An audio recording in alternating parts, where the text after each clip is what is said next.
Hey everybody, welcome back to my channel. This is WireDogSec, back with another video for you guys. Today's video, we are on TryHackMe. This is the SOC Level 1 Learning Path, Network Security Monitoring Module, and this is the Network Security Essentials Room. Learn about key aspects of network security essentials and how to monitor and protect against adversaries. Sounds pretty awesome. Task number 1, introduction. The networks are the backbone of every modern organization. Servers, workstations, applications, and secure devices don't exist in isolation. They are interconnected, forming a single ecosystem. The network perimeter is where this internal ecosystem is segregated from the external internet, and it is often the first target for attackers. This room is designed to introduce you to the fundamental concepts of network security from a defensive perspective, while our focus will be on the logs and data sources we encounter daily. We'll start by building a strong understanding of how networks are structured, why they are important to protect, and why monitoring the perimeter is critical for early attack detections. Learning objectives. In this room, we will cover the following learning objectives: understand what a network is and identify its key components, explore the concept of the network perimeter and its importance, identify the key perimeter threats, examine the firewall logs to monitor normal and suspicious logs. Prerequisites. This room expects the users to have covered the following rooms and know the basic networking concept. So make sure you go over network fundamentals, intro to SIEM, network security, and intro to log analysis, and check out my channel to see if I have any videos related to those rooms. Let's begin our learning journey. Complete the task and we are ready to rock and roll. But before we dive into it, you want to help support the channel, be sure to like, comment, share, subscribe, and hit that notification bell so you know every time I upload to the channel. Without further delay, let's go ahead and dive into it.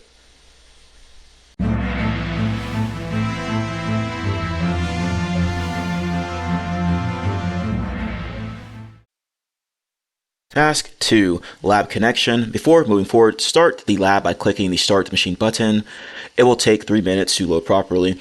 The VM will be accessible on the right side of the split screen. If the VM is not visible, use the blue Show Split View button at the top of the page. Okay, as you see, I've already hit the button and it's starting up right now. All files required to complete the room are placed in the perimeter logs folder on the desktop. The log files to be used in the task 7 for the investigation are pre-ingested into Splunk instance, which can be accessed from within the machine at this here. Okay, as soon as that gets done loading up here, but we'll go ahead and continue reading on until it gets done. Task number 3, a network overview. For understanding the security aspect of a network, it is important to understand what a network is, what components or assets from it or form it, and how they work. Network components, building blocks of a network. A computer network is not just a random collection of devices. It is an organized structure where network assets connect to enable communication, resource sharing, and connectivity with each other in the world.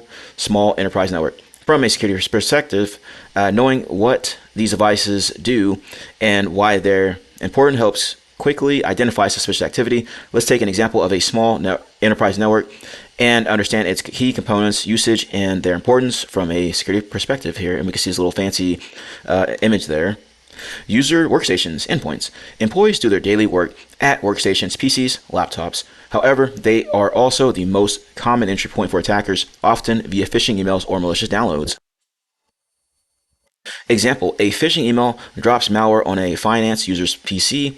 Why it matters. Endpoints are often less monitored, but a compromise here can give attackers a foothold to move laterally.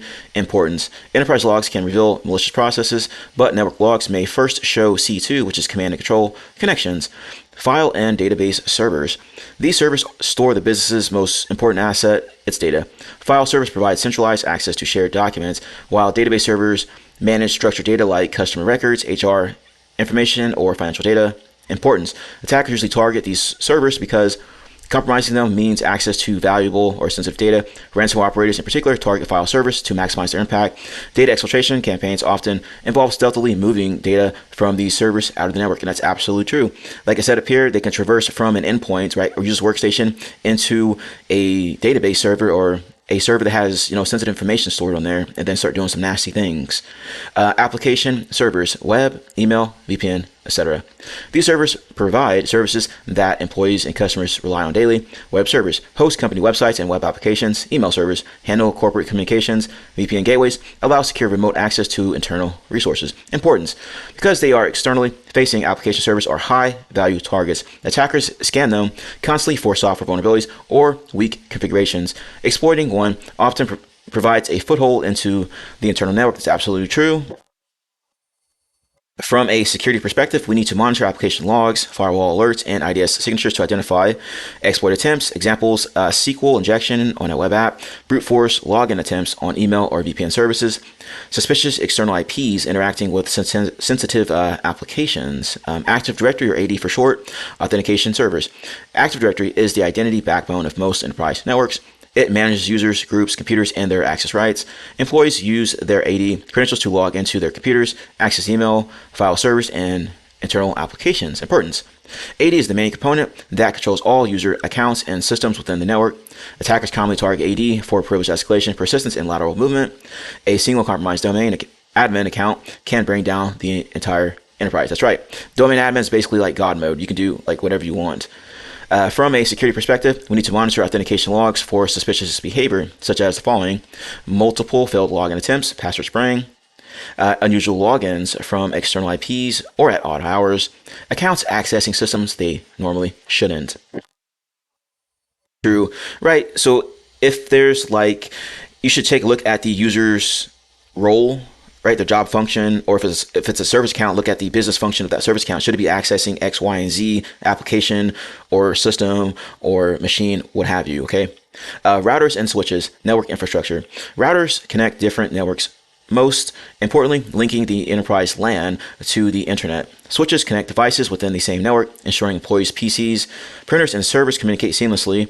These devices are the circulatory system of the enterprise. Importance: while routers and switches are not directly exposed in most enterprise setups, if compromised, they provide attackers with the ability to intercept and manipulate traffic, known as man-in-the-middle attacks, create backdoors by rerouting traffic, open hidden channels to the internet.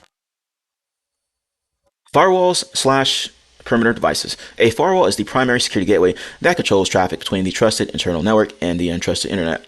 It inspects incoming and outgoing packets and decides whether to allow or block them based on defined security rules. Modern firewalls also perform deep inspection of applications, intrusion prevention, and even malware detection. That's right, we have these fancy next generation firewalls these days.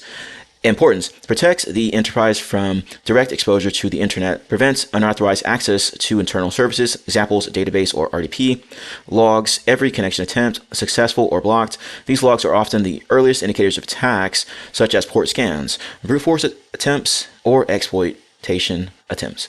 Now that we understand what a network is, what components connect to form it, and their usage and importance, let's move to the next task and explore the key network parameters. Can it continue to the next task? Let's go ahead and do that. Now, let's go ahead and talk about task number 4 here. Hey everybody, this is WireDogSec. Just a quick reminder to subscribe to the channel and hit the notification bell. Once you hit the notification bell, be sure to set to all notifications so you know every time I post to the channel, upload a video, all that good stuff. Let's continue to grow our glorious community here. We are in the cyber trenches. We're not just reporting on it. Be sure to check out my channel as well. I have tons of videos. You can see here over 300 videos ready for you to check out and learn something from. Be sure to review my posts. I'm frequently posting new things to my channel here, including jobs and everything related to that. Also, I have tons of playlists here that you can review, make it more convenient for you. Anyway, happy defending, happy hacking. Enjoy the video. Task 4, network visibility. Network visibility is essential in cybersecurity. It's the ability to monitor and understand what's happening across your network. It's a core principle for security analysts. You can't defend what you can't see. Effective visibility enables threat detection, incident investigation, and a strong security posture. It's not about tracking every packet, but having the tools to build a clear picture. Without it, you're blind to potential threats. And the network visibility comes from 2 primary sources of logs. You must understand the difference between them to piece together an attack timeline effectively. So let's take a look at this. Why is visibility crucial? Imagine trying to secure a house with no windows or security cameras. We wouldn't know if someone was trying to break in until it was too late. Network visibility provides the eyes for our digital environment. Without it, malicious activities like malware infections, unauthorized access, and data exfiltration can go completely unnoticed. Effective visibility allows security analysts to detect anomalies, spot unusual patterns that could indicate an attack, investigate incidents, piece together the events of an attack to understand what happened, hunt for threats, proactively search for hidden adversaries in the network, ensure compliance, meet regulatory requirements by logging and monitoring network activity. That's right, visibility is very, very important. Hard for the SOC to operate and incident response team to operate if you lack visibility in certain areas, right? Just makes your job more difficult. To achieve this, we mostly rely on the logs, which are the records of events that occur within the network and on individual devices. Let's break down the two main categories of log sources. Host-centric logs are generated by individual devices hosts on the network, such as servers, workstations, and laptops. These logs give us a detailed ground-level view of what's happening on a specific machine. They are essential for understanding the direct impact of an attack on our system. Key host-centric log sources. So operating system logs, Windows event logs, Linux syslog, Mac OS logs. These record events like user logons, process creation, service startups, and failed login attempts. Application logs, logs from software running on the host, such as web servers, Apache, Nginx, databases, MySQL, MS SQL, and other applications. Security tool logs, logs from antivirus software, endpoint detection and response, or EDR, agents, and host-based intrusion detection system, HIDS. And let's check out this drop box here, importance of host-centric logs. These logs are invaluable for answering questions like detailed forensic analysis, understanding the exact actions an attacker took on a compromised machine, such as which files were accessed, modified, or deleted, process and execution tracking, identifying the creation of malicious processes, the execution of unauthorized scripts like PowerShell, and changes to the system services. User activity monitoring, tracking who logged in, when they logged in, and what privileges they used. This is essential for detecting both external attacks and insider threats. Malware impact assessment, confirming if a malicious file was executed and what changes it made to the system registry, file system, or running services. Network-centric logs. While host logs tell us what's happening on a device, network-centric logs tell us what's happening between devices. These are generated by network appliances that sit on the network and monitor the traffic flowing through them. They show source and destination IPs, ports, protocols, and the action taken, examples allowed or blocked. Why they are important: they give you the crucial when, where, and how. They can reveal an attacker's initial reconnaissance attempts, lateral movement between systems, or attempts to exfiltrate data. To get a complete picture, you need to correlate both. Think of it this way: host-centric logs tell you what happened inside a room, while network-centric logs tell you who entered and left the building. Key network-centric log sources: firewalls. The firewall logs provide a record of every connection allowed or denied based on predefined security rules. Firewall logs are the first place to look for unauthorized connection attempts from the internet. You have intrusion detection / prevention systems, IDSs or IPSs. They monitor network traffic for patterns that match known malicious attacks, known as signatures, or for unusual behaviors, anomalies. Their logs are critical for detecting active attacks in real time. Routers and switches, while not logging in the traditional sense, devices like routers can generate flow data. This data summarizes traffic conversations, telling who talked to whom, for how long, and how much data was sent. It's excellent for getting a high-level overview of network activity. Web proxies. These logs are a goldmine for organizations that route their traffic through proxies. They record every website users visit, providing visibility into web-based threats, policy violations, or data exfiltration attempts. VPN. These devices manage remote access for employees. Their logs track who is connecting to the corporate network, from where, and at what time, which is essential for monitoring the security of remote connections. Okay, so let's take a look at the importance of network-centric logs. Importance of network-centric logs. Network-centric logs offer a high-level bird's eye view of traffic moving between devices and across the network perimeter. They are essential for early threat detection, identifying threats at the network edge before they can compromise an endpoint. This includes blocking port scans, brute force attempts, and connections from known malicious IPs. identifying command and control or C2, spotting communication patterns between a compromised internal host and an external attacker controlled server, tracking lateral movement, observing an attacker moving from one compromised machine to another within the internal network, detecting data exfiltration, alerting on unusually large or suspicious outbound data transfers that could signal a breach, providing providing broad context, understanding the scope of an attack by seeing which other devices a compromised host tried to communicate with. Okay, effective security monitoring relies on examining both host and network logs. This combined approach empowers analysts to assemble a thorough and accurate timeline of any security incident. In this task, we have explored the network visibility, which is the key concept of network security. In the next task, we will explore network perimeters and how they help us monitor and protect the network. Continue to the next task. See, the very important that we have all these logs here and they're being adjusted into a SIEM so that you have everything in there and you can just use your SIEM to, as a centralized location to correlate the logs and try to determine malicious activity, things of that nature, okay? And we're going to take a look at task number 5 here, network perimeter. The network perimeter is the boundary that separates an organization's internal network, trusted zone, like employees, servers, business applications, from the external internet untrusted zone. It's the point where data enters and leaves the network. Think of it as the main gate or front door of a secure building. All traffic coming from the internet must pass through this point to enter your network, and all internal traffic must pass through it to exit the internet. The network perimeter is your first and most critical line of defense. The internal network is where business critical systems live. The external internet is full of potential threats. The perimeter is the controlled entry point through which all traffic passes. Understanding the perimeter, its existence, and how it can be defended is critical for a security analyst. The perimeter is defined by hardware devices at the edge of the network. However, it also includes virtual gateways, cloud connection, and remote access points in modern environments.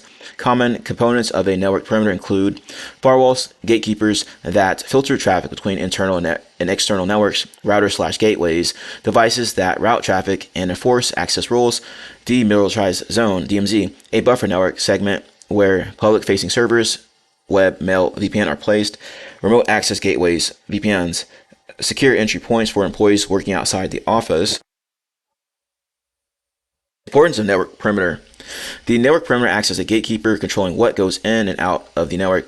It is not a single device, but rather a collection of security controls and network components working together to protect internal assets from external threats. These components serve distinct roles in managing, filtering, and securing data flow between internal and external networks. Attackers always start probing from the outside. The perimeter is usually the first line of defense, and often the first place SOC analysts will see signs of malicious activity.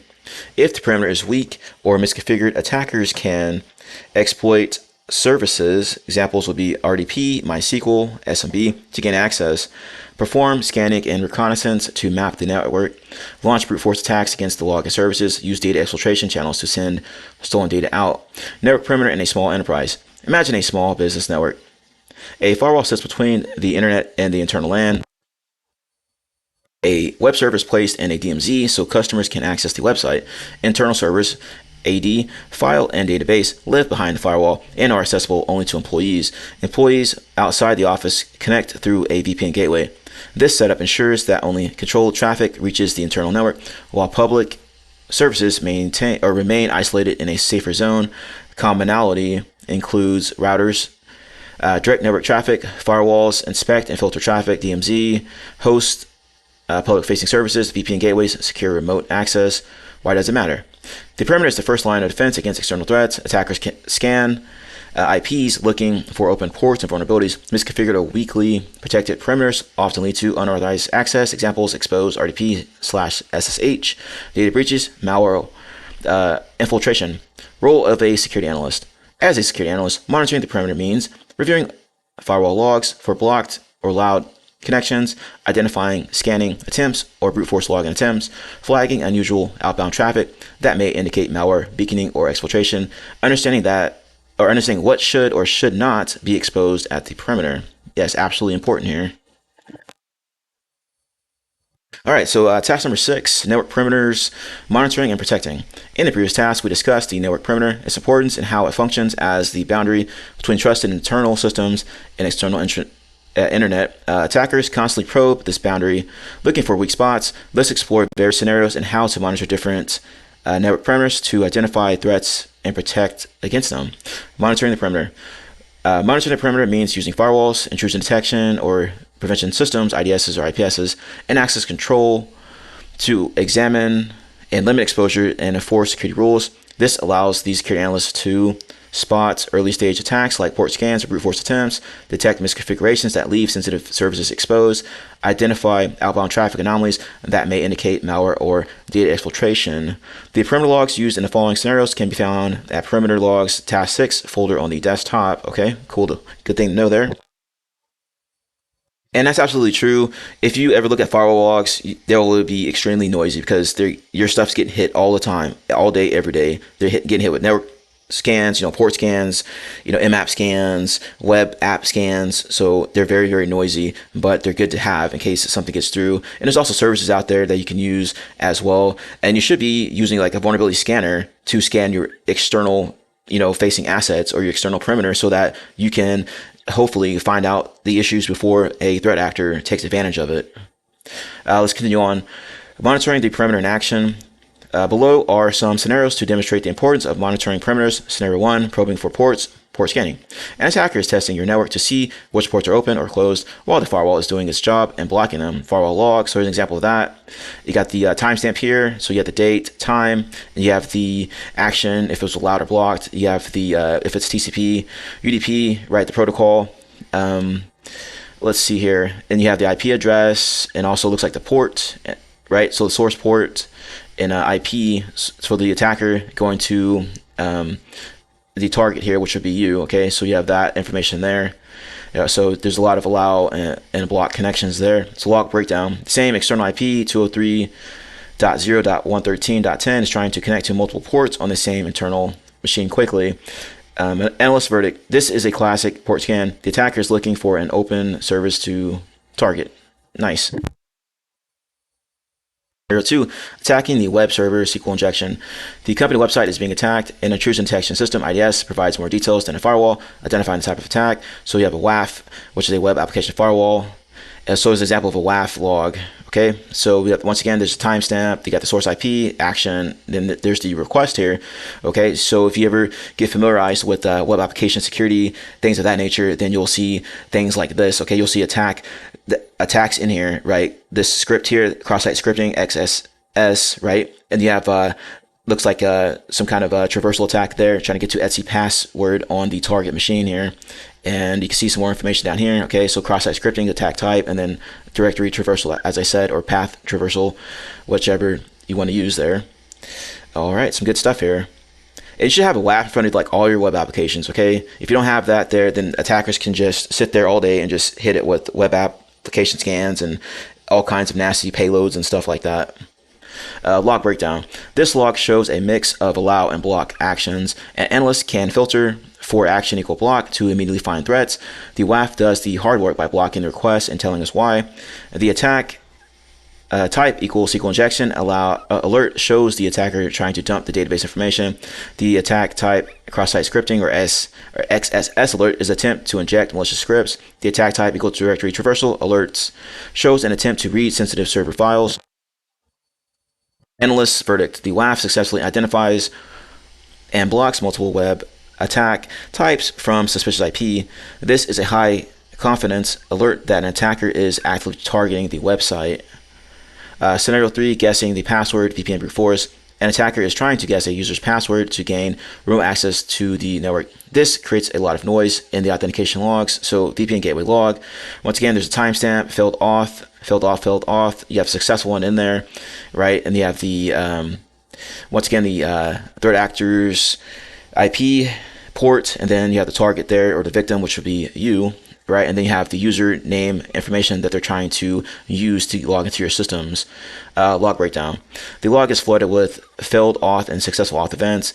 A few successful logins from various IPs are normal. The problem is the massive volume of failures. To find the attack, an analyst would filter or group the logs by source IP. By doing so, would immediately reveal that a suspicious user is responsible for hundreds of failed login attempts in a very short period. And analyst verdict: 1, suspicious IP is observed conducting a brute force attack against the VPN gateway. The attacker is attempting to use a list of common usernames, admin, root, test, etc. to find a valid account to compromise. The scattered successful logins are benign traffic from legitimate employees.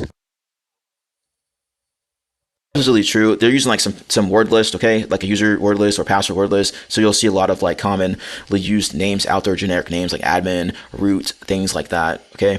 Key takeaways: an analyst's job is to separate normal traffic from suspicious activity, look for suspicious patterns.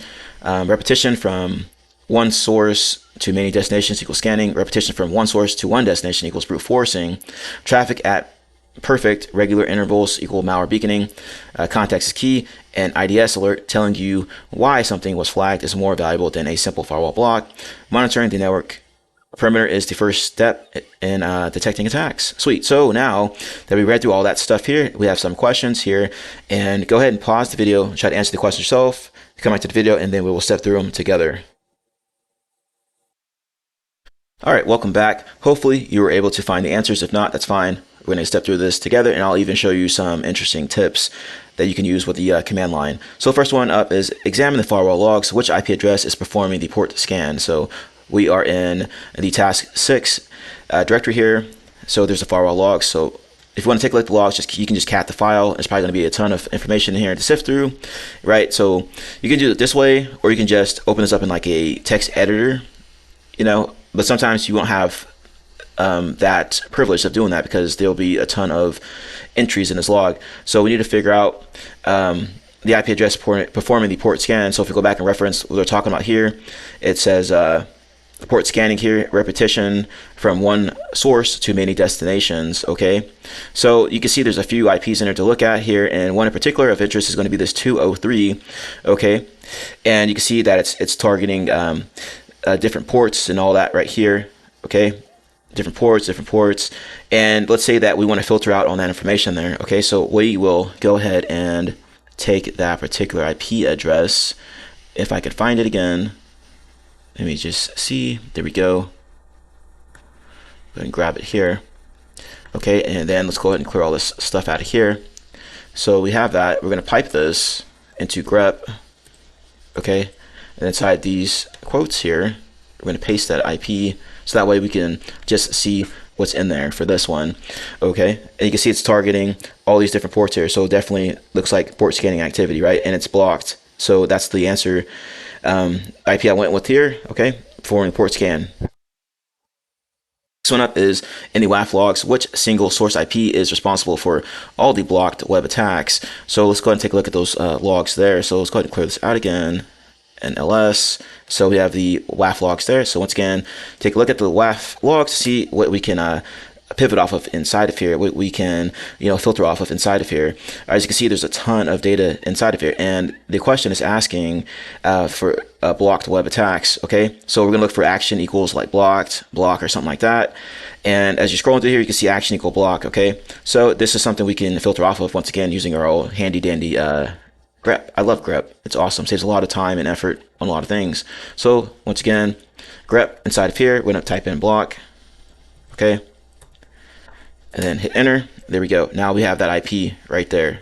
Action equal block. You can see what it's doing as well, right? It's doing some SQL injection stuff, cross-site scripting, and that directory traversal right there. All right, so we're done with that one. Next one, VPN logs. How many brute force attempts failed? So let's go ahead and take a look at those again. So once again, let's see where they're located at. VPN logs. Got it. Clear this out here. And then we're going to cat it so we can see what's inside there, so we can use this information to pivot off of and filter down on things. Okay. So we need to take a look at the ones that attempting the failed brute force against the gateway. All right, so we're going to take a look at these failed auths, okay? Because they said, like, remember the successful ones could be like legitimate activity mixed in there with all this other noise. All right, so we're going to filter on failed auth or failed, whichever one you prefer here. Just this information here should get you what you want. So let's go ahead and clear this out. So we're going to pipe this into grep once again. There we go. All right, and so now we have our criteria here, enter. There we go. So we have this 45.137.22.13 IP address that's doing all this malicious activity. And that's our answers there. So next one is going to be task number 7, perimeter logs, investigating the breach. So let's see what they're talking about here. Incident scenario. Initech Corp, a mid-sized financial services company, has recently deployed a new firewall and intrusion detection system, IDS, to monitor its network perimeter. Over the past month, security analysts have noticed abnormal traffic patterns, but the SOC team has been overwhelmed and missed deeper analysis. As a new security analyst, you have been tasked with reviewing 1 month of perimeter logs to determine what techniques the adversary used and whether they succeeded in breaching the perimeter. You have been given 3 sets of logs from the time of the incident. The logs can be found in perimeter logs challenge directory on the desktop, firewall logs, so firewall.log, WAF logs, IDS, alerts.log, and VPN logs, VPN auth.logs. So they look like this here, right? Okay, let's take a look here. Network assets. The network of Initech Corp contains the following assets. We can use that as a reference. So wow, there's quite a few in here. So I have IP, hostname, role, OS, team, and criticality. So we have finance, VPN, app web, workstation, VPN client, attack, and the DMZ. All right, so we got that now. Investigating logs. There are 2 ways to investigate logs: manually using command line tools or using Splunk. Instructions on how to access the Splunk instance are mentioned at the end. Method 1, manual log analysis, which I recommend everyone should learn how to do in case you don't have access to a SIEM or in case the SIEM goes down. All right, let's start by exploring the logs as shown. So they did head on firewall.log. So we're going to go ahead and just follow along here. All right, so let's go ahead and clear all this out and then back up here. Oops, space in there. And let's go to challenge, ls, there we go. Clear all this out. So let's do head on it. You could do head on it. You could do tail on it. See the the bottom part of it. So there we go. And it says explore IDS logs as shown below. Command line tool. This really did head on it. This as well. All right. So we're getting the gist of it. We're trying to get some information, some quick wins here. It looks like. All right, so we know how to do that now. Explore VPN logs, so they'd head on it again. Okay, just want to paste this in here. There we go, nice. And reconnaissance attempt. Let's begin our analysis by analyzing the blocked requests and the firewall logs as shown below. They're doing something similar as we did before. They're grepping on block, and then they're piping that into head again. Okay, so let's go ahead and follow along here. Clear all this out. Alright, so now we have the blocked here. Let's see here. Examining the blocked request indicates that an external IP has been found, probing against internal IPs using various ports 22, 23, 21, 445, 3389. Let's use the following filtering to understand which IP is responsible for the maximum block request. So let's take a look at this here, piping it again using cut, D, and they're looking for these criteria here, sorting it, and then unique as well, and then they're trying to get the count for it. It looks like here, so let's go ahead and paste that in. There we go. Okay, so also if you don't understand these commands, you can plug this into your favorite AI tool to explain it for you. We have identified a suspicious IP, which we can use to pivot, examine other logs, and understand the correlation. Let's use the following query to find if our firewall has allowed any requests to the suspicious IP as shown below. All right, so grep, and they want us to put in that IP, I'm assuming, to do this. Okay. Let's do that here. I guess we get this ready to go. And it's probably going to be this one here, this .45. So let's try that. 113.45. All right, there we go. All right. Okay, looks like we're on the right track here. It seems that the attacker was able to gain access to internal network through exploitation. Let's examine the VPN logs to see if we can find further footprints of the attack. So VPN brute force / credential access. If the VPN or in the VPN logs, let's first examine the number of failed attempts using the following command as shown below. Okay, so we're looking for fail this time around, and paste this in. There we go. All right, so 118 coming from that IP. in question here. We can clearly see that the suspicious IP has multiple failed VPN login attempts. Let's now use the following command to narrow down on this suspicious IP as shown below. All right, let's go ahead and do that here. And we already know what the IP is in question here, so let's go and type that in: 203.0.113.45. There we go. Wow, there's a lot in here, a lot. All right, so let's scroll back up to the top here. Let's go ahead and continue on here. Above result shows that the multiple login attempt was made against a user service redacted, so service account, followed by a successful login, resulting in the attacker being assigned a local IP address. We will pick the first assigned IP and extend our analysis to look for the traces in the log files, lateral movement. By now, it is confirmed that the attacker has successfully gained the initial access and got hold on to an internal IP address. Let's filter through the firewall logs to see if we can find the footprints of any lateral movement from the compromised host IP, okay, which is redacted. And let's see here. All right, so the service account is going to be this here. All right, and let's go ahead and plug this in. Looks like the service account backup's the one in question here, and let's go ahead and try to pivot off this information. All right, so 113.45. There we go. Okay, I think we're pretty sure you're on the right track here. I think. Let's see. All right, we're going to backtrack a little bit. We're not looking for that external IP address. We're looking for the internal one that was compromised. So if we go back and review the previous logs here, you can see all these fails, then you can finally see a successful one. And the one in question is going to be this here, this .23. So take that information and then plug that in to the next one, right? So cat firewall.log, grep on that IP address and allow. And now we're getting some more information there. So let's go ahead and continue on here.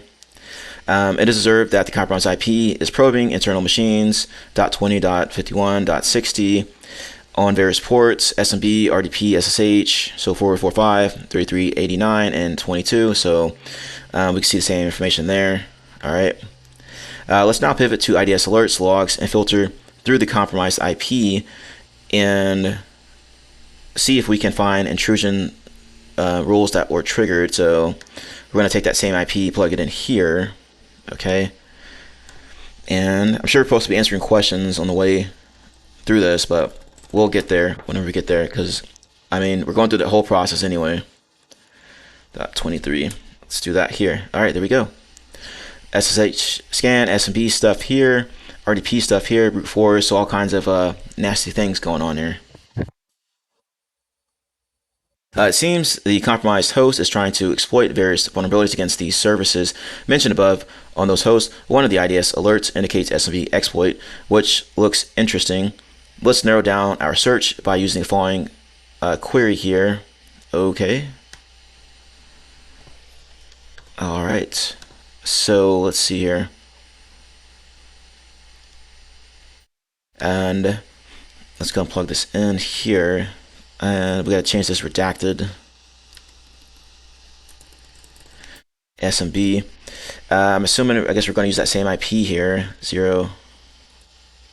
Oh.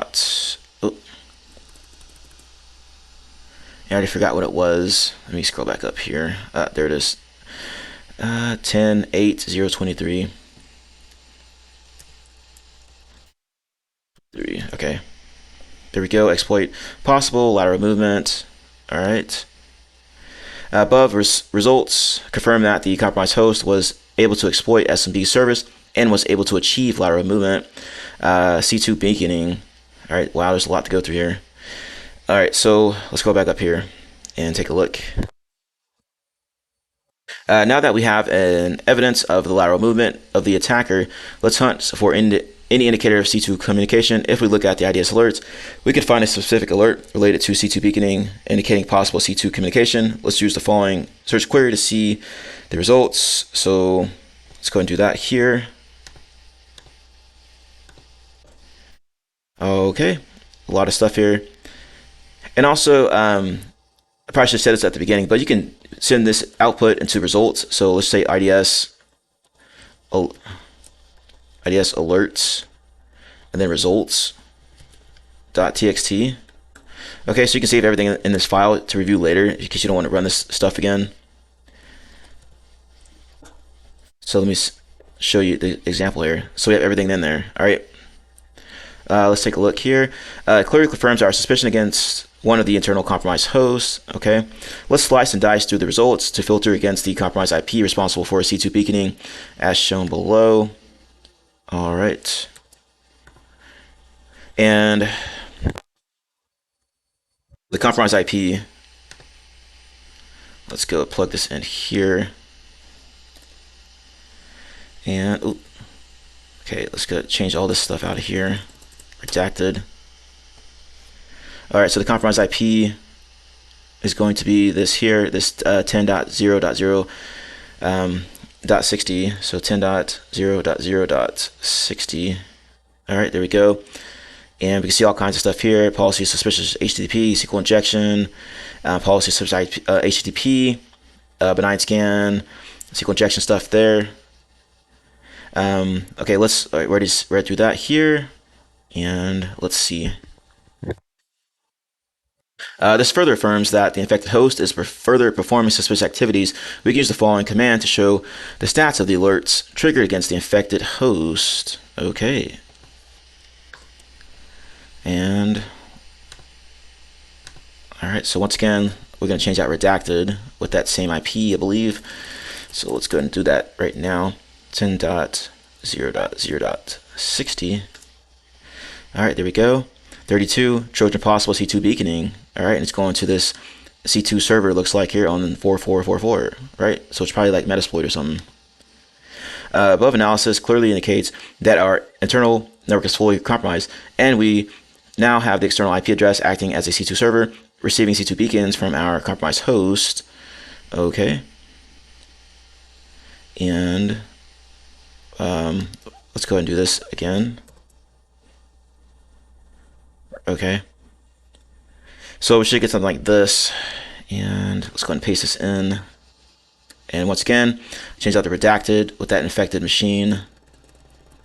Okay. 10.0.0.60. Plug it in. There we go. So now we have all that activity there. Oh, okay, I guess I did this twice. All right, okay, whatever. Data exfiltration attempt. Now that we have identified the C2 communication, examine other alerts as well against suspicious, I don't know what that is, IPs. Let's now investigate if there are any indicators of data being exfiltrated out of the network. We will apply a filter on the compromised host and examine the traffic originating from those to an external destination IP as shown below. Okay. Oops. Let me make sure to get everything here. All right, so let's see here on the compromised host. All right, so once again, looks like we're gonna use that same IP for this redacted. Let's see what it looks like here. 10.0.60. There we go. All right. So this looks correct. The output clearly shows the compromised host redacted is sending extensive amount of traffic on external IP addresses. We can also filter on IDS logs to see the alert being triggered on those activities from the internal IP. Okay. And let's take a look here. So we want to go through Splunk as well, I guess, on some of them, I guess. Let's do this last part here. So we need to check the IP, I guess, on the internal IP with this. So let's plug this in here. And let's see. So 10.0.0. Yeah, 0.60. Okay, there we go. Trojan's infected. Okay, nice. Says we have found evidence of data exfiltration attempts. If we dig deep into the IDS alerts and pivot correlate the alerts through the other logs, we can find more suspicious activities as well. Method 2, analyzing logs via Splunk. As a SOC analyst, analyzing logs manually can be a tedious task if the logs are large. Therefore, a Splunk instance is provided in the VM. If you decide to use it for log analysis, to proceed, open the link, localhost 8000 in the browser, search and reporting. So let's go ahead and open this up and take a look at Splunk real quick.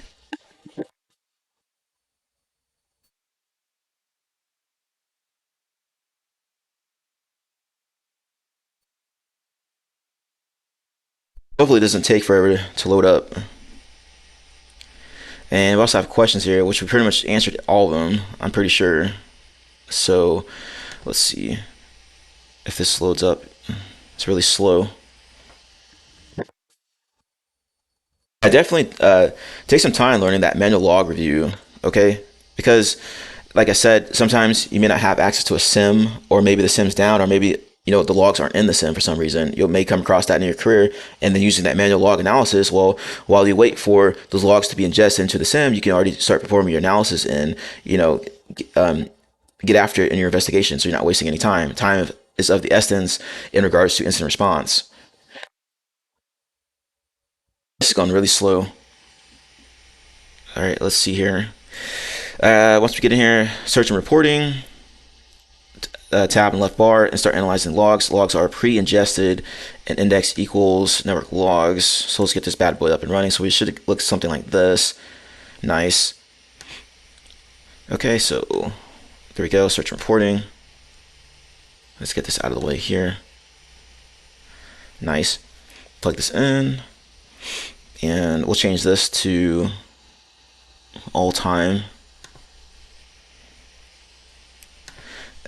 Let's see. They didn't show the time here, I guess. Oh, before, whatever. So we'll do all time. Should get the same results. 2485 events. Yes. Okay. So now we're cooking with gas, and we have the same thing here. So if you want to go through Splunk and find those answers, go for it. All right. So let's see here.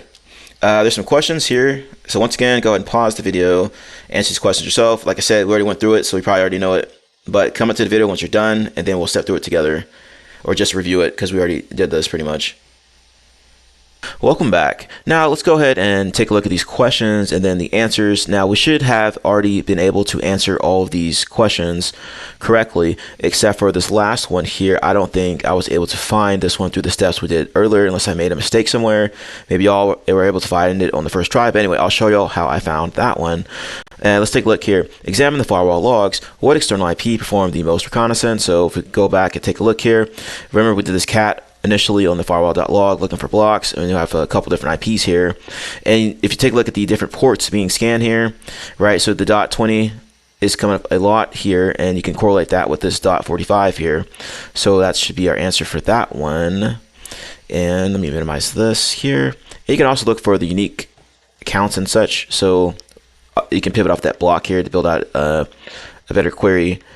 And let's go back here, paste this in.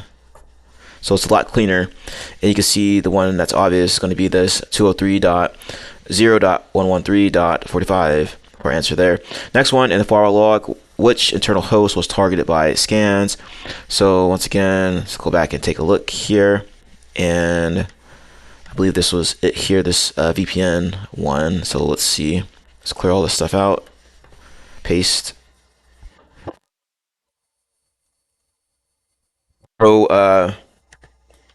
Yeah, so we're looking at the VPN logs now. We're pivoting off of that external IP that we found. You can see there's a ton of failed auths here, and then I finally got a successful one using that service account, and then it was assigned this internal IP of this 10.8.0.23. So there's our answers there: service or SVC or underscore backup, and then the .23 for that one. And of course, SMB is going to be on 445. All right, so. And we can also take a look at our little query here. Let's see. So we know SMB is going to be running on 445, and we use this here to find another one of these answers. plug that in. So they're looking at IDS and they're looking at grep and they're looking for anything in those logs that has SMB in it. Okay, and that's going to pull up this information here, and you can see the port at the end is 445. That's being targeted for SMB. So that's how we found that one. Next one is in the IDS logs, which host beaconed to the C2. So I think this one is when we pivot off of the C2 text. Yes, so it should be this one here. All right, and plug this in. There we go. Possible C2 beaconing, and we can see this .60 for the internal IP, and then this external one is going to be this .100.77 on this port 4444. All right, so which host, so internal host, is going to be that .60 that we just saw.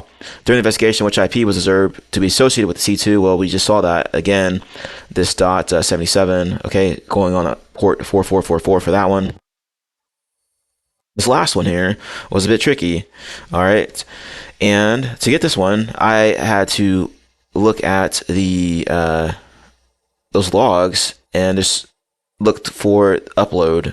So it went to cat the IDS logs again. Take a look here. There's probably a better way to do this, but this is the way I found it.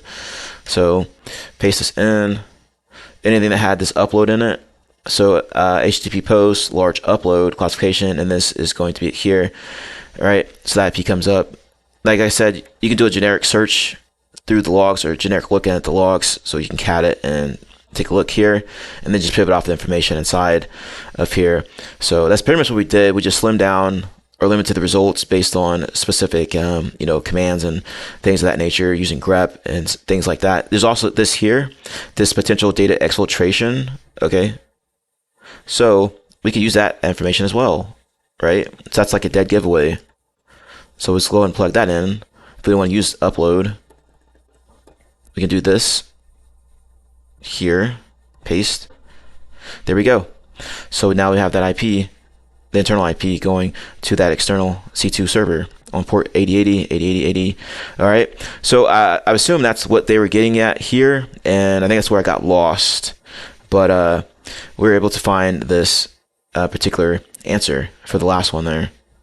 Anyway, so we are done. Task number 8, conclusion. In this room, you learn that an enterprise network is not just a collection of computers and servers. It's an ecosystem with critical components like firewalls, Active Directory, application servers, firewall/database servers, endpoints, and wireless access points. The network perimeter acts as the boundary between trusted and untrusted networks. Attackers test this boundary constantly with port scans, brute force attempts, and exploits against exposed surfaces. Monitoring the perimeter allows SOC analysts to detect these early signs before attackers can move into the network or move deeper into the network. As a security analyst, our role is to recognize normal versus suspicious network traffic, escalate unusual activity to higher SOC tiers, understand how each network component fits into the bigger picture of the enterprise defense, complete the room. So we are done with this room. Awesome. So that took quite a long time, but we have quite a lot of information to go through, different steps. So once again, you can look at things through the manual log review, or you can just use Splunk, which is probably a lot easier way to do things. So go ahead and try to use it with Splunk instead of the manual log review and see if you can find those answers. But if you are enjoying the content, enjoying the channel, you want to help support the channel, be sure to like, comment, share, subscribe, and hit that notification bell so you know every time I upload to the channel. Have a nice day. Happy hacking. Happy defending. Stay safe in these cyber trenches. See you later.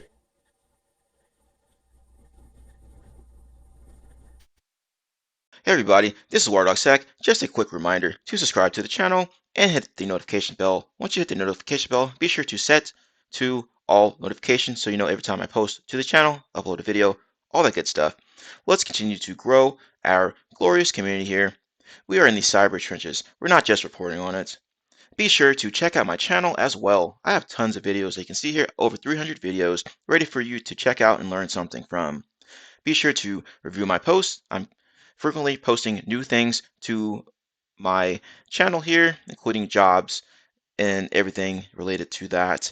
Also, I have tons of playlists here that you can review, make it more convenient for you. Anyway, happy defending, happy hacking, enjoy the video. Hey everybody, welcome back to my channel. This is WireDogSec, back with another video for you guys. Today's video, we're in TryHackMe, SOC Level 1 Learning Path, Network Security Monitoring module. This is the network discovery detection room. Understand how attackers discover assets in a network and how to detect that activity. Let's take a look at task number 1 here, introduction. To successfully complete this room, you'll need to set up the virtual environment, yada, yada, yada. Okay, so we're going to start the machine here. And it says, whenever an attacker wants to target a network, they first have to better understand their target. To do so, attackers perform certain actions to discover the target network. This is often one of the first steps of detecting an attacker's activity, perhaps one of the most common stages of a SOC analyst observes in their shift. In this room, we will explore network discovery in detail. Room prerequisites. To extract or to exact the maximum benefit from this room, it is recommended that the following room be completed before proceeding. So make sure you complete the Network Security Essentials room and the Linux Fundamentals module. So check out my channel for videos related to that. Learning objectives. By the end of this room, we aim to understand what is network discovery, why attackers perform network discovery, what are the different types of network discovery, how network discovery techniques work, and how we can detect them. Before moving forward, start the lab by clicking the Start Machine button. It will take 3 minutes to load properly. The VM will be accessible on the right side of the split screen. If it's not visible, use the blue Show Split View button at the top of the page. Let's begin. And before we dive into it, if you want to help support the channel, be sure to like, comment, share, subscribe, and hit the notification bell so you know every time I upload to the channel. Without further delay, let's go ahead and dive into it.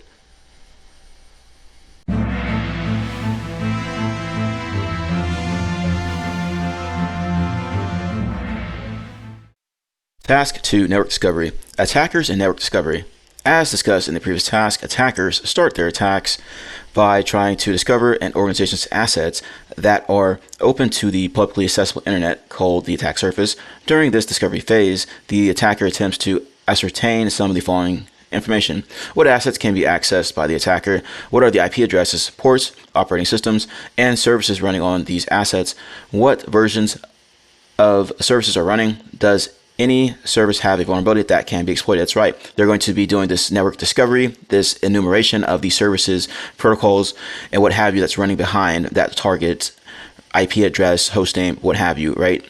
The more information they can find out about the target, the more the better they can, develop their attacks and get attack pathway into your environment.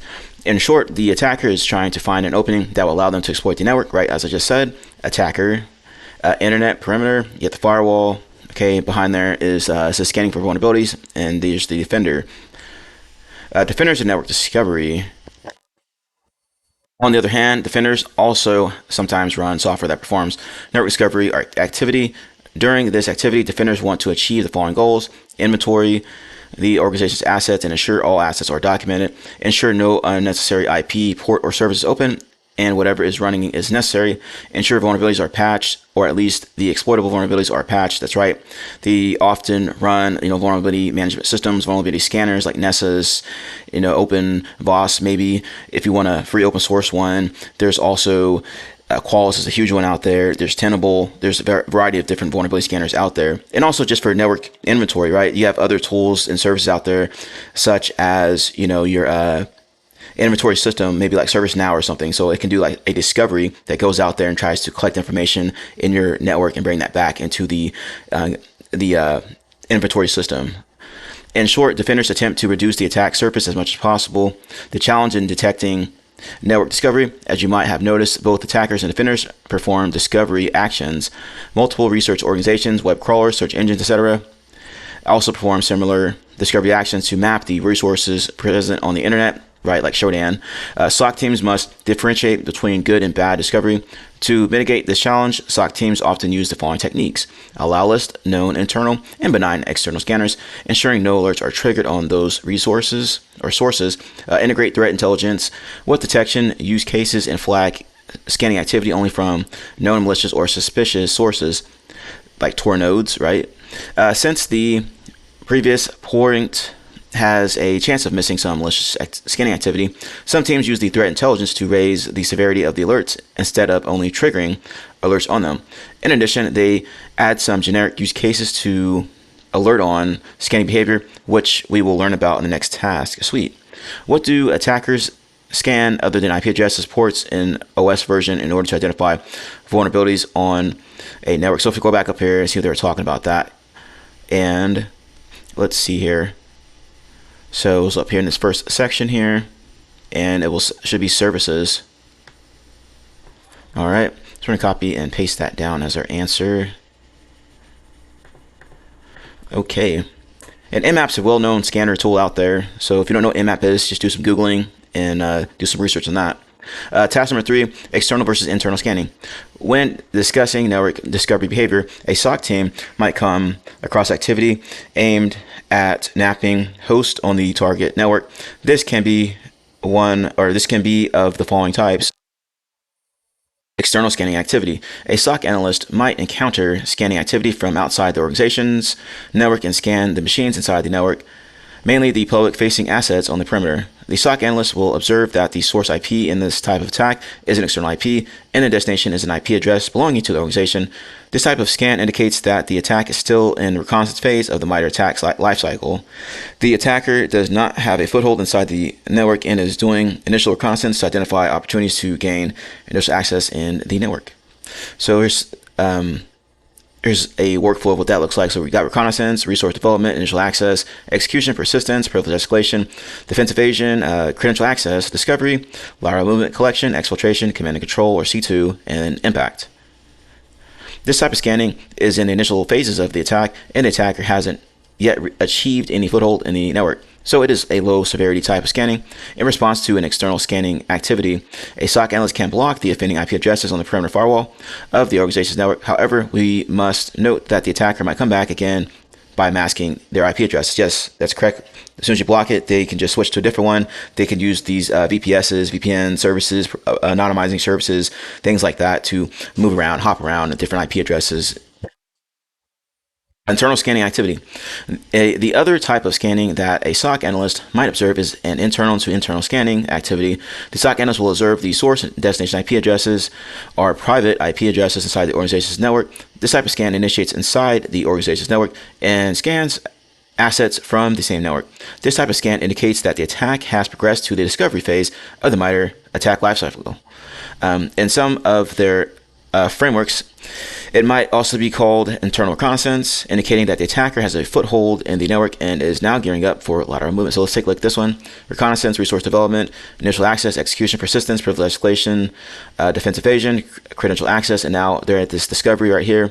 Lateral movement, collection, exfiltration, C2, and impact. All right. Since this type of scanning indicates that the attacker is already inside the network, it is a high severity alert. After ensuring that this is not some authorized activity, a SOC analyst will escalate this alert and initiate the incident response process. In this case, merely blocking the source IP on the firewall will be insufficient, and a deeper investigation into the system will be required, and root cause analysis will have to be determined, right? You got to figure out how they got into your environment to begin with. Identifying internal and external scanning. Let's see what scanning activity looks like in the firewall logs. In attached VM, open a terminal and navigate to the home Ubuntu downloads logs. Okay, so let's go ahead and do that here, and let's just grab that and open up this terminal. Okay, if it opens, kind of slow. Okay, it says there will be a few CSV files in this directory that have been exported from a SIEM solution. While the logs contain one file with sanitized output, the others might feel hard to read. However, this is how real-life log files will often look. When extracted from security appliances, we can use the head command to get a preview of the content of the file. So let's go ahead and do that here. Let's make this a little bit bigger. All right, so let's do CD and paste. Okay, let's do ls, and there we go. So I have a few in here, and they did head -n2, and they did against the first one. So let's go ahead and follow along. There we go. Okay. Once we are familiar with the content of the file, we can use the cut utility with the comma delimiter to filter different columns on the CSV files. Please note that since the data contains a comma, we will have to calculate the column accordingly. Let's go through these files and answer the following questions. Okay, so it says which file contains logs that showcase internal scanning activity, how many log entries are present for the internal IP performing internal scanning activity? What is the external IP address that is performing external scanning activity? Okay, so go ahead and pause the video and try to answer these questions yourself, and then come back to the video and we will continue on. Hey everybody, this is WireDogSec. Just a quick reminder to subscribe to the channel and hit the notification bell. Once you hit the notification bell, be sure to set to all notifications so you know every time I post to the channel, upload a video, all that good stuff. Let's continue to grow our glorious community here. We are in the cyber trenches. We're not just reporting on it. Be sure to check out my channel as well. I have tons of videos. You can see here over 300 videos ready for you to check out and learn something from. Be sure to review my posts. I'm frequently posting new things to my channel here, including jobs and everything related to that. Also, I have tons of playlists here that you can review, make it more convenient for you. Anyway, happy defending, happy hacking, enjoy the video. All right, let's take a look at these questions. Which file contains logs that showcase internal scanning activity? So for this one, we're just looking for the log file that has internal IP addresses or private IP addresses. So flip back over here. I did a head -n2 log session 2. So this one appears to be the ones that we're looking for. Okay, you can check all 3 of these files here. All right, check all 3 of them, determine which one has that particular answer. And also you can open this up inside of a program that can open up Excel files. Like this is LibreOffice, right? And you can just go through and try to sift through this way, but you also have to take into consideration the size of these files, okay? But that's just another way of looking at things. So I'm just gonna close out of this here. So that's how you get that one. And then the next one, how many log entries are present for the internal IP performing internal scanning activity? So for this one, you use this hint, it'll give you the commands and stuff that you need to use here. So they're catting it, they're using cut, -d, and some other things there, unique and then count. All right, so that's pretty much what I did here. I'm just going to up arrow to show you what it looks like here. So there we go, 2,276 is our answer there for that internal IP. All right. Next one, what is the external IP address that is performing external scanning activity? Well, we just saw that in the Excel file, but let's go ahead and show it again via the command line. All right, so I'm going to up arrow here to get to it. And I believe it was in 0.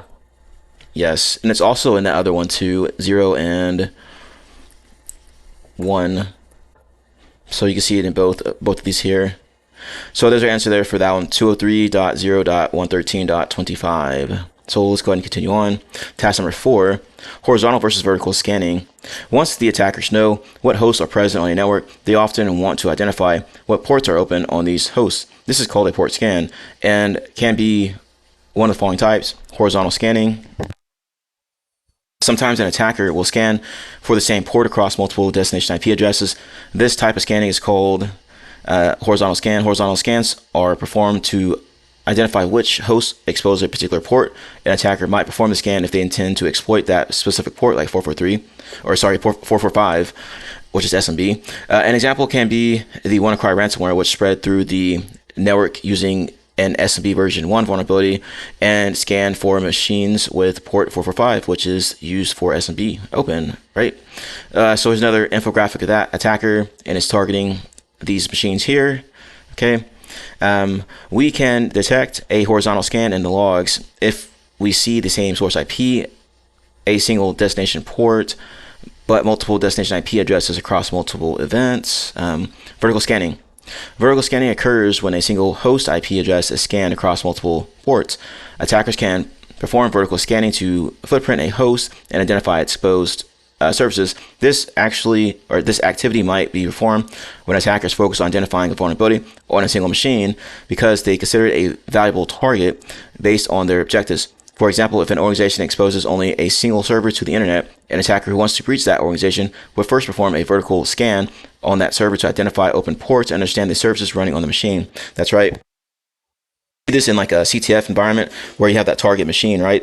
And you want to use like Nmap on it, and you're going to scan all of the ports, okay, to see what's running, because you don't know what services are running on what. You can, there's no telling until you actually try to do that initial discovery. Okay, so here's an example of that. So targeting that one machine and looking at all these different ports on that machine here. We can detect a vertical scan in the logs if we observe the same source IP, the same destination IP, but multiple destination ports across multiple events. Sometimes attackers might perform mixed horizontal and vertical scans to gain the advantages of both types of scans. Let's use what we learned here to answer the following questions. Okay, so let's see here. One of the log files contains evidence of a horizontal scan. Which IP range was scanned? Format here. In the same log file, there's one IP address on which a vertical scan is performed. Which IP address is this? And then on one of the IP addresses, only a few ports are scanned, which host common services. Which are the ports that are scanned on this IP address? Here's the format here, port 1, 2, 3 in ascending order. So go ahead, once again, pause the video, try to answer these questions yourself, come back to the video, and then we will continue on. All right, let's take a look here. One of the log files contains evidence of a horizontal scan. Which IP address was scanned? Format is IP address, and then the CIDR notation here. Okay, so if we go through and take a look at these logs here, the one in question we're going to look at is going to be log session 2 CSV. So we can either do it via the command line or just look at it in, you know, some kind of GUI interface, which I'm using LibreOffice right now. That's on this machine. So you're sifting through here, you can see that it changes down here from this 192.168.230.145 or whatever, right? And then it goes straight into this external one here. All right, so that's the one I grabbed. And you can see that it's cycling through this last octet here, all right? So grab that, put it in there as CIDR notation because it's targeting that last octet. So it's going to be /24. In the same log file, there's one IP address on which a vertical scan is performed. Which IP address is this? So once again, as you're sifting through that log, you'll see that's going to be this IP address here, this 192.168.230.145. All right, so as we scroll back up a little bit here, we'll see that it's targeting that here, right? It's like blatantly obvious. And that goes into the next one here. On one of the IP addresses, only a few ports are scanned, which host common services. Which are the ports that are scanned on this IP address? Okay, and that's going to be port 80, 445, and 3389. As you see here, it's cycling through these ports, right? And that's the answer that we're going to go with. So it's looking for those common services, right? So I mentioned SMB earlier, right? And then we know port 80, HTTP, 3389, RDP services. Okay, so there's probably a better way to do this, probably with the command line, but this is the way I did it to get this particular answer. The last one's kind of confusing, but you have to take into consideration the commonly, I guess, used ports is what they're trying to gather here, right? So as you're sifting through here, just take a look at these ports. You can see there, it's port 22, 445, right? And then 3389 is in here somewhere. I have to find it again, but yeah, so you should be able to find all those through this particular log here, log session 2.csv. All right, so let's flip back over here to task number 5, the mechanics of scanning. Actually, let's take a look at this hint here. It says use the, okay, so they gave you the thing they use here. Use the command cat log session X and then the rest there. Okay, so you can just do that then. Let's see that real quick. I hate this thing here. It just keeps disappearing. Let's see. So let's just grab this real quick. Okay, let's try this again. Control C, and then let's close out of this here. And let's go through the command line. This is probably a way quicker way to do it than what I did. So we're going to replace this X with 2, since we already know that's the log file. All right. Okay, was that it?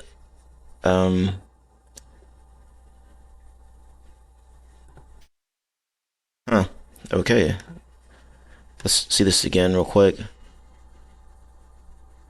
Okay, check the ports remaining in the IP addresses. Did this not copy correctly or something? I don't know. Or maybe I'm looking at it wrong. I know it got rid of that that 203 IP address here. Sort unique. Okay. All right. Well, I guess you're supposed to take a look at one of these and make a determination that way. This one here probably. Let's see.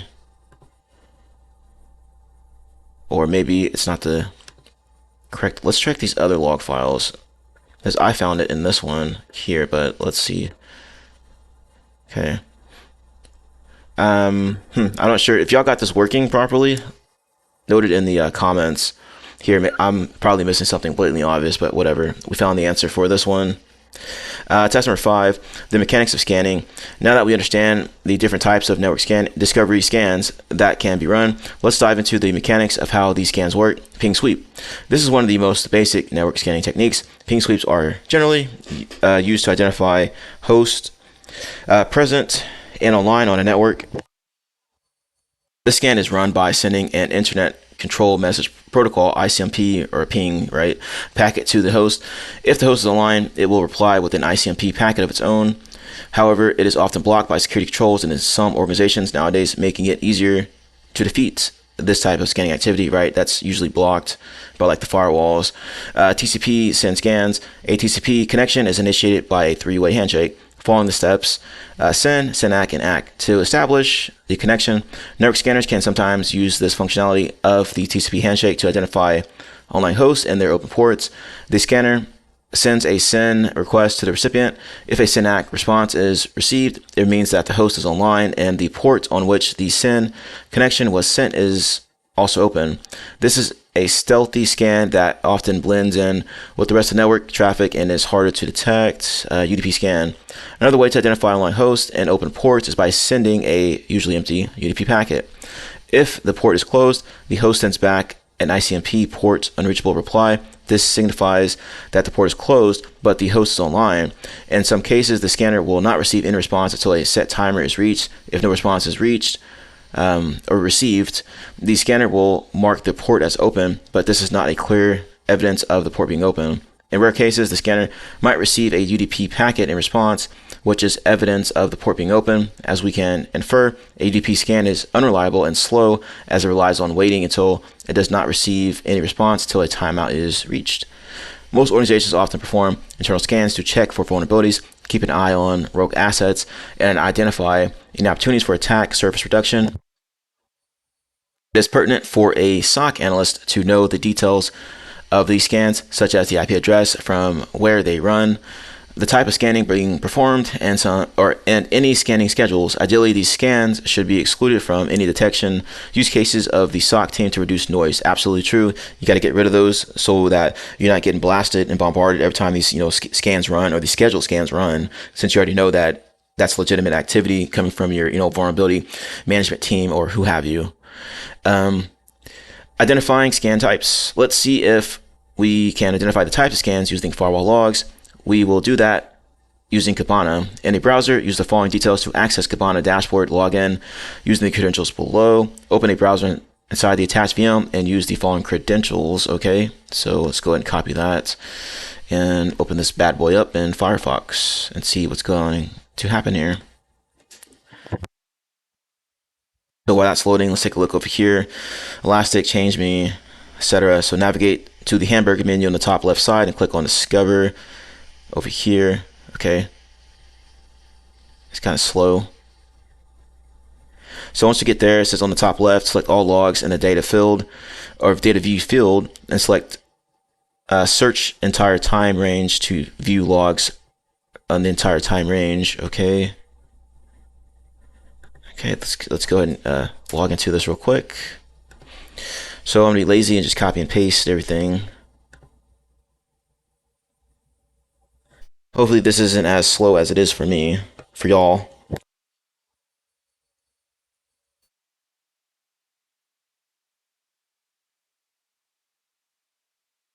All right, paste that in there.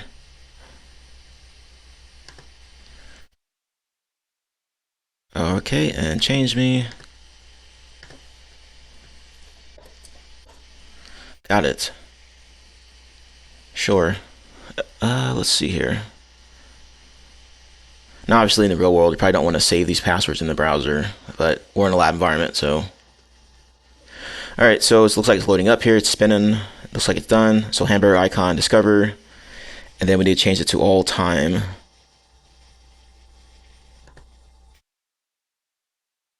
Right, so let's double check here. Yeah, okay, all logs. There we go. All right, all logs, and then click on search engine time frame. Search entire, okay, cool. Once all logs are visible, we can use the plus sign in front of each field in the left column to add it to the search results as a separate column. Okay. Finally, we can use the controls on each value to either filter only for that field or filter out that field. Okay. Now let's use Kibana dashboard to answer the following questions from the logs. Okay, so they don't even tell you which ones to select here, I guess. But I guess you can try to look at this picture to determine that. Let's take a look real quick over here. Some of them are already selected. Looks like timestamp and other stuff here. Okay, let's take a look here at some of these. Source IP, probably want that.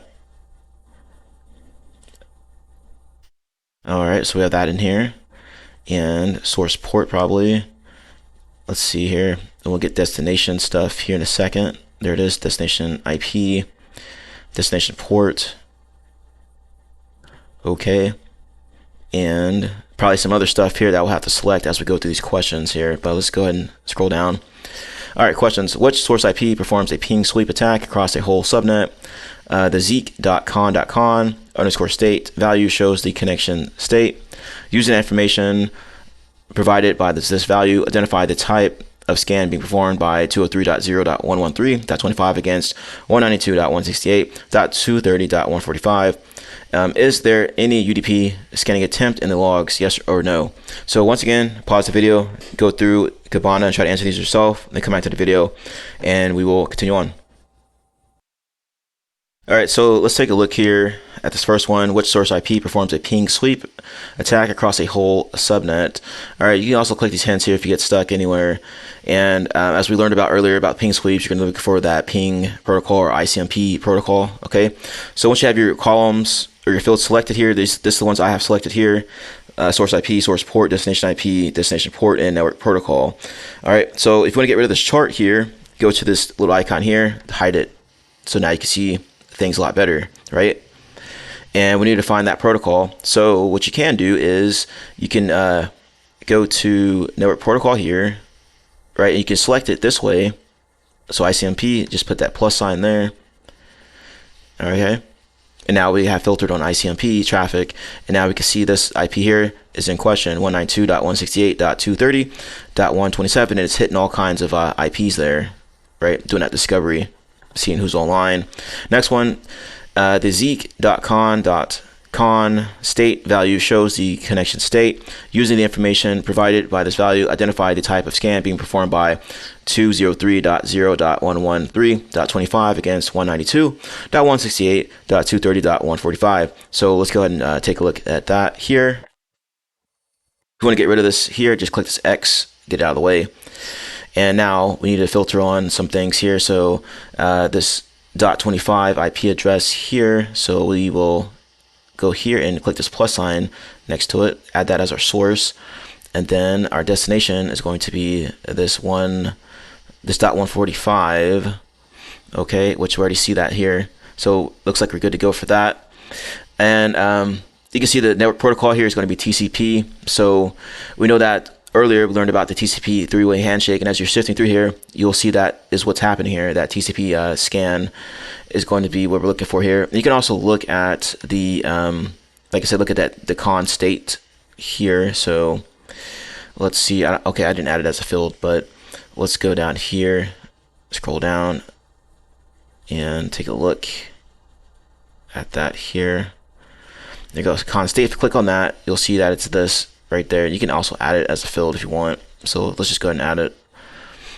S0. So I think all these are like that. Yeah. So that's going to be our answer there. TCP SYN scan. Is there any UDP scanning attempt in logs? Well, no, there's not going to be any in those logs. As you sift through here, you won't see that in here as the protocol. So if you want to try to double check that, you can go and look at network protocol again, that field. Click on that, and you see UDP is set to is 0. So you can even add it here if you want to double check. But let's see. Okay.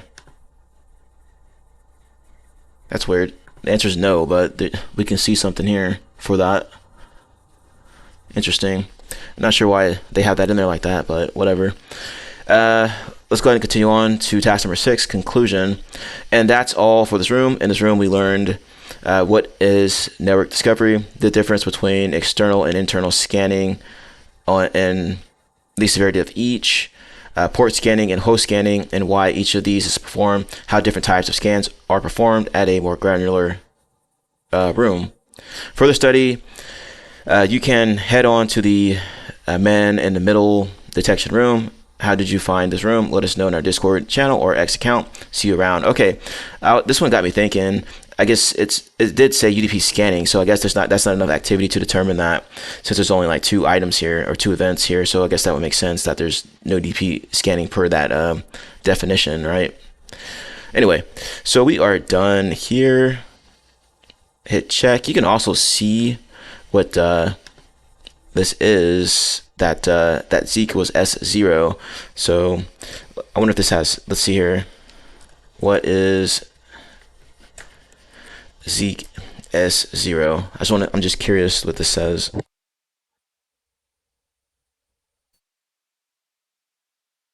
right, this is very slow. But yeah, so TCP send scan for that one. All right, so I just went ahead and asked ChatGPT what this was. What is Zeek.con underscore state value of S0? And it says, in practical terms, a send packet was sent by the originator. No SYNAC or any response was received from the responder. The connection was never established. What it usually indicates: port scanning activity, very common. Target host is down or unreachable. Firewall, network issues, SOC's perspective, and some other information here. So I was just curious about what that meant, but let's go ahead and wrap this up here. And we are done. Awesome. So if you enjoyed the room, if you enjoyed the content, be sure to comment on the video. If you want to help support the channel, be sure to like, comment, share, subscribe, hit that notification bell so you know every time I upload to the channel. Happy hacking, happy defending, have a nice day. I'll see you later. Stay safe in the cyber trenches. Hey everybody, this is WireDogSec. Just a quick reminder to subscribe to the channel and hit the notification bell. Once you hit the notification bell, be sure to set to all notifications so you know every time I post to the channel, upload a video, all that good stuff. Let's continue to grow our glorious community here. We are in the cyber trenches. We're not just reporting on it. Be sure to check out my channel as well. I have tons of videos. You can see here over 300 videos ready for you to check out and learn something from. Be sure to review my posts. I'm frequently posting new things to my channel here, including jobs and everything related to that. Also, I have tons of playlists here that you can review, make it more convenient for you. Anyway, happy defending, happy hacking, enjoy the video. Hey everybody, welcome back to my channel. This is WireDogSec, back with another video for you guys. Today's video, we are on TryHackMe, SOC Level 1 Learning Path, Network Security Monitoring Module, Data Exfiltration Detection Room.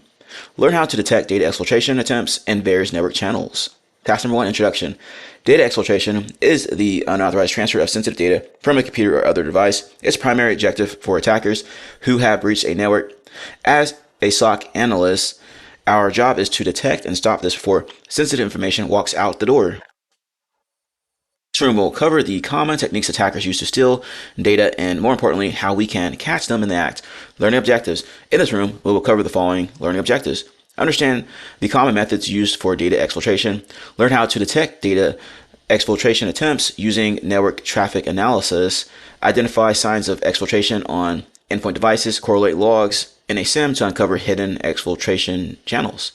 Prerequisites. This room expects the users to have completed or covered or explored the following rooms. So Wireshark the basics, network security essentials, Splunk basics, and Splunk exploring SPL. So check out my channel for anything related to these videos here.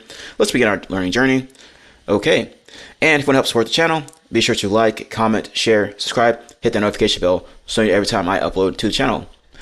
And I'm going to hit this start machine button as we dive into it.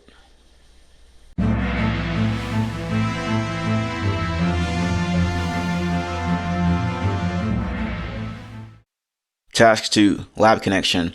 Before moving forward, start the lab by clicking the start machine button, which I've already done. It will take 3 minutes to load properly. The VM will be accessible on the right side of split screen. If the VM is not visible, use the blue show split view button at the top of the page. I have it open up in another tab. As you can see here, I'm already in Splunk. All files required to complete the room are placed in Data Exfil folder in the desktop. The log files for the investigation's coming task are pre-ingested into Splunk's instance, which can be accessed from the machine at whatever IP y'all are getting. Okay, as you can see, I've already navigated there. And make sure you click on the search and reporting right once this loads up. For the practical lab, there are 3 ways to approach the practical. Explore the network traffic in the retrospective folder in Data Exfil directory on the desktop. Perform log analysis on the log file in the same folder. Examine the logs already ingested into Splunk instance. Make sure to select all times and use the index equals data underscore exfil as shown below. So make sure it looks like something like this. Okay. All right, so let's go ahead and do that. I need to change the time over here to all time. Okay, there we go. Hit enter or just hit that search function there. And now we have stuff populating inside of here. So it looks like we're good to go there. Source type, okay. All right, so we've done this, and I'm going to try to minimize that. Task number 3, data exfil, overview techniques and indicators. Data exfiltration is the unauthorized transfer of data from an organization to an external destination controlled by an adversary. It will be deliberate, insider, or via malware, compromised credentials. While adversaries perform data exfiltration, data exfiltration is the act of stealing sensitive information from a network. Adversaries do this for several reasons. Financial gain, stolen data. Examples, credit card info, personal records can be sold on the dark web or used for fraud, espionage, nation, state actors target intellectual property, trade secrets, or classified data for strategic advantage. Ransomware and extortion, attackers steal data and threaten to leak it unless a ransom is paid. Disruption and sabotage, some adversaries aim to damage reputations or operations by leaking internal data. Persistence and reconnaissance, exfiltrated data helps attackers understand the environment for future attacks. Threat actors and their exfiltration techniques. The following table covers some of the real-world threat actors and their data exfiltration methods. So let's take a look at this table here. So we have threat actor / campaign, exfiltration technique, and description. APT29, Cozy Bear, which is well known out there. HTTPS over legitimate domains. Encrypted HTTPS channels were used to exfiltrate data from government networks. FIN7, HTTP post to C2 servers, embedded stolen data in HTTP post requests to evade detection. Lunar Spider, Z-Loader, encrypted C2 channels, maintain a 2-month intrusion using encrypted channels and staged exfiltration. Darkside ransomware, dual extortion, encryption plus exfil. Hold data before encrypting systems, then threaten public leaks, which is that's a common tactic these days. APT10, Cloud Hopper, cloud-to-cloud transfer, exfiltrated data from managed service providers using cloud APIs. Common phrases related to exfiltration, so discovery / collection, attacker locates sensitive files. Staging / compression, attackers aggregates, compresses, encrypts or encodes files. Zip, RAR, 7-zip, or 7Z, TAR, base64, steganography. Exfiltration, transport, transfer over network, removable media, cloud or covert channels. Command and control, or C2 for short, coordination. Orchestrates, transfer, and confirms receipt. Techniques and indicators. Detecting exfiltration requires correlating host and network level indicators such as unusually large or frequent outbound uploads, proxy / firewall, long or high entropy DNS queries, suspicious process command lines and network connections, sysmon / EDR, cloud storage HPI, activity removable media events, and effective SOC level 1 triage. Focuses on source host / user destination, transferred volume, process identity / command line, and supporting evidence across proxy, DNS, flow, host, and cloud logs. The table here, techniques, examples, and indicators of attack and where to look. Network-based HTTP, HTTPS uploads to S3, Azure Blob, Webmail, FTP, SFTP, SCP, DNS tunneling, ICMP, covert protocols, custom TCP, UDP, proxy, web gateway logs, large posts, uploads to cloud endpoints, firewall next-gen, firewall flows, high bytes to single IP ASN, net flow spikes, outbound flows, DNS logs, long host names, and TXT queries or text queries. Let's see here. Host-based, PowerShell / invoke web request, rclone, AWS CLI, curl / wget, archive creation, zip rar, use for removable USBs, ADS / hidden streams. So let's see here. You can use sysmon, EDR, process create, network connect, file create events, Windows security, events, looks like 4663 and 4656, object access, audit TD or audit D / shell history on Linux and removable media events, cloud exfiltration, S3, put object / multi-part upload, Azure Blob uploads, Google Cloud Storage objects, insert drive / SharePoint external sharing.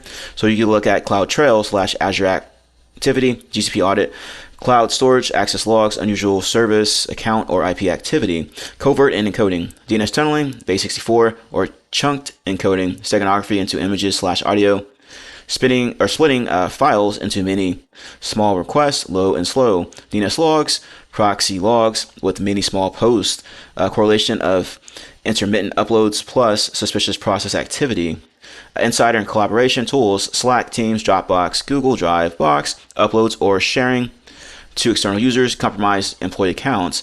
You can look at audit logs, share events, file downloads, and mail logs, general IOAs and triage signals, large outbound volume to external IPs / domains, unknown destination domains, suspicious processes / command lines, many file read events followed by an outbound connection, and multi-part / stream uploads. So you can look at correlate, proxy, firewall, netflow, DNS, sysmon, EDR, event 1, 3, and 11, mail server logs.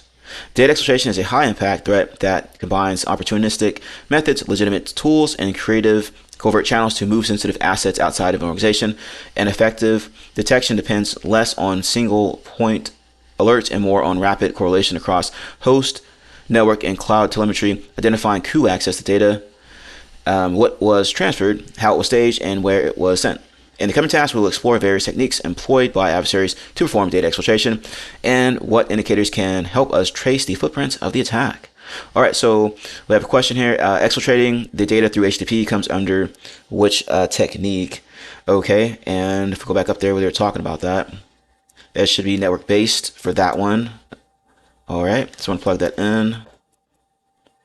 And we're going to proceed to task number 4 here. Detection, data exfil through DNS tunneling.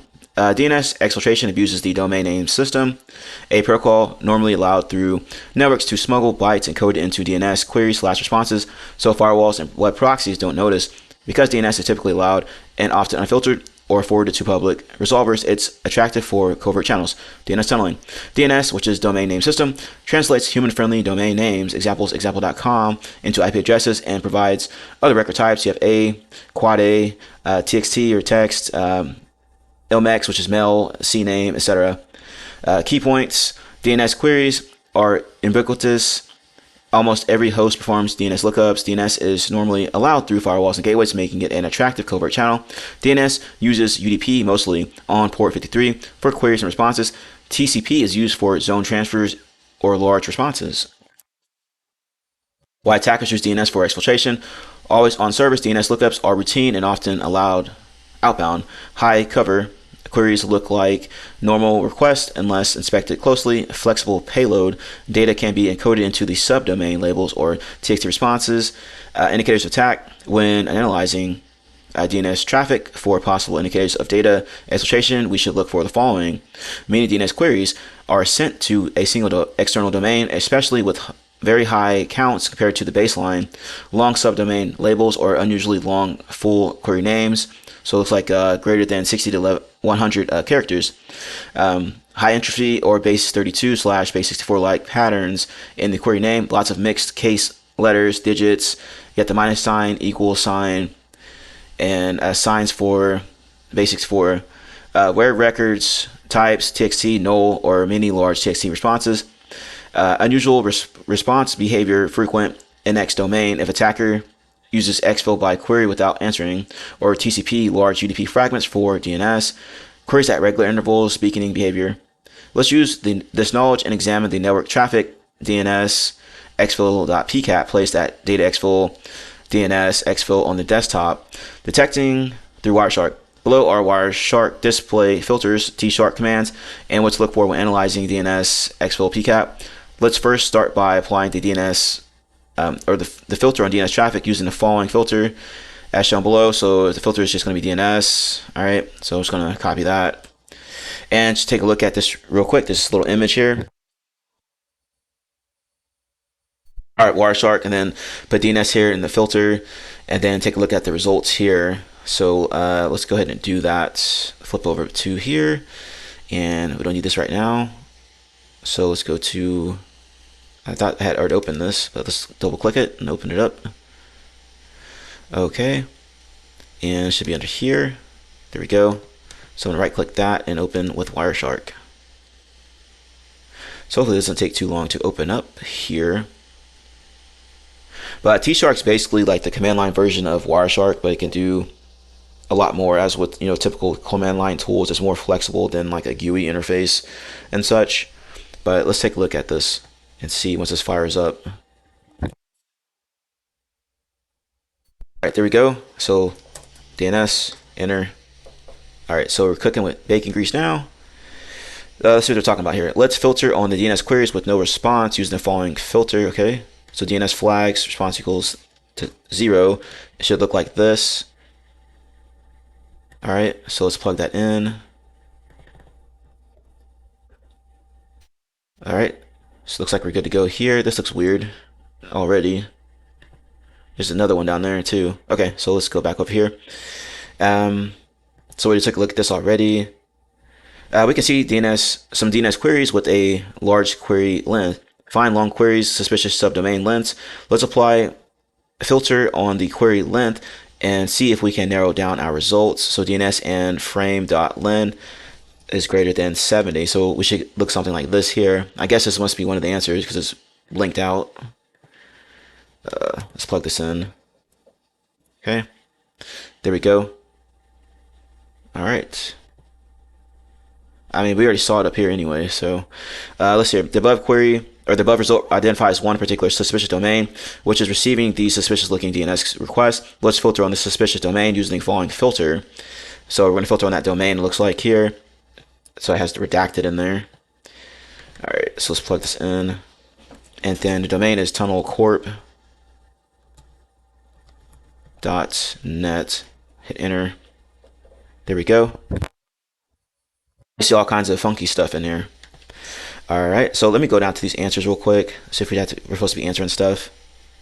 All right, yeah, so we already have that in here. So I'm gonna answer this one right away. Tunnelcorp.net. Okay, how many suspicious traffic / logs related to DNS queries were observed? I guess we have to look inside of Splunk eventually to get that one. Then which local IP sent the maximum number of suspicious requests? All right, so let's go back up here and continue on. We're left off. Okay, so we're at this part here. We already plugged it in to get just those results for that suspicious domain. Looks like we have successfully identified the DNS tunneling attempt for the network traffic. We can observe the following. Multiple internal hosts are compromised. All these hosts are sending the data in chunks and using DNS tunneling techniques. There's only one external domain identified as the one receiving the DNS queries. Let's correlate this with Splunk. So we're going to Splunk now. Here's the index right here and DNS logs, the ones we're going to look at specifically here. So let's launch up this bad boy. Okay. Okay, now we're going to go to our search up here. Oop, I didn't want to do that. So let's try this again. Control A, delete all that, enter. Now let's see what we're cooking with here. 1,000 events. Okay, quite a bit of events in here. All right, so should look something like this, which we do see that. All right, the search query will filter, show the results matching source type equals DNS logs. What to look for in the DNS logs? We need to look at the suspicious looking domains with a huge query count from multiple hosts or from one host, suspicious if the domain is untrusted. Let's run the following search query to display the stats of DNS queries generated per source IP as shown below. So index equals data exfil source type DNS logs, and they're piping that into stats count by source IP, and we should get something like this. So they got 5 back, it looks like, for that. And then on the side here, you can see the counts. So let's go ahead and do that. All right. Okay, let's see here. So looks like we have similar results. Let's now apply a filter on the stats of the queries to identify the suspicious ones as shown below. So it looks like they added some more things in here. So let's see here. Sort by, looks like sort count was added on this. All right, so let's do this here.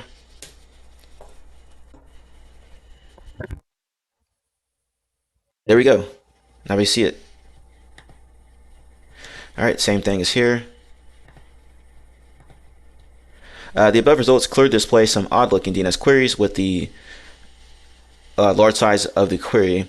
What to look for? We can look at single host generating far more DNS requests than normal. Long query names, subdomain encoding. Let's now apply the following filter on the queries with length over 30 and see if we can filter the odd-looking ones out as shown below. Okay, so we added this where in here now, where length query is greater than 30. So let's do that here.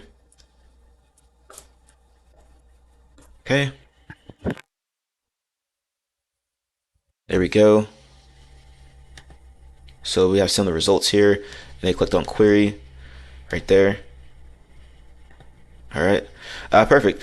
With the following indicators, we were able to identify the data exfiltration attempts through DNS tunneling, a large number of DNS requests with no response, large length of the DNS query.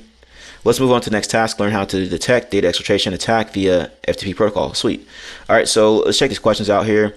How many suspicious traffic / logs related to DNS tunneling were observed? Let's see here. It says 315 events. So let's see if that's what they're looking for. Got it. Which local IP sent the maximum number of suspicious requests? And let's see if we can find that here. Source IP. All right, so this one here, 192.168.1.103 appears to be that answer there. So I'm going to copy that out and paste it in as our answer. Hey everybody, this is WireDogSec. Just a quick reminder to subscribe to the channel and hit the notification bell. Once you hit the notification bell, be sure to set to all notifications so you know every time I post to the channel, upload a video, all that good stuff. Let's continue to grow our glorious community here. We are in the cyber trenches. We're not just reporting on it. Be sure to check out my channel as well. I have tons of videos. You can see here over 300 videos ready for you to check out and learn something from. Be sure to review my posts. I'm frequently posting new things to my channel here, including jobs and everything related to that. Also, I have tons of playlists here that you can review, make it more convenient for you. Anyway, happy defending, happy hacking, enjoy the video. Task 5, detection, data exfil through FTP. FTP, File Transfer Protocol, is one of the oldest protocols for transferring files between a client and server over TCP/IP network. Attackers use it to move large amounts of data off a network, sometimes via compromised credentials, misconfigured servers, or ephemeral accounts. Detection relies on a mix of packet inspection, FTP only, server logs, SSH session metadata, and network flow size pattern analysis. How adversaries use FTP for exfiltration. Use legitimate FTP servers, public or misconfigured internal servers to stage transfer data.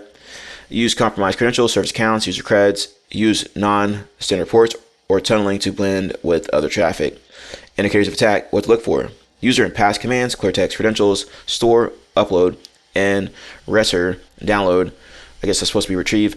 Commands repeated or large transfers, large data connections to unusual external IPs, especially outside business hours. Data channel openings on ephemeral ports, pass V paired with large payloads.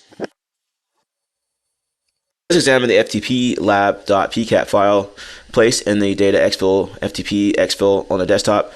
Open the file in Wireshark and follow the steps mentioned below. Isolate FTP and command control. First, we will look for FTP sessions using FTP, and then pipe FTP data filter as shown below. Okay, so let's go ahead and get this ready to go. Once we get it in there, it should look something like this. I don't know why I have so much hard time pronouncing ephemeral. So let's go back one and then go to FTP. And let's see here. I think it should automatically open this up. Let's make sure. Okay, there we go. And we can just close this one out. We don't need that anymore. Okay, now we're cooking. Okay, that's weird. It won't expand, whatever. So we'll do that. And let's see here. So we should be good to go. We had similar results. This filter will isolate the FTP, control traffic, look for credentials. Let's filter to show only login attempts, user/pass with this here. So FTP request, command equals user, and then FTP request equals pass, and we should get something like this. So you can see user admin, backup, dev. They're trying all kinds of stuff, it looks like here. Okay, well, let's get rid of all this. And what happened here? I copied too much. There we go. All right, so let me move this over. I don't know why this won't expand. That's weird. From the output, we can look for suspicious usernames or weak passwords, look for anomalies in file names or credentials. FTP contains store. All right.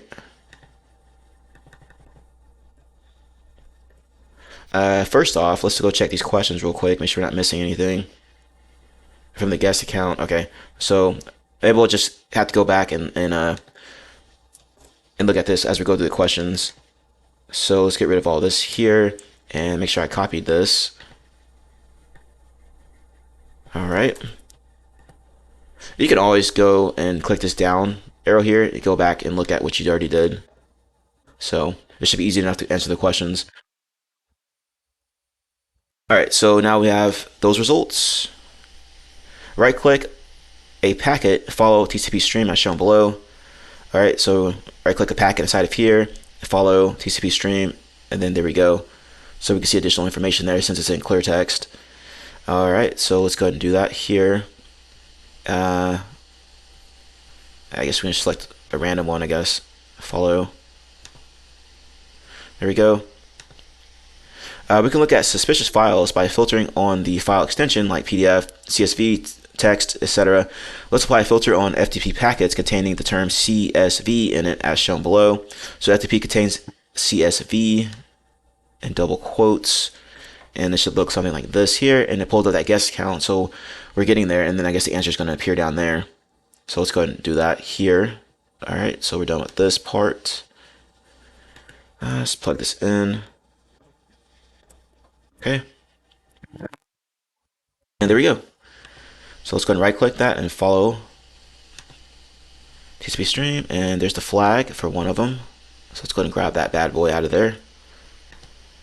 And just go down and plug it in here. Oop. Well, okay. We got ahead of ourselves, I guess.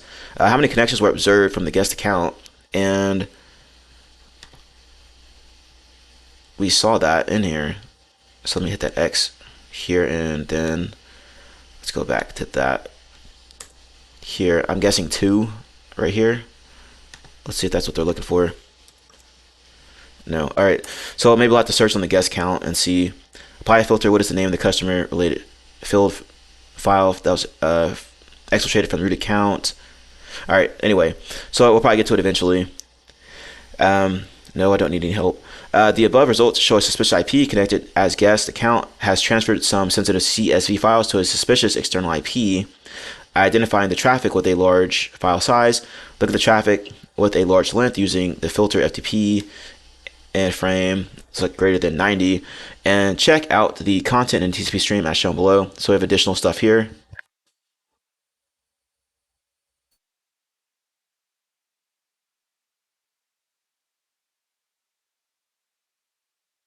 All right, and they clicked on guest again, so we'll do the same thing. Follow TCP stream. Okay. Nice. I guess that's what we're supposed to be seeing here. Store, yeah. All right. Looks like a document with sensitive information was being transferred to the external IP address. Explore other streams to find more indicators of sensitive documents being exfiltrated through the HTTP protocol. All right. So let's see here. I think we have this one. Internal IP was sending it. So it looks like this one here. This 192.162.1.105. Let's go back here, the drop down, and go here, enter. Yeah. All right. So we see that one has the biggest length. So I'm pretty sure that's probably what they're looking for here. Let's see if that's the answer. 192.168.1.105. All right. Apply to filter. What is the name? The custom-related custom-related file. All right. For this one, we can look at FTP contains root. You can see it pulled back all that information there. And you can do the same thing for guest, which we'll get to that shortly. But let's go ahead and follow the stream. And this should be the file name here. Go ahead and grab that, paste it in. And how many connections were observed from the guest account? So we're just going to replace root with the guest. All right. And then we'll just count those. So let's see, 1, 2, 3, 4, and 5 should be our answer for that one. Got it. All right, so let's go to the next task here, task number 6. So I'm just going to minimize that. And detection, data exfil via HTTP is when an attacker moves sensitive data out of a target using HTTP as the transport. HTTP is commonly abused because it blends with normal web traffic, can traverse firewalls and proxies, and can be obfuscated encoding, encryption, tunneling. This detection task aims to teach SOC analysts how to identify signs of HTTP-based exfiltration in packet captures, Wireshark, and log Splunk, and to provide practical search queries and investigation steps. Why it matters. HTTP is very common. Attackers hide exfiltration and the noise of legitimate web usage. Successful detection stops breaches and helps trace attacker activity post-compromise. Organizations must detect and respond to protect sensitive data and meet compliance requirements. How adversaries use HTTP for data exfiltration. Post uploads to external servers. Bulk data is sent to attacker-controlled host or cloud storage in post request bodies. Get requests with encoded data. Attacker squeezes small chunks into query strings or path segments useful for low and slow exfiltration. Use of common services /CDN. Exfiltration disguised as uploads to popular services or attacker-controlled subdomains under reputable domains. Custom headers, data placed in headers. Examples: x/data. Base64 may bypass some string-based DLP. Chunk transfer / multi-part. Large payloads split into multiple requests to avoid size thresholds. HTTPS/TLS tunneling. The encrypted channel hides the payload. Detection requires TLS inspection, SNI analysis, or metadata detection. Staging via cloud services. The attacker uploads to Dropbox, GitHub, GIST, I guess, and then fetches externally. Adversaries adapt low and slow approaches, encryption / encoding, and use of legitimate services to evade detection. Indicators of attack, also known as IOAs, common network indicators, unusually large HTTP post requests to external / unexpected host, HTTP requests to domains with low reputation / rarely seen in baseline traffic, frequent small requests beaconing to the same host followed by large uploads, chunked or multi-part transfers where multiple requests compose a larger file. Let's examine HTTP logs in Splunk and see if we can find the indicators of the data exfiltration attempts in logs, analyzing logs in Splunk. To start, use the following search query to get the HTTP_logs and make sure to select all time as shown below. So we're just going to copy and paste. Okay, so now we're going back into Splunk to look at stuff. Let's go ahead and get out of this. Okay, let's go back here in case we need to get back into anything here. So let's go back in Splunk and let's go out to that search bar. Okay, clear all this stuff out. Enter. Here we go. All right, awesome. So now let's take a look here. So we have similar results. Okay, as you understand, the exfiltration attempts can be done via post request. We will apply a filter on the post method to further narrow down our results as shown below. All right, so I'm just going to copy this whole thing here, and method equals post, as you can see there, and it should look like this. All right. Okay.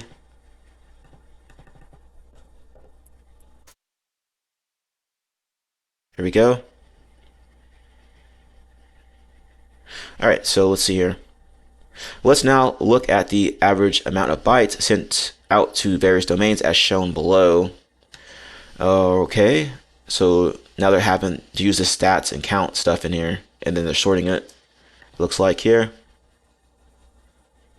All right, good to go there. Now let's try it on our end.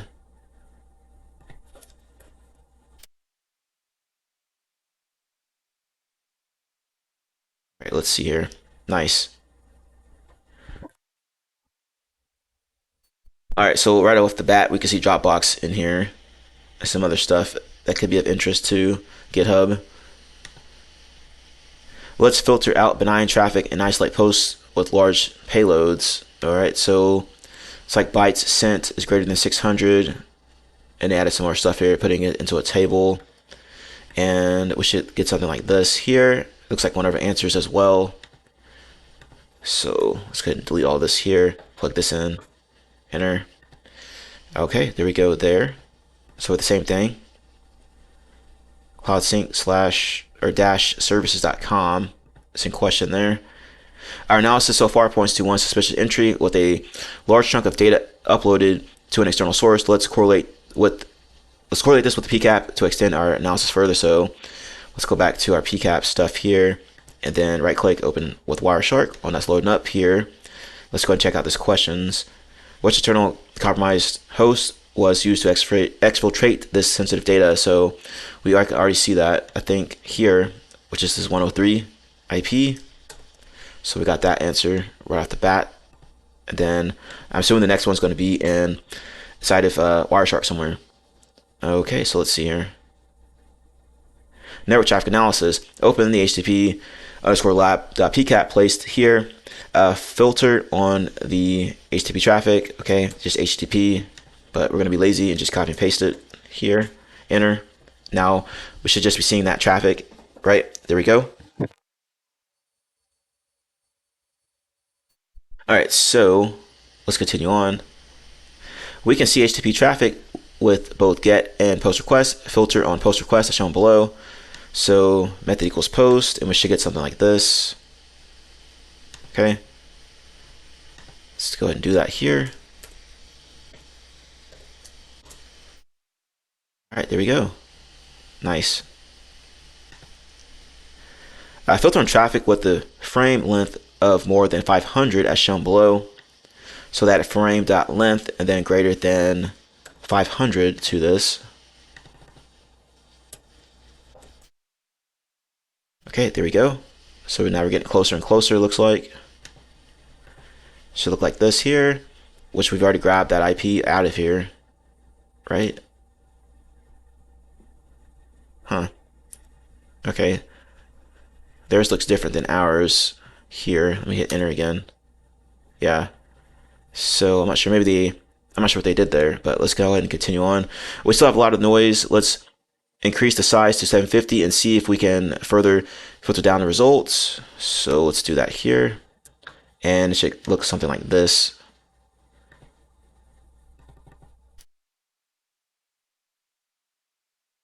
Okay, here we go. So basically what we just saw in Splunk there. This request shows only one entry, which looks the same as the one we found in Splunk. Let's go to the HTTP stream to see the file's content that's shown below here. So once again, right click it, follow TCP stream, and then it should pull up some additional stuff over here.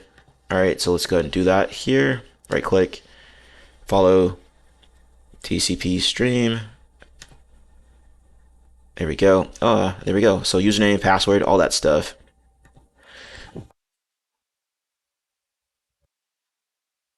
All right, so let's continue on.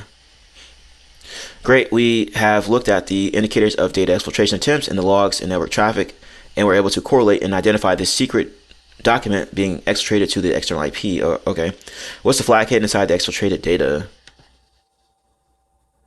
Okay, so let's see if we could find that somewhere in here. It's right there. Got it. Well, this is actually pretty fun. You can see how we're using different tools to correlate things, and we're also using logs to correlate events and such. All right. Let's go ahead and continue on here. Task 7, detection, data exfiltration via ICMP or ping. ICMP is a network layer protocol used for diagnostics and control. Examples: ping, TTL, exceeded, which is time to live exceeded, because it is commonly allowed through firewalls and typically inspected less strictly than TCP UDP. Attackers sometimes abuse ICMP to tunnel and exfiltrate data.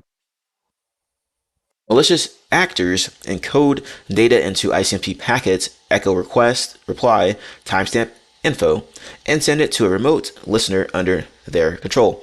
How adversaries use ICMP for exfiltration. Common techniques: ICMP echo type 8, reply type 0, tunneling.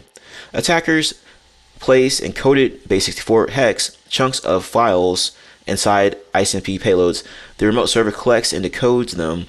Custom ICMP types codes using uncommon ICMP types or non-zero codes to avoid signature-based detections, fragmentation, and reassembly.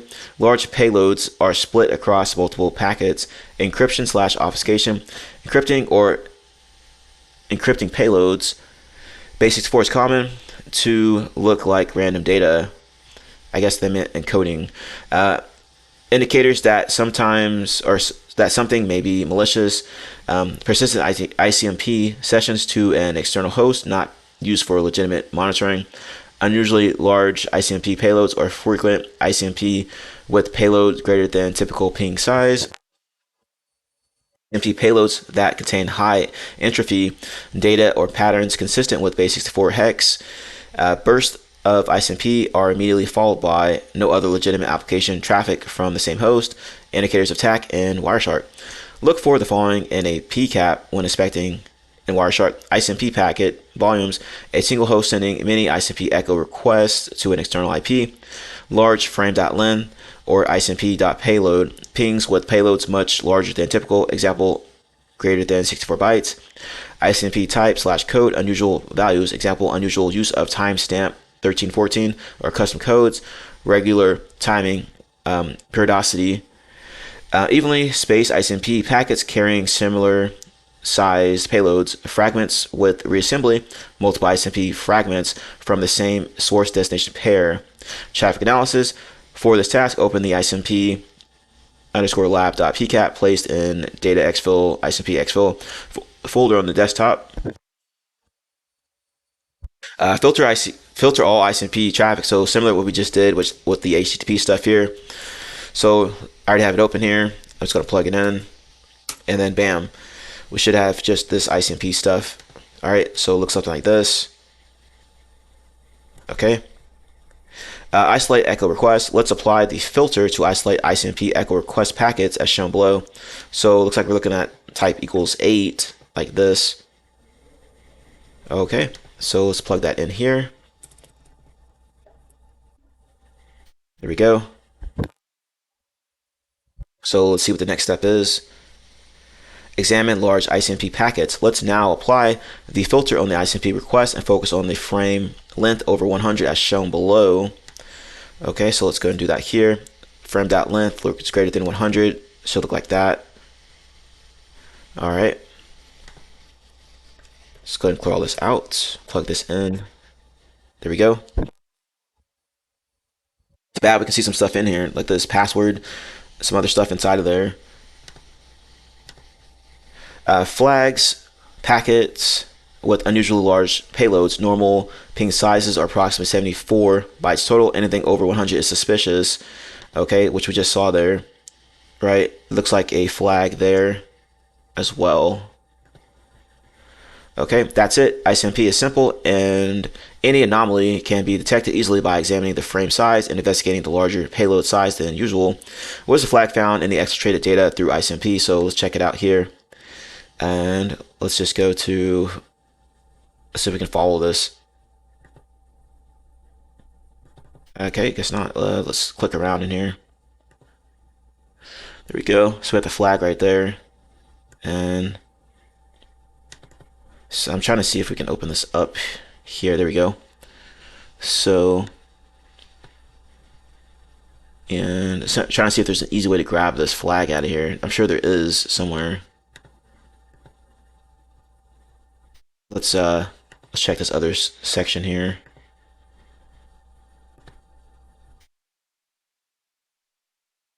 I wonder if you have to copy all that out and just grab it that way. All right, whatever. Let's try this here. Let's see if we can copy this. Okay, so I'm not sure if you can do that. Let me try double clicking again. All right, whatever. Let me see if I can get this figured out. If not, I'll just type it in. All right, so what you can do is you can open up a text editor or something, and you go over here, right click it, and you can copy as C string. All right, so go back to your text editor, paste it in there, and now you should be able to grab it out of here, right there. I've already done it. Okay, so I'm just showing y'all how to do it here, or you can just manually type it in. But there we go. Test number 8, conclusion. That's it from this room. This room only touched a few channels used for data exfiltration, and we looked at the network-centric log sources to find the footprints of the data being sent out of the organization. We've explored data exfiltration from a defender's perspective. In this room, we covered the fundamentals, what data exfiltration is and why it's a critical threat to organizations, attacker frameworks, how data exfiltration fits into established models like cyber kill chain, action on objectives, common techniques, the various methods attackers use to steal data, including FTP, HTTP, DNS, and ICMP tunneling. Adversaries use more channels to exfiltrate the data, and we can look at other log sources to find indicators of attack. Further rooms will cover more. Sweet. So we are done. Awesome. So that was neat. A lot of information to take in there. Hopefully y'all took notes. If you're enjoying the content, you want to help support the channel, be sure to like, comment, share, subscribe, and hit that notification bell so you know every time I upload to the channel. Happy hacking, happy defending. Have a nice day. I'll see you later, and stay safe in those cyber trenches. Hey everybody, this is WireDogSec. Just a quick reminder to subscribe to the channel and hit the notification bell. Once you hit the notification bell, be sure to set to all notifications so you know every time I post to the channel, upload a video, all that good stuff. Let's continue to grow our glorious community here. We are in the cyber trenches. We're not just reporting on it. Be sure to check out my channel as well. I have tons of videos that you can see here, over 300 videos ready for you to check out and learn something from.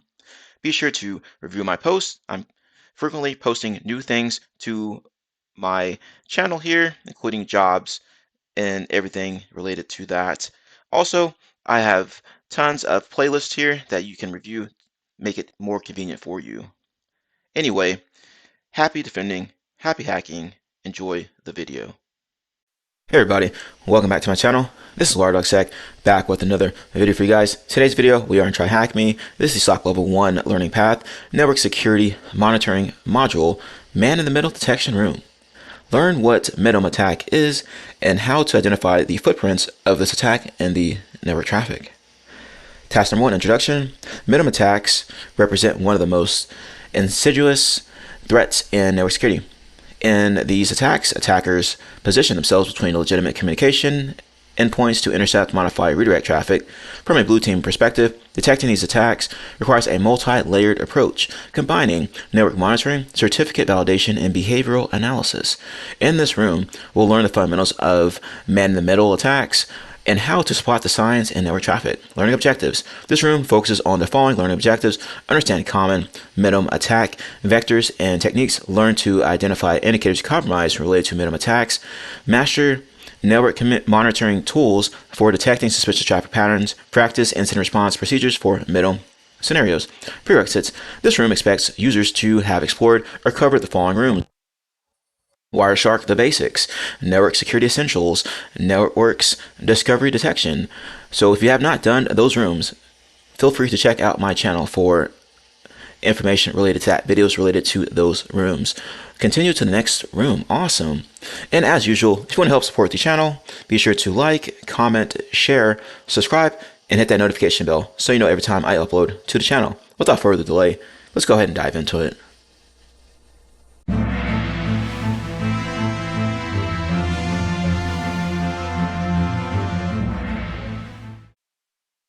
Task 2, Lab Connection. Scenario: a routine network monitoring alert at Acme Corp revealed unusual traffic patterns suggesting a possible MITM attack inside the corporate LAN. Over several days, an attacker quietly intercepted communications, redirected communications, and captured user credentials. In this room, you'll step into the role of a SOC analyst investigating this incident using the provided packet capture and logs. You'll uncover evidence of 3 changed MITM techniques: ARP spoofing, network interception; DNS spoofing, redirection; SSL stripping, credential capture. Lab access. Before moving forward, start the lab by clicking the Start Machine button below, which I've already done. The machine will start in split view and will take about 2 minutes to load. In case the machine is not visible, you can click the Show Split View button at the top of the task. So go ahead and do that. Start up your machine here. Okay, I've got everything ready to go here. I'm inside Splunk. Okay, so let's take a look here at important note. To accomplish this room, we will be relying on the network traffic provided to us in the MITM folder on the desktop. However, there are other ways to examine and complete the room. A complete log file named MITM_attack.log containing the entire attack chain is placed in the same folder. Same logs are ingested into Splunk, which can be accessed at whichever IP and port you get, and the logs are ingested into index equals network logs. Okay, so it should look something like this. We've already done that, and okay, wonder why there's nothing showing for mine. That's weird. Okay, well, I'm not sure what's going on there, but here is the folder here. It's got the logs in it, so see how long this takes to boot up or to appear. And I don't know, maybe I'll have to restart this machine to see what's going on here. Let's do last 30 days maybe. Nothing's in here. Let's try all time, and let's do this here. Nothing. So I'm not sure what's going on there. Maybe we can put the logs inside of here manually. I'm not sure, but let's go ahead and minimize that. Open up this folder. Okay, so we have the log file and the PCAP there. So I'm just going to right click, open in terminal, get this ready to go in case we need to hop in here. Looks like we may have to do it this way if Splunk doesn't want to work properly today. So I'm going to zoom in, make it a little bit bigger. There we go. Alright, so let's do this here. Task number 3, MITM attacks and overview. A MITM attack is a cybersecurity attack where an attacker secretly intercepts and potentially alters communication between 2 parties, such as a user and a device, without their knowledge. The attacker may eavesdrop to steal sensitive data like credentials and credit card info, or inject malicious content. These attacks can target any organization or individual, especially where encryption or authentication is weak. Here is an infographic of what that looks like here. Normal user, and it looks like their connection is secured. Going to the server here, man in the middle attack. here's the victim, and here's the attacker right there that's looking at all that traffic that's going to the server there. All right, let's see here. How MITM attacks work. MITM attacks generally involve two main steps. Interception. The attacker inserts themselves into a communication stream, often by exploiting weaknesses in network protocols or by using techniques like ARP, DNS, or IP spoofing. Manipulation. Decryption. The attacker tries to access or modify the communication, decrypting encoded data or injecting harmful content, such as an altered website responses or fake login forms. Common types of MITM attacks: packet sniffing, capturing unencrypted data packets exchanged over network, often on open Wi-Fi; session hijacking, stealing and using session tokens to impersonate users.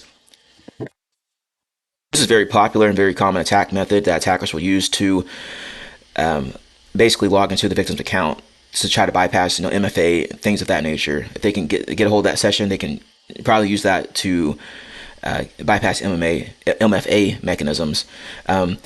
SSL stripping, downgrading HTTPS connections to insecure HTTP to steal or alter data transfer; DNS spoofing, redirecting legitimate website traffic to fraudulent domains by manipulating DNS responses; IP spoofing, crafting malicious IP packets that appear to come from trusted systems; rogue Wi-Fi access point, creating fake networks to intercept user traffic, and that's a well-known attack as well. Okay, that's why you should watch out when using like public Wi-Fi. You may not know if it's controlled by an attacker or not in some cases, so just be careful there. And let's see here. Real world examples. In 2017, Equifax suffered a data breach due to a MITM attack, which exposed the sensitive data of 100 million users. I remember this. This was huge back in 2017. High profile attacks have included code injections by ASPs and state actors intercepting search traffic via SSL spoofing. MITM and cyber kill chain. To effectively analyze and respond to security threats or security events, an analyst must contextualize alerts within a broader model of adversary operations. Isolated indicators gain significance when mapped to the attacker's tactics, techniques, and procedures, TTPs. A widely adopted model for this is the cyber kill chain, a framework that sequences the typical stages of an advanced cyber intrusion. The framework consists of 7 distinct phases. So reconnaissance, the adversary gathers intelligence on the target to identify vulnerabilities, and this is one of the most important stages here, reconnaissance. Weaponization, the adversary couples an exploit with a malicious payload into a deliverable package. Delivery, the adversary transmits the weaponized package to the targeted environment. Exploitation, the adversary's code is triggered and it takes advantage of a software, hardware, or human vulnerability to gain initial access. Installation, the adversary installs malware or establishes a persistent backdoor on the compromised asset. Command and control, or C2, the adversary establishes a covert channel to communicate with and control the compromised asset actions on objectives. The adversary executes their ultimate goals, such as data exfiltration, destruction, or lateral movement. Situating MITM within the cyber kill chain. Man-in-the-middle is a versatile technique that adversaries primarily leverage during the exploitation and installation phases.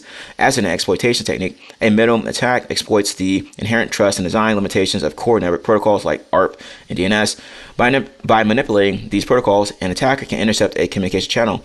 This active session interception is a form of exploitation, as it violates the integrity of the network and provides the adversary with their initial foothold for eavesdropping or active manipulation.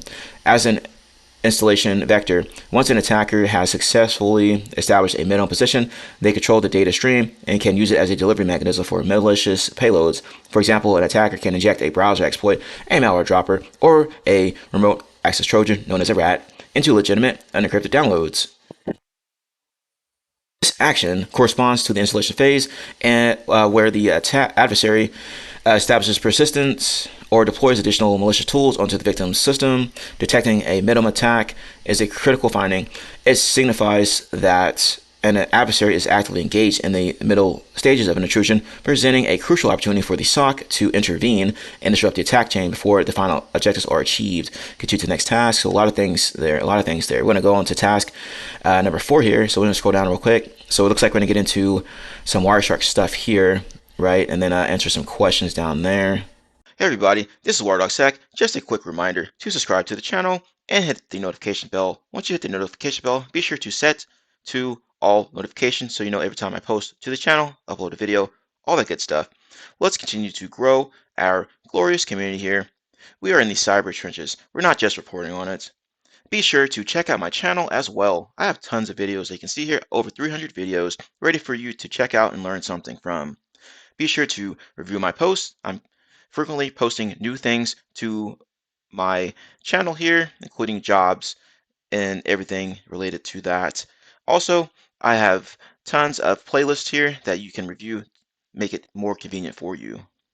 Anyway, happy defending, happy hacking, enjoy the video. Task 4, detecting ARP spoofing. Before investigating ARP spoofing attacks, it's essential to understand what the ARP protocol is, its purpose, and how attackers must use it to perform man-in-the-middle attacks. What is the ARP protocol? ARP, which stands for Address Resolution Protocol, maps IP addresses to MAC addresses in a local network. When a device wants to send data to another IP, it first asks who has this IP. The correct device replies with its MAC address. ARP spoofing. In ARP spoofing, an attacker sends fake ARP replies to trick devices into associating the attacker's MAC address with a legitimate IP, usually the default gateway. This allows the attacker to intercept, modify, or redirect attacks. Why ARP spoofing works. ARP has no authentication. Any device can send unsolicited is-at messages. An attacker exploits this vulnerability by sending fake ARP replies to victims and gateways. 192.16.10.100 is at this MAC address. Attacker claims to be the gateway. Results: the victim's ARP cache becomes poison. All traffic intended for the gateway flows through the attacker first, man in the middle. Indicators of the attack. And look for the following key indicators while investigating the logs or network traffic for potential man-in-the-middle attack using ARP spoofing. Duplicate MAC to IP mappings, multiple MAC addresses claiming the same IP address, indicates impersonation. Unsolicited ARP replies, high number of ARP replies without matching requests. Gratuitous ARP, abnormal ARP traffic volume, a large number of ARP packets in short intervals. Unusual traffic routing, traffic rerouted through the attacker's MAC. Gateway redirection patterns, multiple destination MACs for the same gateway IP. ARP probe/reply loops, many ARP requests with who has 192.168.1.x, tell 192.168.1.y patterns. Network information. For the case investigated, we have the following information about the network. So look at this table here. We have role IP, MAC, and notes. So what first one is gateway 192.168.10.1, and it says notes, legit router, attacker, victim, and the domain is corp-login.acme-corp.local. Network traffic analysis. Let's begin our investigation by examining the ARP traffic and seeing how we can identify and detect ARP spoofing in the network traffic. Open the network traffic.pcap placed in the MITM traffic folder on the desktop and follow the steps mentioned below, narrowing down ARP traffic. As the ARP is the protocol of interest, we can start by isolating it using the following filter. This will allow us to inspect requests/replies and notice abnormal volume or pattern. So just going to type in ARP as our filter there in Wireshark, and I should have that fired up already, as you can see there. Okay, hit enter. Now we're just seeing ARP stuff. All right, you'll see requests and replies, who has and is at, pointing to both ARP requests and responses. We can examine the results for any abnormal and repeated requests or responses. Important note: Control-Alt-1 to fix the time displayed. Okay, so I guess we need to do that. Control-Alt-1, and let's try. Okay. I guess it's fixed. I'm not sure. But anyway, let's continue on. ARP request. Let's look at the ARP request as shown below. So ARP.1 or ARP.opcode equals to 1, and let's plug this in here. Okay. All right. I think I see the time now, but all right. Not sure what's going on there. Let's continue on. So we put this in, and now we have this here, and our time does not look like that. So I need to figure out a way to fix this here. Let's see. Let's try view time display format, and then let's go to. Let's try this one here. Yeah, there we go. Okay, so now it's fixed. Okay, this shows all ARP requests captured from different hosts. ARP response. Forged ARP poisoning typically uses unsolicited is-at replies, gratuitous / unmasked replies. These are strong indicators. So let's look at the ARP response as shown below. So this is our new filter here. We're going to change that to 2. All right. And there we go. So now we're looking at those replies there. So we can see it says reply on the gratuitous ARP. All right, so it looks something like this, which is what we're seeing. This filter displays ARP responses from various hosts. Examining these closely reveals multiple responses, including gratuitous ones.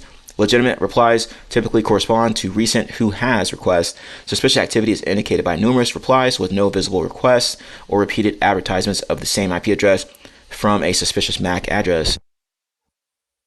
Gratuitous ARP responses.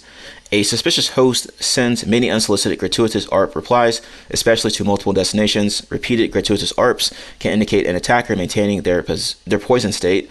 We can also filter on gratuitous packets as shown below. So ARP.isGratuitous is going to be our new filter here, and it should look like this here.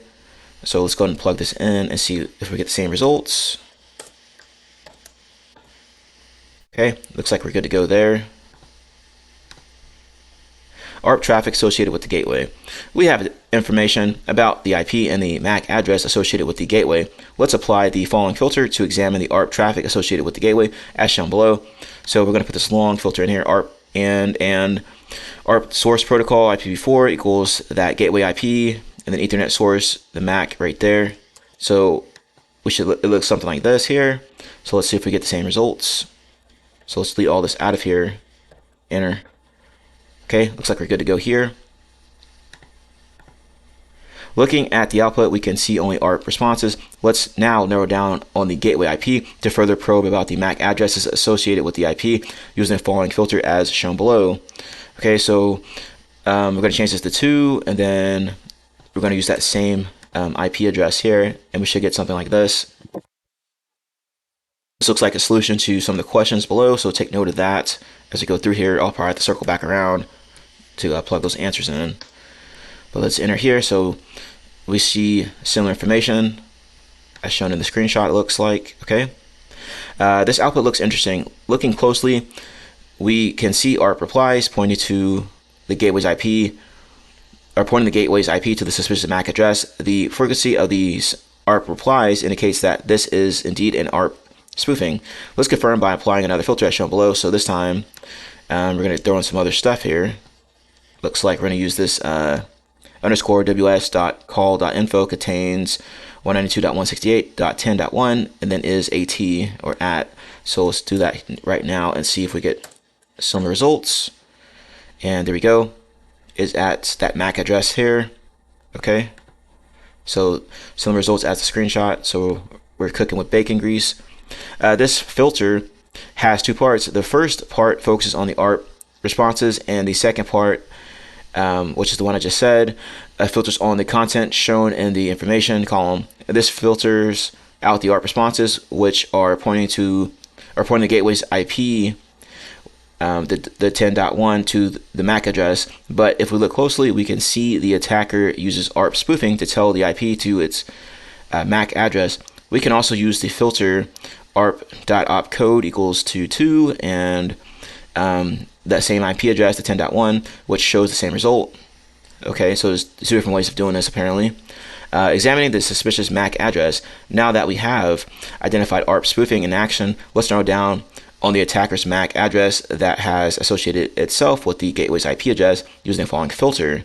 So another one here, and okay, now it's redacted, so we're going to throw that MAC address in there apparently. All right, so let's go ahead and try that out here. And did not copy correctly. So I need to get that second part there. That's what I forgot to get. So let's try that again.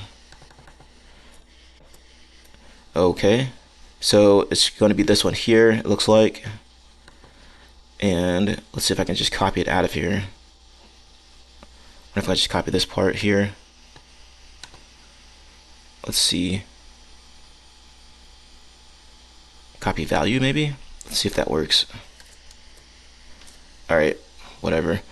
So I'm gonna grab this whole thing like so, and then we'll just delete all this extra stuff out of here. Alright, now let's hit enter. There we go. Okay, and looks like we have similar results. Let's double check here. Alright, looks good, I think.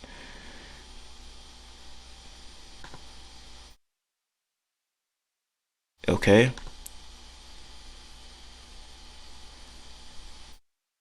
And maybe I selected the wrong one. Alright, make sure you grab the correct one. Just go ahead and select one of these packets here, and then you can go down to Ethernet 2 here, just drop down and go to source, and then just right click it. Okay, and then just copy, and it should say copy value, and then once you do that, you should be able to copy that in there, like so. So make sure you got that correct one in there. Alright, and let's go ahead and continue on here. The result clearly confirms that the attacker spoofs ARP. Check for duplicate IP to MAC mappings. The last thing we can check and confirm is by filtering on the check for duplicate MAC address mappings to a single IP address. So let's go ahead and plug this in here, this filter, and it should look something like this. And then there's a drop down below. Okay, let's do that. Okay, sweet, and there it is. All right. It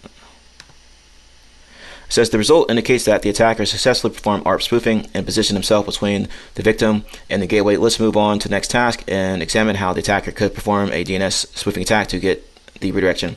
All right, so we have questions here, and we should have been able to answer these on the way through.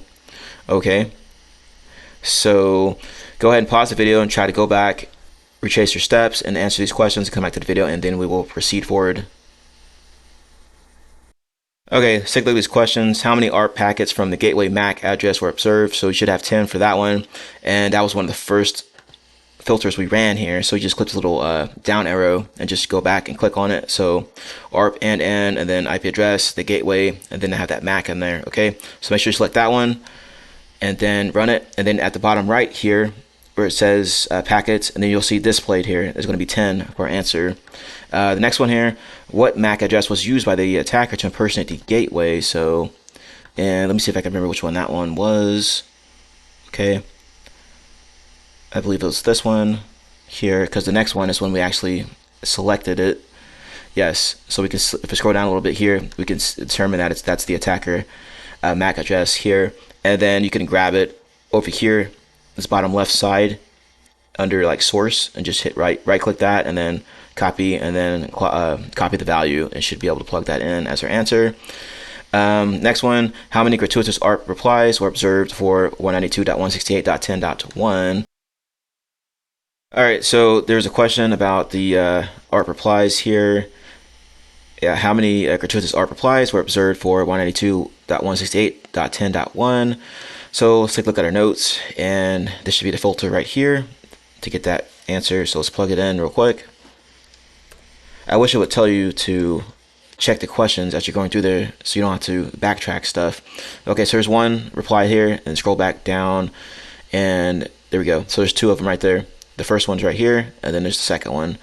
And let's take a look at the second, or the other question here. How many unique MAC addresses claim the same IP? So we're going to do it with this filter right here. Okay, it contains that gateway IP. So let's get rid of all this here, plug it in, and there we go. So we should be able to just count the unique MACs in here, right? So there's one MAC right there, there's the second one right here, right, which was the that malicious one that we had to take a look at. So the 2 is going to be the answer for that one as well. All right, so 2 and 2, and then last one, how many ARP spoofing packets were observed in total from the attacker? So let's go ahead and get that one real quick, and we can get that with this filter right here. We're pivoting off of that malicious MAC, or the attacker MAC. Remember, we went over that. So let's copy that and plug it in as our answer. Also, you can just click this X here, and it'll clear everything out. All right, so there we go. And down here, we see displayed 14 for our answer there. So let's go ahead and continue on. Task number 5, unmasking DNS spoofing. DNS protocol simplified. First, let's understand DNS. Think of it as your phone's contact list. You don't remember your friends' phone numbers. You tap on their names. Similarly, DNS, translate human-friendly websites like www.google.com into computer-friendly IP addresses. DNS spoofing, or DNS cache poisoning, is when an attacker corrupts the system. They give your computer the wrong phone number for a website you're trying to visit. This is a powerful technique for launching man-in-the-middle or minimum attacks. Here's how it works. All right, the victim tries to visit their bank at myrealbank.com. The attacker, who is already on the local network, perhaps via ARP spoofing, intercepts the victim's DNS query. The spoof, the attacker quickly sends a fake DNS response to the victim. This fake response says myrealbank.com is at my IP, the attacker-controlled IP. The interception, the victim's computer trusts this fake response and saves it in its DNS cache. When the victim tries to connect to their bank, they unknowingly connect directly to the attacker's server, which might host a perfect replica of the real banking site. The attacker is now in the middle, capturing everything the victim types, including their username and password. So here is a infographic of that. So user, recursive resolver, and then there's attacker in the middle here, controlling everything. There's the malicious IP, alternative DNS, DNS resolution, and DNS spoofing here. Okay. Indicators of the attack. We can look for the following key indicators while investigating the logs or network traffic for a potential man-in-the-middle attack using DNS spoofing. Multiple DNS responses for the same query, a legitimate resolver, and a forged responder reply to the same query. This is the single most reliable indicator. DNS response from an unexpected source. A DNS reply arrives from an IP address that does not match any configured resolver like 8.8.8 or your DNS server. Suspiciously short TTL, which is time to live values. Attackers use very low TTLs, 1 to 30 seconds, to keep poison entries short-lived and reassert control. Unsolicited DNS responses. A DNS reply appears without a corresponding DNS request from the victim. Network traffic analysis. Let's begin our investigation by examining the DNS traffic and how we can identify and detect DNS spoofing and the network traffic. Open up the network traffic PCAP placed at MITM traffic folder on the desktop and follow the steps below. So let's go ahead and fire that up here. So I'm going to close out of Wireshark, and let's see. We don't need this anymore, so I'll just delete everything there in case we need to use our note-taking gear again. So there. Okay, well, I mean, we already had it open, right? Let's go back here. Let's make sure. Yeah, that's the only one in here. Okay, whatever. Let's take a look at this again, and they're probably going to want us to put DNS in. There we go. So yes, so the same thing as did before with ARP. If you want to just look at all the protocols in question here, you just type in the protocol name, so, or the abbreviation of it, DNS. Now we have all that information there displayed. The output contains both DNS requests and corresponding responses, filtering on the legit traffic. Legitimate DNS servers like Google's 8.8.8 respond from a known external IP address. By filtering responses from this IP, we can see what normal answers look like for comparison. Okay, so they're using this DNS.flags.response equals to 1, and IP source is going to be that Google DNS. So let's do it. Go ahead and do that here, so we can see what legitimate activity looks like. All right, so there we go. You can see here google.com is mentioned. Here there's corp.login and ICMP corp. Interesting. So I'm assuming that's the maybe that's the legitimate site. But let's go ahead and continue on here. I mean, we got similar results as this. Okay. And let's see, the results show valid DNS replies and from the legitimate DNS server. Examine DNS responses. Let's look at the DNS responses using the filter below. So this time we're going to flip that to 1 for that flag entry here, and we're changing it like so. There we go. Now we can see that information. Okay, it looks like this, and it looks like there's an answer to a question in here that we'll need to take note of that, so take note of that. In the output, we can hunt for responses from IP addresses other than the usual DNS server. Looking closely, we find one DNS response from an IP other than 8.8.8. This is an interesting find, though we have discovered an odd DNS request indicating a potential DNS spoofing attempt. We will note this and return to it later. DNS response from DNS server. In the following filter, we will show the DNS responses from the DNS server using this filter here. So let's go ahead and grab that, and we should get results like this. Okay, and let's go ahead and plug that in. All right, so let's go ahead and click that X there. Here we go. All right, looks good. Yeah. So let's see here. DNS requests for our domain.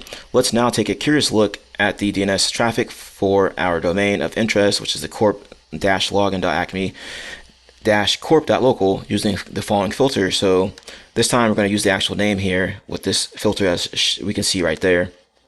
All right, and now we should see anything related to that particular domain. So let's clear all this out. Here we go. Now we have that similar information. All right. Let's now filter on the DNS request for our domain of interest originating the DNS server using the filter as shown below.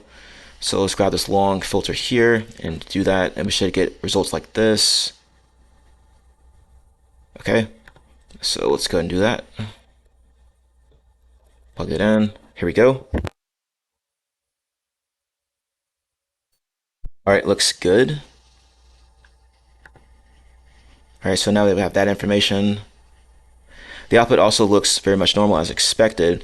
DNS responses other than the DNS server. In the previous results, we explored the DNS traffic originating from the DNS servers for our domain of interest. Let's apply the following filter to see if any DNS requests are coming from servers other than the DNS server 8.8.8.8. So let's do that here, and you can see that it says that it's not equals to that. So that's an important piece right there to filter out this information. So let's do that and see what we get. There we go. So we have 2 right there. Awesome. Yes, it looks just like that. All right, and since this is what DNS spoofing looks like, it shows a system within the network acts as a rogue DNS server sending spoofed DNS responses. Analysis summary. The analysis in the previous 2 tasks shows a successful multi-stage man-in-the-middle attack where the attacker first poisoned the ARP mapping for the gateway 192.168.10.1, followed by the forced DNS replies for corp login acme corp.local that redirected the victim to the attacker's IP. Let's move on to the next task, understanding why SSL stripping is used in finding the evidence of SSL stripping that resulted in the victim's data theft. So we should be able to answer these questions as per the previous task. Okay, so just retrace your steps and then plug in your answers as you go along here. So go ahead and pause the video, try to answer these questions yourself, then come back to the video, and then we will proceed forward. All right, let's take a look at these questions. How many DNS responses were observed for the domain corp-login.acme corp.local? So flip back over here, and this is the filter you should use to get this one. So DNS flags.response equals to 1, and DNS query name equals to corp-local.acme corp.local. And down here at the bottom right side, you can see that there's 211 displayed. All right, something's going on with this Wireshark, I'm not sure, but 211 is our answer there.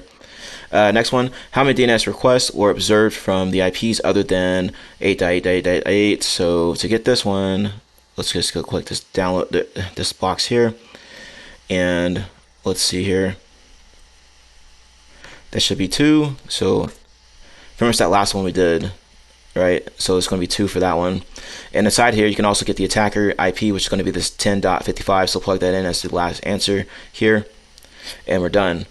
Task number 6, spotting SSL stripping in action. SSL stripping is a man-in-the-middle technique in which an attacker intercepts and modifies traffic to remove or prevent TLS encryption between a client and a server. This causes the client to communicate over HTTP instead of HTTPS. The attacker retains a secure HTTPS session with the server while relaying plain HTTP to the victim, enabling eavesdropping and credential capture. How it works. The victim initiates a HTTP request to a website. The attacker intercepts the request using ARP spoofing or a rogue access point. The attacker connects to the website over HTTPS but relays the response to the victim through HTTP. The victim unknowingly interacts over HTTP, exposing sensitive data in plain text, indicators of SSL stripping. Initial request versus response. The user's initial request may be for HTTPS port 443, but the subsequent packets immediately shift to unencrypted HTTP port 80 for the same domain. Redirect/link rewriting. Monitoring for redirects HTTP status codes 301, 302 that persistently direct an HTTPS request to an HTTP resource. And these 300 codes, I believe, are redirects. Okay, so go Google that. Certificate errors. Although the attacker usually tries to hide this, the initial TLS/SSL handshake may fail or display a self-signed certificate if the attacker uses a more direct proxying technique. Network traffic analysis. Let's continue our investigation by examining the same network traffic.pcap file in Wireshark. In this task, we'll look at SSL traffic and see if we can identify any of the indicators mentioned above. So narrowing down SSL traffic, and we can do that with this filter here. So TLS, and then looks like double pipe SSL for that, and I should get results like that. So let's go ahead and do that here. Click this X, and then let me move this over a little bit here. Let's see what's going on with this. All right, so let's go ahead and put our filter in here. There we go. All right, and it's a little bit cut off, so I'm gonna move it over a little bit more. There we go. So we have 64 displayed there. All right. The filter will show all the traffic associated with SSL. Examine the SSL traffic of our server. Let's apply the following filter to show the established TLS handshakes to our server, which proves the site normally uses TLS for communication. So we're going to use this TLS.handshake.type filter, and then also this other one, handshake.extension server name. Okay, and plug that information in, and we should get results like this.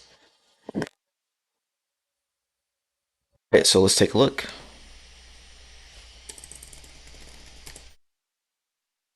Enter. There we go. So we have 31 displayed now, and we can see that information right here. All right, good to go. One of the key observations from the above output is the confirmation that the domain in question uses TLS communication, right? Which we can see that here. It looks like show DNS redirect that precedes stripping. Our hypothesis about SSL stripping is that it is done after the attacker successfully performs DNS spoofing, sending the victim to the attacker's IP. In the previous task, we identified the attacker's IP address performing the DNS spoofing. Let's isolate DNS responses from the attacker to show the victim was pointed to the attacker's IP as shown below. So let's go ahead and do that here. We're combining, we're going to take a look at this DNS stuff here, it looks like here, and we should get results like this, right? So as we saw earlier, I believe in this room, those two results, right? That .55 is the attacker's IP. The above result shows two incidents in which the attacker's IP sent spoofed DNS responses for the domain of interest. Verified TLS disappears. One of the main indicators of SSL stripping is that after the spoof, the domain no longer performs TLS handshakes to the legitimate server. This validates the absence of TLS traffic from the victim to the real server. Let's apply the following filter on the server IP and the attacker IP shown below. So let's go ahead and do that here, and we should get results like this. So there's an HTTP, and then the source and destination. Okay, so let's go ahead and get rid of this here. So now we should see the HTTP traffic between the two right there. So get login, and then you can see that other information here. And remember, we can also right click this and you can follow it, right? There we go. So now we have additional information there, which we'll probably use to answer some questions, but let's go ahead and go back to this. We can clearly see that the victim connected to the server after SSL stripping and logged in, right, which I just showed y'all. So you can use TCP stream or HTTP stream. You should get the same results as we just saw. We can also identify the user's credentials in plain text, which confirms that the attacker was able to obtain the victim's credentials, though there are other SSL stripping indicators as well that we should be looking at. In this scenario, we only observed one indicator where HTTPS traffic of our portal was stripped down to HTTP. Interesting. Summary.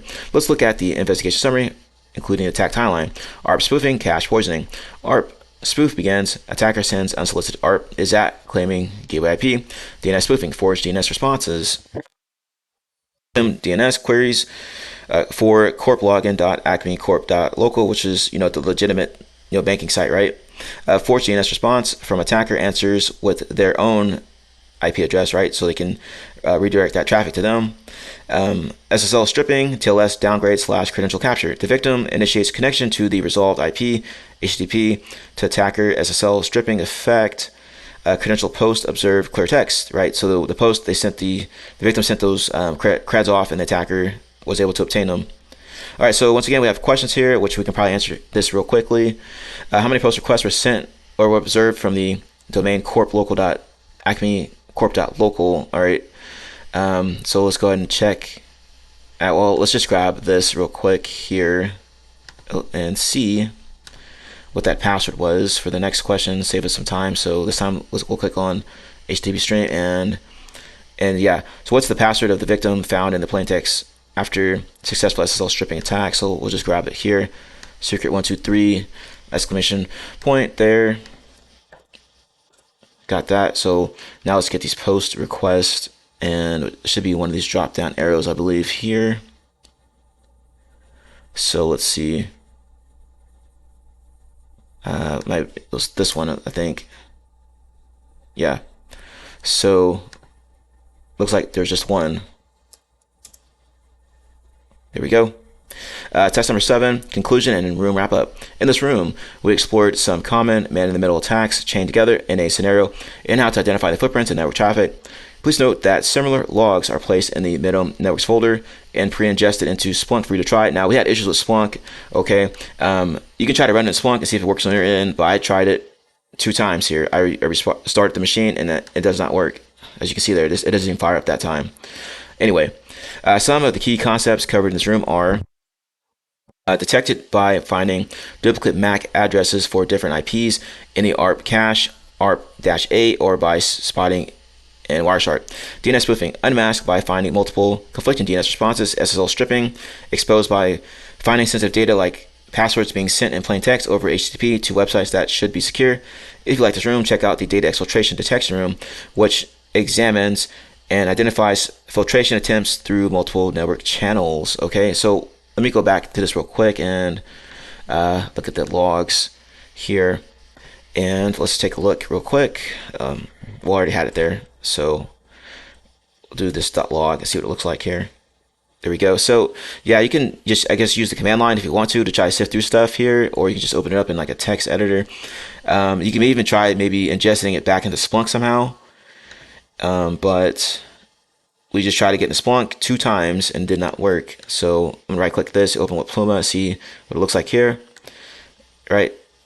So you can go and you can see all kinds of stuff in there. Right. So there's the login stuff, it looks like here. So yeah, pretty much it. So let's close out this video. All right, awesome. We are done. If you want to help support the channel, if you enjoyed the content, enjoyed the video, and want to help support the community, be sure to like, comment, share, subscribe, and hit that notification bell so you know every time I upload to the channel. Happy hacking, happy defending. Have a nice day. I'll see you later, and stay safe in those cyber trenches.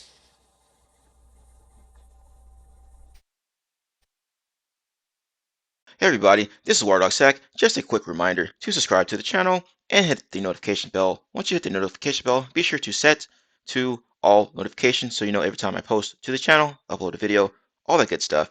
Let's continue to grow our glorious community here. We are in the cyber trenches. We're not just reporting on it. Be sure to check out my channel as well. I have tons of videos that you can see here, over 300 videos ready for you to check out and learn something from. Be sure to review my posts. I'm frequently posting new things to my channel here, including jobs and everything related to that. Also, I have tons of playlists here that you can review, make it more convenient for you. Anyway, happy defending, happy hacking, enjoy the video. Hey everybody, welcome back to my channel. This is WireDogSec back with another video for you guys. Today's video, we are in TryHackMe. This is Cybersecurity 101 learning path. This is Security Solutions module. This is IDS Fundamentals. Learn the fundamentals of IDS along with the experience of working with Snort. Hopefully you're all ready to learn something today, so let's go ahead and dive into it.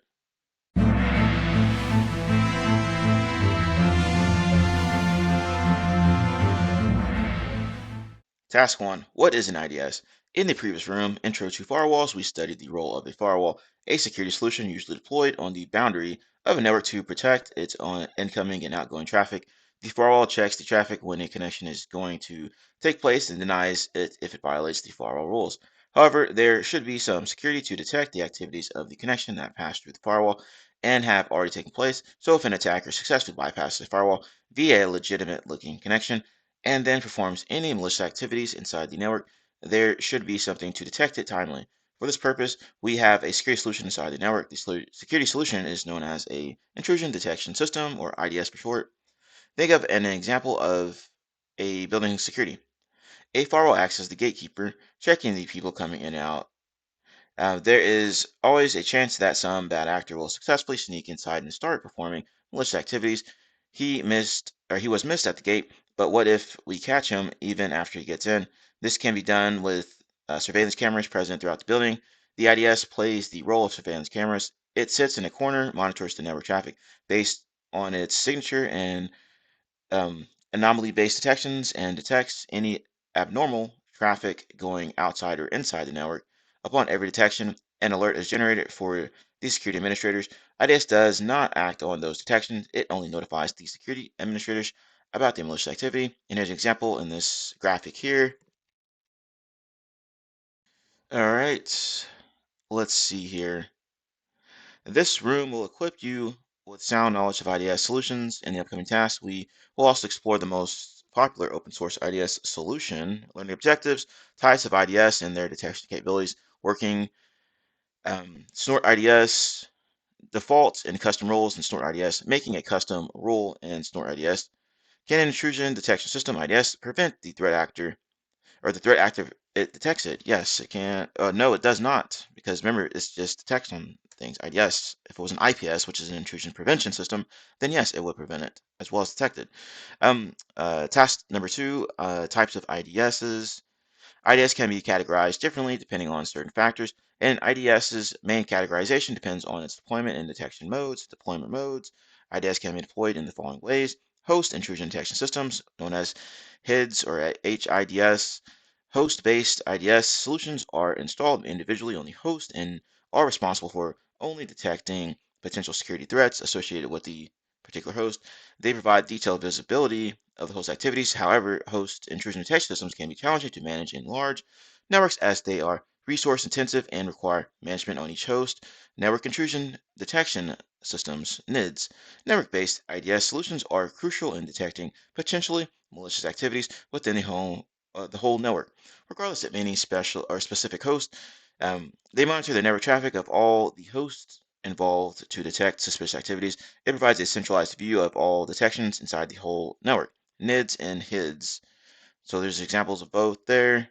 Detection modes, quite a few here.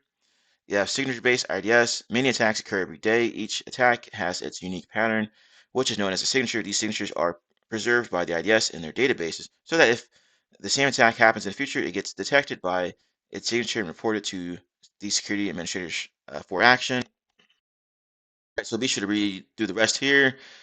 And anomaly-based IDS, this type of IDS first learns the normal behavior, the baseline of the network or system, and performs detections if there are any deviation from the normal behavior.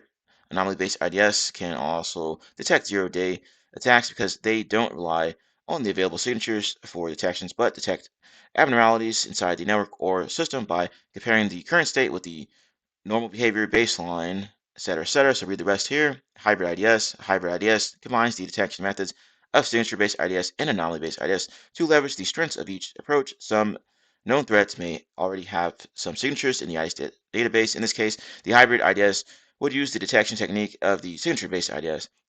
If it encounters a new threat, it can leverage the detection method of anomaly-based IDS. So signature-based IDS can detect threats quickly, while other IDS can have a high processing overhead. However, it is also essential to consider the IDS based on several different factors. Signature-based IDS can be a good option for covering a small threat surface. Anomaly-based IDS can and hybrid IDS can help detect modern zero-day attacks, which are increasing daily and can cause massive damage to organizations. All right, so questions here. Be sure to answer the questions yourself and come back to the video if you get stuck. Okay, let's take a look here. Which type of IDS is deployed to detect threats throughout the network? All right, so if we go back up here, threats throughout the network, that's going to be this network intrusion detection system. So let's go and plug that one in there. And the next one says, which IDS leverages both signature-based and anomaly-based? Well, since it's using both of them, that's going to be the hybrid IDS as we read about up here. So let's go ahead and put this one in there. And number three, or task number three, IDS example with Snort. So let's take a look at this here.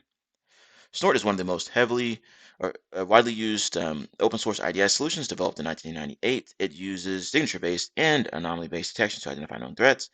They are defined in the rules, or these are defined in the rules files of the Snort tool. Several built-in rule files come pre-installed in the tools package.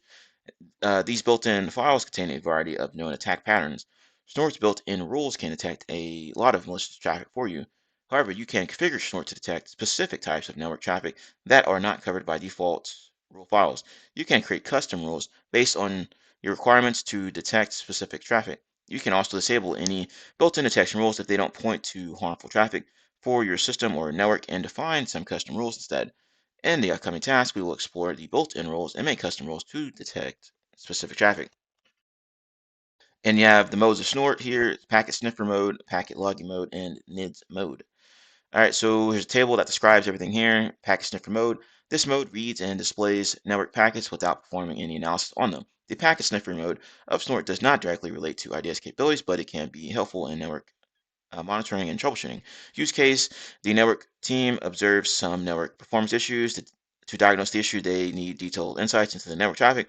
For this purpose, they can utilize Snort's packet sniffer mode, packet logging mode. Snort performs detection on the network traffic in real time and displays the detections as alerts on the console for security administrators to take action. However, in some cases, the network traffic needs to be logged for later analysis. The packet logging mode of Snort allows you to log network traffic as a PCAP, standard package capture file, etc., etc. Use case: the security team needs to initiate a forensics investigation of the network attack. They would need the network traffic logs to perform the root cause analysis, etc., etc. And you have the network intrusion detection system mode. It says Snort's NIDS mode is the primary mode that monitors network traffic in real time and applies its raw files to identify any match to known attack patterns stored as signatures. If there is a match, it generates an alert. This mode provides the main functionality of an IDS system or solution. The security team must proactively monitor their network or systems to detect potential threats. They can leverage Snort's NIDS mode to achieve this. The most relevant use of Snort as an IDS comes from NIDS mode. However, Snort can be used in any of the modes depending upon the requirement. You can do quite a few things here based on whatever mode you have set for it. Some questions here, so be sure to pause the video, answer these questions, come back to the video. All right, let's take a look. Which mode of Snort helps us to log the network traffic in a PCAP file? Well, that sounds like packet logging mode, which we just read about here. All right, so we'll plug that one in there. What is the primary mode of Snort called? Well, we read that it's going to be this network intrusion detection system mode. Okay, so let's go ahead and copy and paste that. That appears to be the bread and butter of Snort. All right, so we're going to take a look at task number 4 here, Snort usage. I'm going to go ahead and start the machine, and then we're going to come back to the video once it starts up. Hey everybody, welcome back to my channel. Be sure to hit the like button, comment, and subscribe. Once you subscribe, be sure to hit that notification bell. All right, so you know every time I post a new video. As you can see here, most people that view my videos, view my channel, are not subscribed. Now, if you do subscribe, it will help me get into the YouTube algorithm so that we can continue to grow our glorious community here. As always, thank you all for taking the time to watch. Have a nice day and enjoy the video. Task 4, Snort usage. During Snort installation, you must provide your network interface and range. You can run Snort normally, where it only captures the traffic intended for your host. However, if you want to use Snort to capture and detect intrusions in your whole network, you must turn on the promiscuous mode of your host network interface. All right, so I've already powered on the machine. Follow these instructions here to turn on the machine and show split screen or split view. Snort has some built-in role files and configuration file and other files. these are stored in the etc snort directory. The key file for snort is its configuration file, which is snort.conf, where you can specify which which rule files to enable and which network range to monitor and enable other settings. The rule file are stored in rules folder. Let's use the ls command to list down all the files and folders present in Snort's main directory. So if you want to do that, so you can do ls on that particular location. So we're just going to follow along. There we go. We have various different files in here. There's the snort.conf file there. Rule format. Now let's discuss how rules are created in Snort. There's a specific way of writing the rules. Following is a sample rule that would detect ICMP packets, usually used when you ping a host coming from any IP address and port and reaching the home network. The network range is defined in Snort's configuration file to any port. Once such traffic is detected, it generates ping detected alerts. All right, so they're going to explain everything that's in this graphic here, but we can take a look at a little snapshot of it here. So you have the alerts or the action here, protocol, source IP, source port, etc., etc. So it's seems pretty straightforward to read through. The details of the components involved in this rule are given below. So you have the action. This specifies which action to take when the rule triggers. In this case, we have the action to alert when the traffic matches the rule. You have protocol. This refers to the protocol that matches this rule. In this case, we use the protocol ICMP, which is used when you ping a host, host IP. This determines the IP from which the traffic is originating. Since we want to detect traffic from any source IP, we set this to any, and you have the rest here: source port, destination IP, destination port, rule meta, data, and inside of there you have message, signature ID, rule revision. So be sure to read through all these here. Pause the video if you need to. Talk about rule creation. Let's paste the sample rule explained above into the custom local.rules file in the snort rules directory. Firstly, open the local.rules file in a text editor. All right, so let's go ahead and do that here.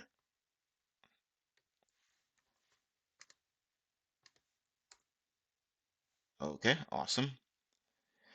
Now add the following rule after the one already present in the rules file. So we're doing alert ICMP any.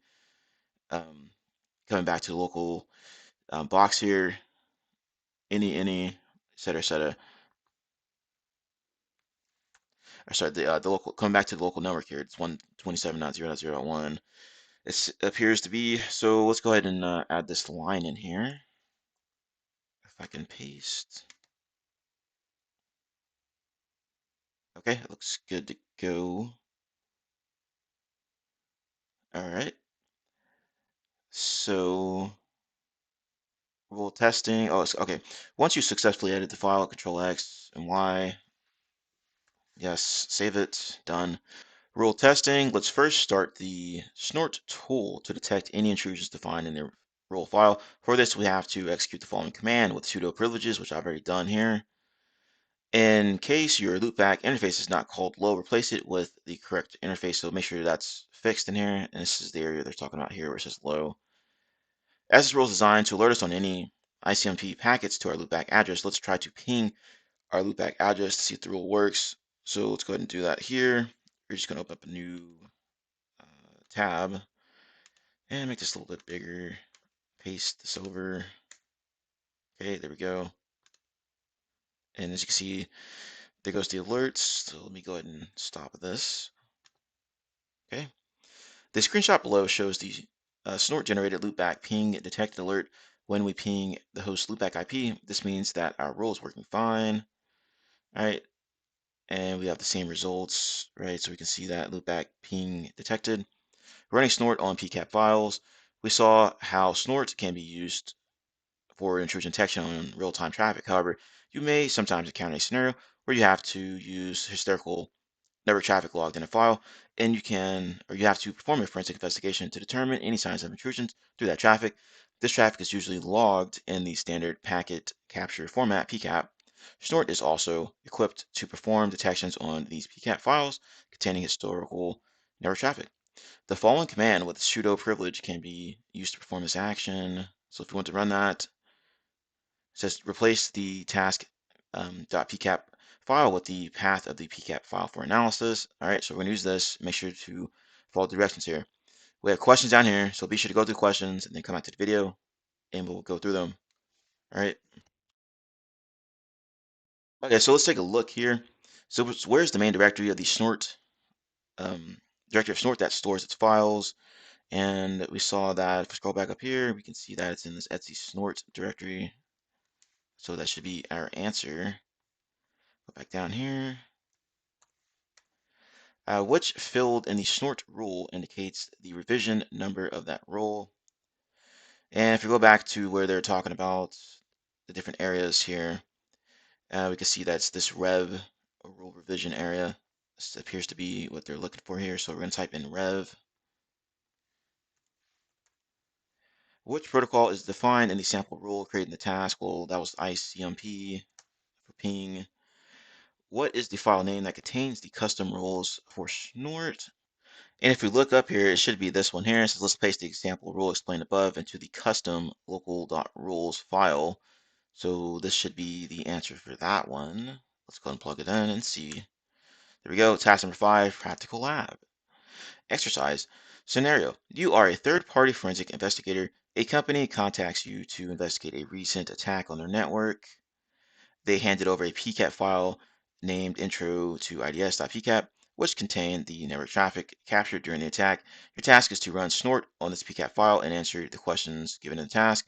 Note, the PCAP file intro to IDS.pcap is placed in the etc snort directory. You have to change your directory to etc snort and run the PCAP analysis command on that new PCAP file the same way we did in task 4. Okay, and let me go ahead and get out of this here. All right, so go ahead and go navigate to that directory and then try to answer these questions yourself and then come back to the video. What is the IP address of the machine that tried to connect to the subject machine using SSH? Well, first off, we're going to copy and paste from task number 4, the last area they had talked about where you need to run snort on the PCAP file. We're going to cap everything out of here and replace the file name with the correct file name. Okay. As you can see here, I have that out here, and the correct file name is going to be this intro to IDS.pcap, and I'm piping it into more to make it more human friendly to read through. There's probably a lot of stuff in this file, but as you can see here, let's take a look. This is what is the IP address of the machine that tried to connect using SSH, and you can see that it's going to be this 10.11.90.211 IP address is what we're looking for here. So let's go ahead and copy this out and paste it over. This is what other rule message besides the SSH message is detected in the PCAP file. So let's scroll down, SSH, and all right, we finished it out. And looks like the other one in here is going to be this ICMP. So it's going to be ping detected is what we're looking for here. So copy and paste this over. And this last one says, what is the SID of the rule that detects SSH? So if we look at one of these SSH rules here, we can see the SID is this here. So we're going to copy this over like so, and that should be it. So we're done with this IDS fundamentals room. Hopefully you enjoyed this video. If you did, hit that like button. If you're new here, subscribe to the channel with the notification bell. Comment below your thoughts and opinions on the video, information shared. As always, thank you for taking the time to watch my video. Have a nice day, and I will see you later. Hey everybody, this is WireDogSec. Just a quick reminder to subscribe to the channel and hit the notification bell. Once you hit the notification bell, be sure to set to all notifications so you know every time I post to the channel, upload a video, all that good stuff. Let's continue to grow our glorious community here. We are in the cyber trenches. We're not just reporting on it. Be sure to check out my channel as well. I have tons of videos. You can see here over 300 videos ready for you to check out and learn something from. Be sure to review my posts. I'm frequently posting new things to my channel here, including jobs and everything related to that. Also, I have tons of playlists here that you can review, make it more convenient for you. Anyway, happy defending, happy hacking, enjoy the video. Hey everybody, welcome back to my channel. This is WireDogSec, back with another video for you guys. Today's video, we are continuing on with SOC Level 1 Learning Path. This is the Network Security and Traffic Analysis module, and this is the Snort room. Learn how to use Snort to detect real-time threats, analyze recorded traffic files, and identify anomalies. Now, before we start, be sure to go to task number 2 and start up the virtual machine here if you are following along. All right, without further ado, let's go ahead and dive into it.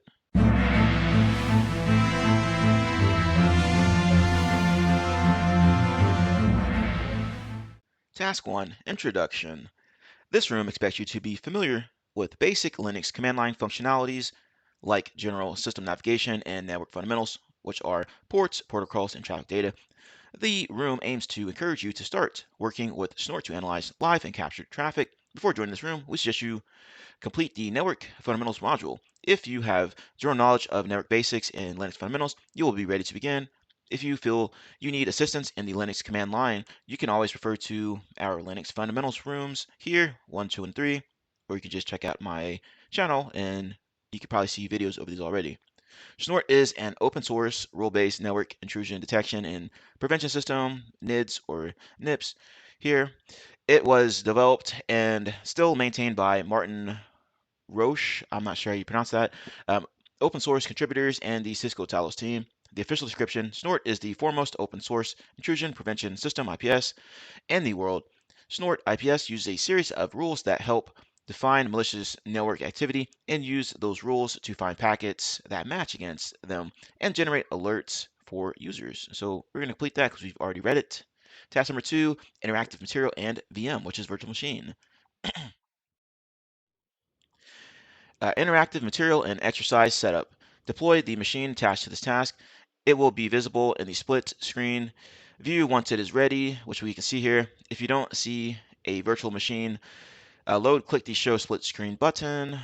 Once the machine is fully loaded, you will see a folder named Task Exercises on the desktop. Each exercise has an individual folder and files. Use them accordingly to the questions. Everything you need is located in the under the task exercise folders. There are 2 subfolders available. So you have the config sample, which is the sample configuration and rule files. These files are provided to show what the configuration files look like. Installed Snort instance doesn't use them, so feel free to practice and modify them. Snort's original base files are located under etc snort folder. Exercise files. There are separate folders for each task. Each folder contains PCAP, log, and rule files ready to play with. PCAP is packet capture, by the way, if you did not know that. So we have them right here, task files, or task exercises, so we're just going to get them loaded up here. Traffic generator, the machine is offline, but there's a script, traffic-generator.sh, for you to generate traffic to your Snort interface. You will use the script to trigger traffic to the Snort interface. Once you run the script, it will ask you to choose the exercise type and then automatically open another terminal to show you the output of the selected action. Note that each traffic is designed for a specific exercise. Make sure you start the Snort instance and wait until to end the script execution. Don't stop the traffic flood unless you choose the wrong exercise. Run the snort generator.sh file by executing it as sudo. So we're just going to copy and paste this over like so. All right, so we're going to open up a terminal here. And actually, I think we can just open it up in here. Yes, there we go. So it should be a lot easier. All right, we're going to copy and then paste that in there. Okay, here we go. Then it says once you choose an action, the menu disappears and opens a terminal instance to show you the output of the action. So we can see that here, right? So when we start running this, it's going to look like something like this, like an actual packet capture. All right, so question time, navigate to the task exercise folder and run the command //easy.sh and write the output. So go ahead and pause the video and try that yourself, then come back to the video and we will continue on. All right, let's take a look here. I have my command ready to go. So I'm going to run this easy.sh script here, and it says too easy as the output. All right, so we're going to go ahead and copy this over and paste it here. Task number 3, introduction to IDS/IPS. So detection versus prevention. Before diving into Snort and analyzing traffic, let's have a brief overview of what an intrusion detection system IDS and intrusion prevention system IPS is. It is possible to configure your network infrastructure and use both of them, but before starting to use any of them, let's learn the differences. So first up is IDS. It says is a passive monitoring solution for detecting possible malicious activities / patterns, abnormal incidents, and policy violations. It is responsible for generating alerts for each suspicious event. Says there are two main types of IDS systems. You have network intrusion detection systems, NIDS. It says NIDS monitors the traffic flows from various areas of the network. The aim is to investigate the network or investigate the traffic on the entire subnet. If a signature is identified, an alert is created, and you have host-based intrusion detection systems, HIDS. HIDS monitors the traffic flow from a single endpoint device. The aim is to investigate the traffic on a particular device. If a signature is identified, an alert is created. Right, so the top one here, network based, and you have the other one here, host based, which is on the endpoint like your computer. And the next one is intrusion prevention system, IPS, is an active protecting solution for preventing possible malicious activity / patterns, abnormal incidents, and policy violations. It is responsible for stopping, preventing, terminating the suspicious event as soon as the detection is performed. There are four types or main types of IPS systems. Network intrusion prevention systems, NIPS. It says NIPS monitors the traffic flow from various areas of the network. The aim is to protect the network on the entire subnet. If a signature is identified, the connection is terminated. Behavior-based intrusion prevention system, network behavior analysis, MBA, says behavior-based systems monitor the traffic flow from various areas of the network. The aim is to protect the network or to protect the traffic on the entire subnet. If an anomaly is identified, the connection is terminated. Network behavior analysis system works similar to NIPS. The difference between NIPS and behavior-based is that behavior-based systems require a training period, also known as a baselining, to learn normal traffic and differentiate the malicious traffic and threats. The model provides more efficient results against new and unknown threats. This system is trained to know the normal to detect abnormal. The training period is crucial to avoid any false positives. In case of any security breach during the training period, the results will be highly problematic. Another critical point is to ensure that the system is well trained to recognize benign activities. So next one up is wireless intrusion prevention system, WIPS. WIPS monitors the traffic flow from and wireless networks. The aim is to protect the wireless traffic and stop possible attacks launched from there. If a signature is identified, the connection is terminated. HIPS, host-based intrusion prevention system. HIPS actively protects the traffic flow from a single endpoint device. The aim is to identify or investigate the traffic on a particular device. If a signature is identified, the connection is terminated. HIPS working mechanism is similar to HIDS. The difference between them is that while HIDS creates alerts for threats, HIPS stops threats by terminating the connection. All right, so if you just do a quick review up here, right? So detection versus prevention, you have the IDSs. Remember, this is like detect only, so it's not going to stop any type of malicious activity coming in. It's just going to detect it, say, hey, something funky is going on here. Here you go. Here's a fancy alert for you to investigate, and then it's up to you to go in and do your thing to respond to that. Whereas IPSs are going to not only detect the actual activity, but it's going to stop it as well. As you see, it can terminate the connection. All right, and you have different types as listed here: behavioral based, et cetera, et cetera. Now there's probably some even more fancy ones out there since AI is becoming more and more integrated into these products. So don't be surprised if you start seeing AI or artificial intelligence integrated into these products. Let's go ahead and continue on. Detection / prevention techniques. There are three main detection and prevention techniques used in IDS and IPS systems. So first one here, signature based. This technique relies on rules that identify the traffic patterns of the known malicious behavior. This model helps detect known threats. Behavior-based, this technique identifies new threats with new patterns that pass through signatures. The model compares to known / normal with unknown / abnormal behaviors. This model helps detect previously unknown or new threats. You have policy-based. This technique compares detected activities with system configuration and security policies. This model helps detect policy violations. Now, in the real world, you'll probably have a system that has a combination of these different mechanisms that can detect or prevent malicious activity.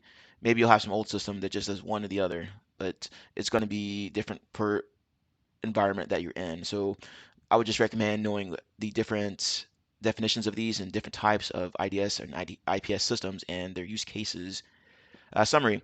Phew, that was a long ride and lots of information. Let's summarize the overall functions of IDS and IPS in a nutshell. IDS can identify threats but require user assistance to stop them. As I said earlier, it'll give you some alert. You have to go in and respond to that alert, investigate it and such. IPS can identify and block the threats with less user assistance at the detection time, but you have to be careful with this because you just don't want to go in and start blocking everything because you could block some legitimate traffic. All right, that's where this behavior-based one could come in handy if it's going in and doing a baseline and such, so we can try to tell you what traffic is normal as opposed to abnormal traffic. And then it can also help you detect any type of like new attacks coming, like perhaps 0 days activity or something like that. Now let's talk about Snort. Here is the rest of the official description of the Snorts. Snort can be deployed inline to stop these packets as well. Snort has 3 primary uses: as a packet sniffer like TCP dump, as a packet logger, which is useful for network traffic debugging, or it can be used as a full-blown network intrusion prevention system. Snort can be downloaded and configured personal and business use alike. So Snort sounds pretty versatile, right? Snort's been around for a long, long time and it's well known in the industry. Snort is an open source, rule-based network intrusion detection and prevention system. It was developed and still maintained by Martin, open source contributors in the Cisco team. Capabilities of Snort: live traffic analysis, attack and probe detection, packet logging, protocol analysis, etc., etc., etc. You can see it can do all kinds of things here. Snort has 3 main use models. You got sniffer mode, read IP packets and prompt them in the console application. You have packet logger mode, and you have NIDS and NIPS. All right, so you can see there, pause the video, you can read the rest of the definitions there of the models that it uses. So question time. So I have quite a few questions here, so be sure, as usual, to pause the video, go try to answer the questions yourself, then come back to the video, and then we will walk through them together. Hey everybody, welcome back to my channel. Be sure to hit the like button, comment, and subscribe. Once you subscribe, be sure to hit that notification bell. All right, so you know every time I post a new video. As you can see here, most people that view my videos, view my channel, are not subscribed. Now, if you do subscribe, it will help me get into the YouTube algorithm so that we can continue to grow our glorious community here. As always, thank you all for taking the time to watch. Have a nice day and enjoy the video.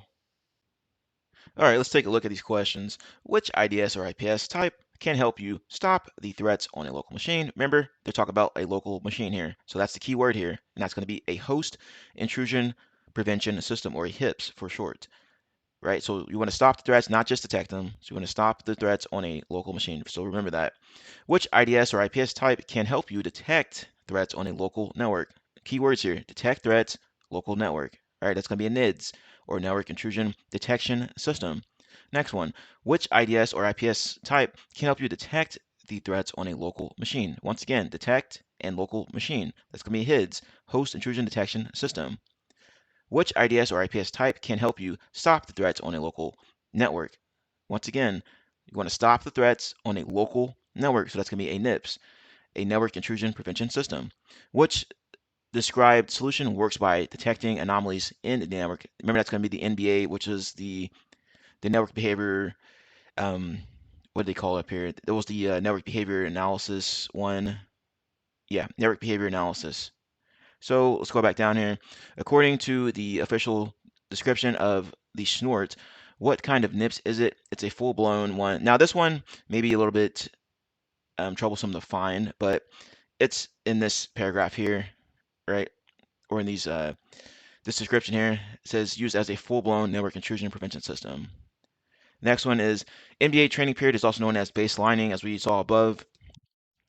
Remember, it has to determine what traffic is normal so that it can determine what traffic is going to be abnormal once you put that into production or change it over into actual, blocking mode or what have you. All right, next one, task number 4, first interaction with Snort. The first interaction with Snort, first let's verify Snort is installed. The following command will show the instance version, so snort dash capital V. So let's go ahead and follow along here. Okay, and we have it installed here. It says version 2.9.7.0. Before getting your hands dirty, we should ensure our configuration file is valid. Here, dash capital T is used for testing configuration, and dash lowercase c is identifying the configuration file snort.conf. Note that it is possible to use an additional configuration file by pointing it with dash c. All right, so I'm just going to copy and paste like so. There we go. And it pulled back all kinds of information there. Snort successfully validated the configuration. Snort exiting. Awesome. Once we use a configuration file, Snort got much more power. The configuration file is an all-in-one management file of the Snort. Rules, plugins, detection, mechanisms, default actions, and output settings are identified here. It is possible to have multiple configuration files for different purposes and cases, but can only use one at one time. At runtime. Note that every time you start to Snort, it will automatically show the default banner and initial information about your setup. You can prevent this by using the -q parameter, which probably stands for quiet, and it explains the parameters and descriptions here. So -V or -- version, the parameter provides information about the instance version, -C, identifying the configuration file, -T, Snort's self-test parameter. You can test your setup with this parameter, and -Q, quiet mode, prevents Snort from displaying the default banner and initial information about your setup. That was an easy one. Let's continue exploring Snort modes. Question time. Be sure, as usual, pause the video, come back, and then we'll walk through these questions together. All right, so let's go ahead and find this one here. Run the Snort instance and check the build number, and we saw that above here, so I'm just going to scroll up. Actually, let's just clear the screen because there's a lot of stuff that came back here. And to get version number, you can use the -V here, and then here's our version here. So let's go ahead and copy and paste this over here. Actually, it said the build number, so that's going to be 149 right there. So 149, let's go ahead and type that in. And if my keypad works correctly, test the current instance with etc snort.conf file, and check how many rules are loaded with the current build. So let's go ahead and clear this out again. And then to do that, I'm just going to up arrow, right? And then check the snort here. As we ran that command from earlier with the test on it, so if I want to show y'all again, we can just up arrow. So let me clear all this stuff out here. And you can do the -C, right? Then we're going to target this snort.conf file, then -T to actually do the test. So you hit enter, and it's going to do all this stuff here. You have to scroll up a little bit to find the answer to this question, how many rules are loaded with the current build. So if we scroll up here, we can see that 4,151 snort rules. Okay, so that should be our answer. And the next one wants us to do it on the snort v2.conf file. So once again, we're going to clear all this stuff out again. Once everything's cleared out here, we're going to do the same thing here, except we're going to target this snort v2.conf file. Okay, hit enter. It's going to run, do its thing. Once again, you have to scroll up to find the answer to this one. So it says one snort rules red. So that should be our answer there. Test number 5, operation mode 1, sniffer mode. So let's see what they're talking about here. Let's run Snort in sniffer mode. Like TCP dump, Snort has various flags capable of viewing various data about the packet it is ingesting. Sniffer mode parameters are explained in the table below. So parameter and description. -V, verbose, display the TCP IP. Output in the console. -D, display the packet data to the payload. -E, display the link layer TCP IP, UDP, ICMP headers. -X, display the full packet details in hex. And then -I. This parameter helps to define a specific network interface to listen/sniff. Once you have multiple interfaces, you can choose a specific interface to sniff. So let's start using each parameter and see the difference between them. Snort needs active traffic on your instance. So we need to generate traffic to see Snort in action. To do this, the traffic generator script, find this in the task exercise folder, which we saw earlier in this room. Sniffing with parameter -I, start the Snort instance in the verbose mode and use the interface eth0. So I'm going to copy and paste here. In case you have only one interface, Snort uses it by default. The above example demonstrates sniff on the interface named eth0. Once you simulate the parameter -V, you will notice it will automatically use the eth0 interface and prompt it sniffing with parameter -V. Start the Snort instance in verbose mode. So sudo snort -V. Now run the traffic generator script as sudo and start ICMP -HTTP traffic. Once the traffic is generated, Snort will start using or start showing packets in verbosity mode as follows. Right, so if we wanted to specify a interface, we can do it this way. And if we didn't want to do that, we just do it this way and it'll automatically default to what's there. So let's go ahead and clear this out. All right, and then we want to generate a new tab because we have to run that script from earlier. So let's just do this sudo snort -v. Okay. Okay. Now we're going to run that generator from earlier, right? So let's see what it was. Yeah, there it is. I think you had to use sudo to run this. They wanted us to use sudo, so let's go ahead and try that here. And let's do this. Okay. Okay. Awesome. And let's go ahead and continue on here. As you can see, the traffic output verbosity provides TCP dump-like output information. Once we interrupted the traffic, Control C stopped it, summarized the sniff packets. All right. So they want us to run this ICMP and HTTP traffic here. So let's do this first. Okay. Let's take a look. All right. It looks like it's capturing. Let's go ahead and kill it with Control C. Okay, this is the end of it. So when we hit Control C, it'll tell you everything here. All right. So let's go ahead and clear this out. Let's try the HTTP one. So we're going to spin this up again, and then we're going to minimize this real quick just to get into the traffic generator. Okay, let's just go ahead and run it again. So we're going to scroll our up arrow, and we're going to do HTTP traffic this time. So go ahead and hit that. That's running.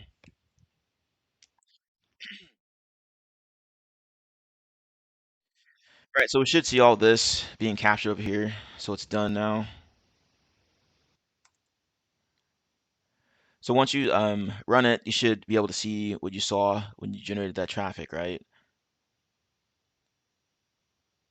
And we're going to continue on here. Sniffing with the parameter -d. Start to snort instance, dumping packet, data mode -d. So let's go ahead and do that here. Clear this out. If I can spell sudo snort -d. Okay, there we go.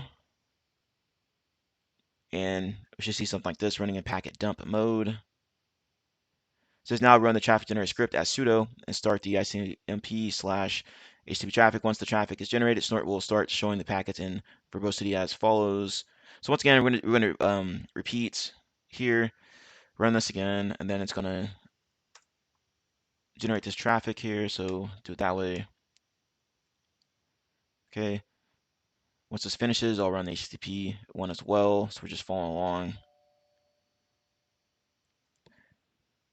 All right, so that's done running. So let's run this again, and then we will do HTTP traffic here.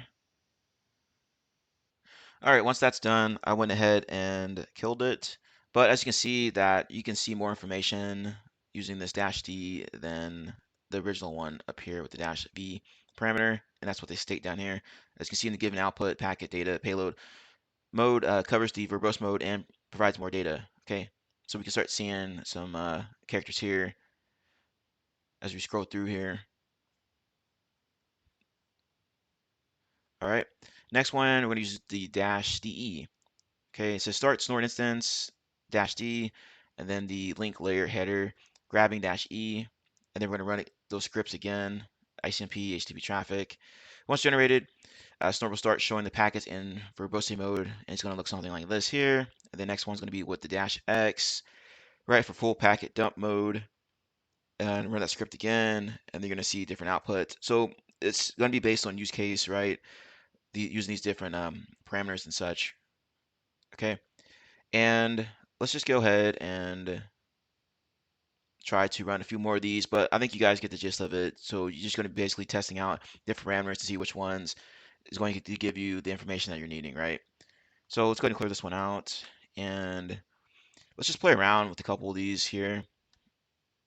Let's try this one here. So we got this one loaded up.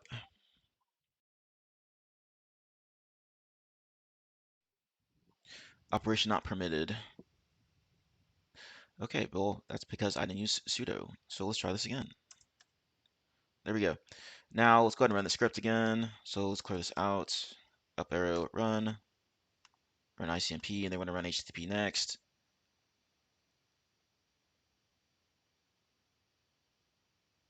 Okay. All right, I'm just going to kill it here, and then I'm going to run it again, just like so. There we go. Let it run for a little bit.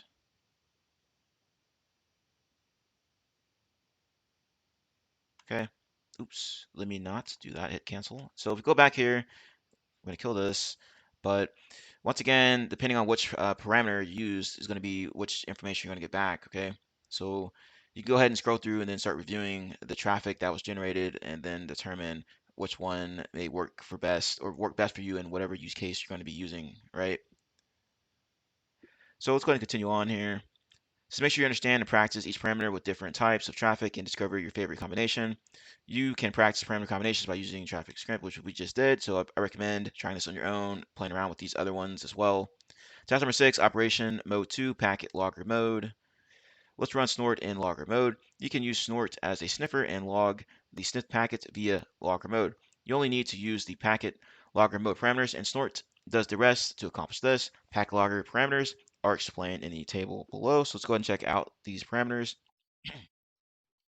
-L logger mode, target log and alert output is directory. Default output folder is var log snort. The default action is to dump as TCP dump format and var log snort, and then -K ASCII logs packets in ASCII format, -R reading option. Read the dumped logs in snort, -N specify the number of packets that will process /read. Snort will stop after reading the specified number of packets. Let's start using each parameter and see the difference between them. Snort needs active traffic on your interface, so we need to generate traffic to see snort in action. Log file ownership. Before generating logs and investigating them, we must remember the Linux file ownership and permissions.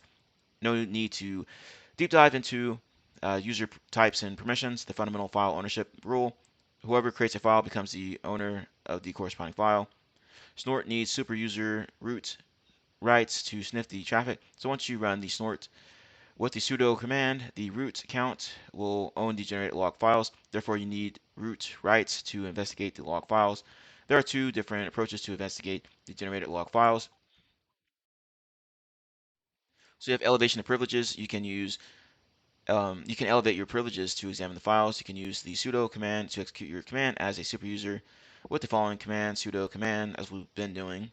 You can also elevate the session privileges and switch to super user account, examine the generated log files with the following command, sudo su for switch user. Change the ownership of files/directories. You can also change the ownership of the file/folder to read it as your user. So sudo then chown username file or sudo chown username -r directory. The -r capital R parameter helps recursive process the files and directories.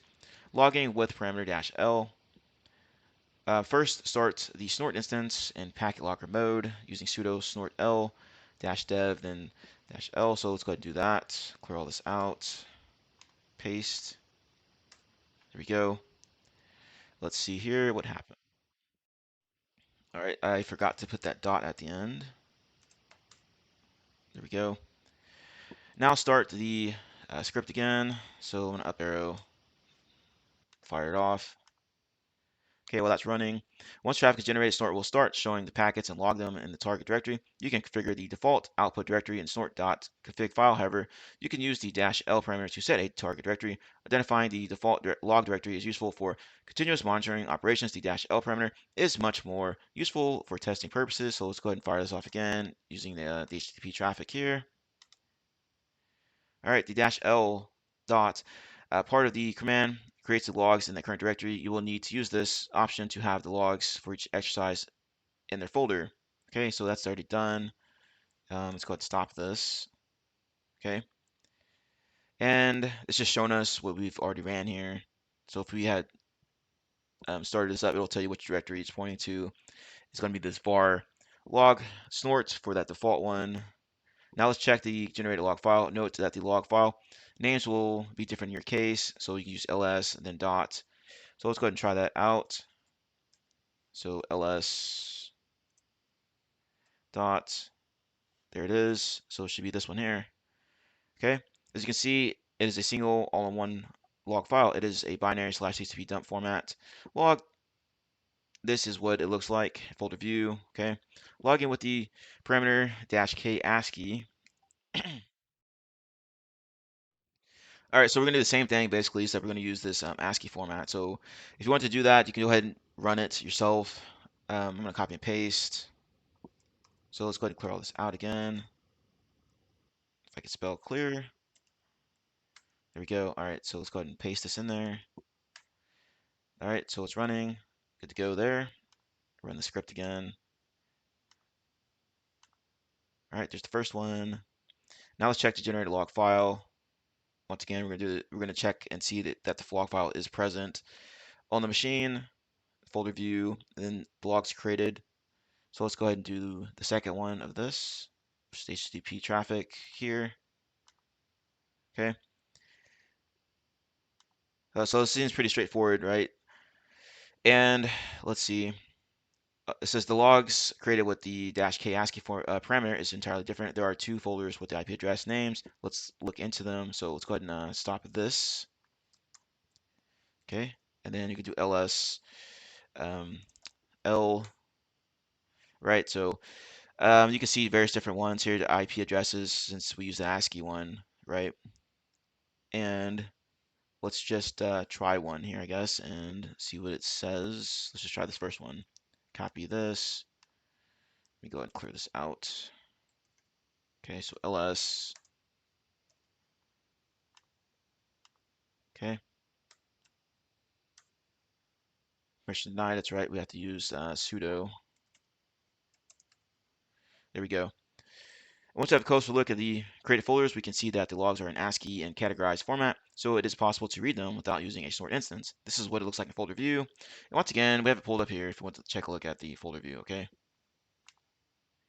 In a nutshell, ASCII mode provides multiple files in human readable format, so it is possible to read the logs easily by using a text editor. By contrast, the ASCII binary format is not human readable and requires analysis using snort or an application like TCP dump, or maybe even, I guess, Wireshark would maybe work in this case.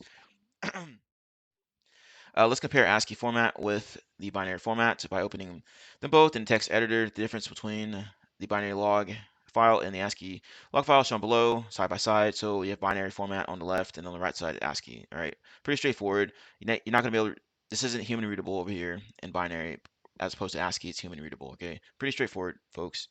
If you want to look at that, you can always go into one of these and take a look here. That's right. You got to open it as a root. But if you want to do that, you can try that on your own. I'm going to continue on here. Start the snort instance in the packet reader mode. So let's go ahead and do that here. Right, so when you're using this -r parameter, be sure to point it at a file like so, otherwise it's not going to work. So I pointed at that file, went in, dumped it, or read it, I guess, and we have a similar format as up here. So if we scroll up a little bit, we can see everything here. So it was similar to what we were seeing in active when it was active listening to things, except it's in this actual file, right? It says note that snort can read and handle the binary like output. TCP dump and Wireshark can also handle this log format. However, if you create logs with the -k ASCII format parameter, snort will not read them. As you can see in the above output, snort read and displayed the log file just like in the sniffer mode, as I just stated. Open the log file with TCP dump.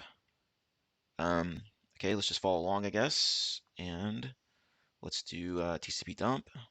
Actually, let's go ahead and just clear everything out, just make things easier to read here. So sudo TCP dump, and then, okay, let's should have been this file here. Is TCP dump not on this machine or something? Let's try this again. Maybe I misspelled something. TCP dump. Okay, yeah, that's right. You have to put -r. I keep forgetting that. So paste that in there, and then we're gonna use these dash NTC. I guess 10. Okay, there we go. It says you can open it with Wireshark. This is an example of what it looks like in Wireshark. So if you want to do that, go ahead and do that. In my experience, most of the time, I'm using Wireshark to look at these packets if I need to look at packets. All right. It may differ based on whichever environment you work in or whichever tool you are most comfortable with. -r parameter also allows users to filter the binary log files. You can filter the process log to see specific packets with the -r parameter and Berkeley packet filters, BPF. So the different examples here, -x, ICP, etc., etc., etc. The output will be the same as above, but only packets with the chosen protocol will be shown. Additionally, you can specify the ports number of processes with the parameter -n. The following command will process only the first 10 packets, which we saw a combination there. So we had that -ntc, right? Let's see here. Snort -dvr log name log -n10. Please use the following resources to understand how the BPF works and its use. So be sure to check these out. Familiarize yourself with this process. Now use the task VM and navigate to the task exercise files, task 6 folder to answer the questions. Awesome. All right, so we have a couple questions here to go through. So once again, pause the video, try to go through the questions yourself. As you saw, we played around with it a little bit, and hopefully you did on your side as well, and you should be able to answer these questions. So pause the video, go through these questions, then come back to the video, and then we will continue on. Let's take a look here. Investigate the traffic with the default configuration file with ASCII mode. So we're going to use sudo snort -dev -k ASCII-L, and then period at the end. So let's go and do that here, which I've already gone through this process, but I'm just showing you all as we follow along. Execute the traffic generator script, task number 6. So navigate over there again, run it for task number 6 here. There we go. Let it run through all the way. Once that's finished, we're going to go to the folder named this here, and then we're going to see the source port connected to port 53. So it's done. Okay. Now we're going to go ahead and stop this. We don't need it anymore. So it's done. All right. So let's go ahead and clear this stuff out. ls, and then there's our folder right here. Okay. And then remember we have to use the sudo, so I'm just going to up arrow to get back to that point. Okay, there we go. So sudo ls, and then the name of the folder, and don't forget the dot in there. That, and then we can see that UDP, and then 3009, that the port's going to be 53. So that should be our answer there, 3009. Then it says use snort.log, yada, yada, yada. Read the snort.log file with snort. What is the IP ID of the 10th packet? So this is what we're going to be using to find that information here. So ls here. Okay, so first we need to navigate to the correct directory. So it's going to be in the exercise files, ls, and then task number 6 here. Task 6. Okay, ls right there. There we go. So I'm going to just copy and paste this over. Okay, don't forget your sudo, or you change the permissions of the file. It's easier for me to just do it this way here. Okay, there we go.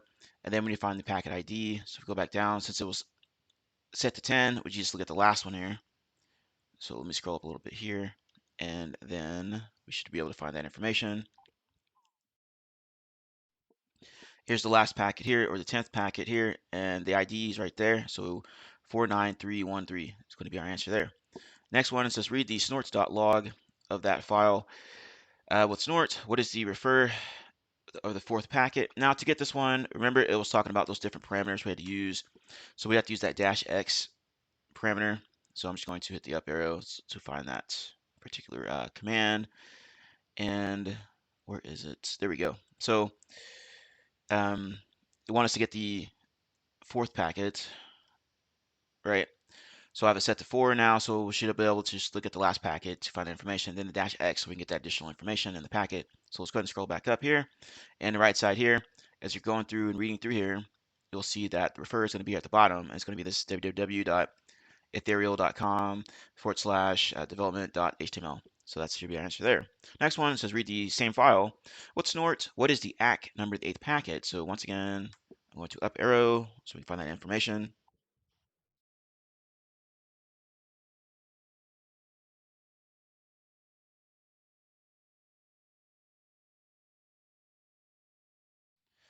All right, I think it was this one here. So let me scroll back up. Once again, it's set to 8, so the last pack is the one we need to look at in here. And there we go. There's the ACK, and then there's the number here. Right there. Okay.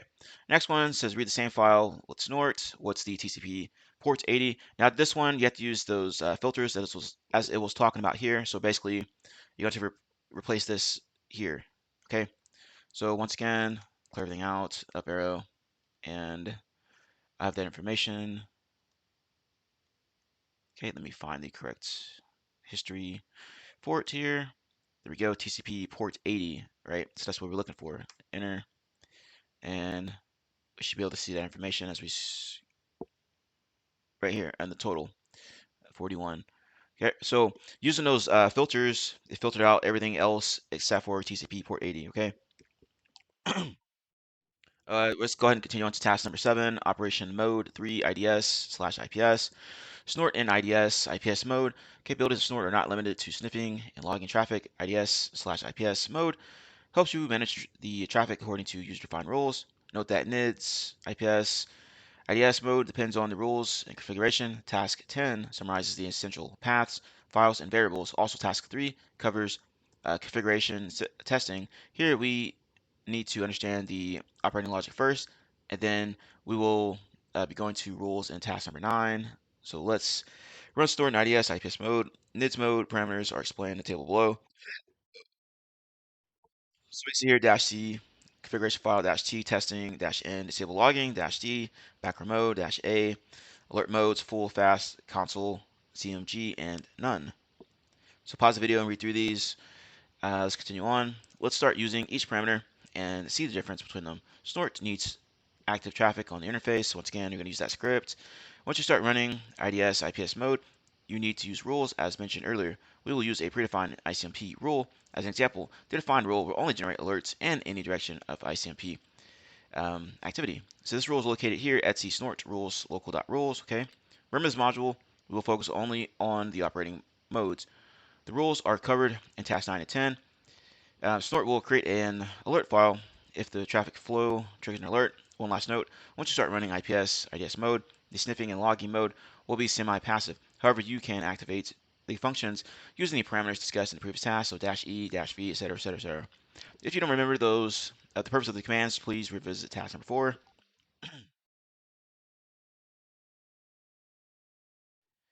All right, I'm assuming that we're going to be firing these off. I'm not sure if we're hosting this ourselves or just read through these. Let's go ahead and continue on. It starts talking about other parameters here, -C, -T. Start the snort instance and test the configuration file here. Okay, so let's go ahead and just copy and paste this over. And let's go ahead and go back here. Okay, yeah, this should be the correct folder. Clear all this stuff out. Paste. Okay. This command will check the configuration file and prompt it if there's any misconfiguration in your current setting. You should be familiar with the command if you covered task 3. If you don't remember the output of the command, please revisit task 4. And then we're going to look at -N. Disable disable logging by running the following command. So let's go ahead and do that here. It says now run the traffic generator script as sudo and start ICMP HTTP traffic. This command will disable logging mode. The rest of the functions will still be available if activated. So let's go ahead and paste this in here. Okay, there we go. So it's running, and we need to run the script again. So ICMP. So the command line output will provide the information requested with the parameters. So if you activate verbosity or full packet dump, you still have the output in the console, but there will be no logs in the folder. Okay, and then we're gonna run it again for HTTP traffic here. Basically, like I said, you're not gonna have a file that's logging this information. Okay, it's just gonna be on the screen. Um, from my understanding of how this works. Okay, so it should be done now.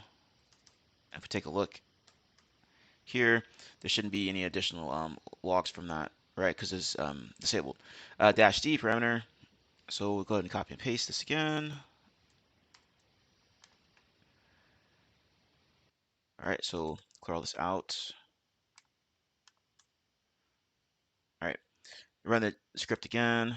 What did that say? Make sure there's no errors. Let's see. Once the traffic generates, store will start processing the packets, accomplish the task by additional parameters. Okay. Okay, I guess that's how it's supposed to look. But let's go ahead and run this again. So we're just doing rinse and repeat here, just to show y'all how different parameters and different options work, etc., etc. So once this finishes, we'll run the HTTP part of it. All right, so that's done. So let's try the HTTP. Let it run. The command line output will provide the information requested with the parameters. So if you activate verbosity, um, full packet dump, packet logger mode, you will still have the logs in the folder, but there will be no output in the console. Once you start the background mode and want to check the corresponding process, you can easily use the PS command as shown below. All right, so I guess that part's done. So we'll use another ls here, and then let's try this PS command here as they have it displayed. All right, there we go. Okay. If you want to stop the daemon, or I guess it's daemon, I don't know. Anyway, you can easily use the kill command and process ID. So if you want to stop it, you can use kill-9. Daemon mode is mainly used to automate the snort. This parameter is mainly used in scripts to start the snort service in the background. It is not recommended to use this mode unless you have a working knowledge of snorts in stable configuration. All right, so we're going to go ahead and kill this using the kill-9. Okay, -9, and then the process ID of it, which is going to be 2618, looks like. Done. Okay. And you can check it again. Okay, there we go. IDS, IPS mode with the -A parameter. Remember that there are several alerts modes available in Snort. So if the console provides fast style alerts on the console screen, CMG provides basic header details with the payload in hex and text format. Full alert mode, providing all information about the alert. Fast mode shows the alert message, timestamp, source, and destination IP along with port numbers, and none, disabling alerting. In this section, only console and CMG parameters provide alerts information in the console. It is impossible to identify the difference between the rest of the alert modes via terminal. Differences can be identified by looking at generated logs. At the end of the section, we will compare the full, fast, and none modes. Remember that these parameters don't provide console output, so we will continue to identify the differences through log formats. So IDS, IPS mode with the -A console. Console mode provides fast style alerts on the console screen. Start to snort instance using this here. So we're going to go ahead and copy and paste as such. And we're going to clear this out. Okay. There we go. Now run the traffic generator again. All right. Once the traffic is generated, Snort will start generating alerts according to the provided rule set defined in the configuration file, right? So it should be triggering on quite a few things here, it looks like. And then we're going to do the same thing for the HTTP traffic. So it okay again, let it run all the way through.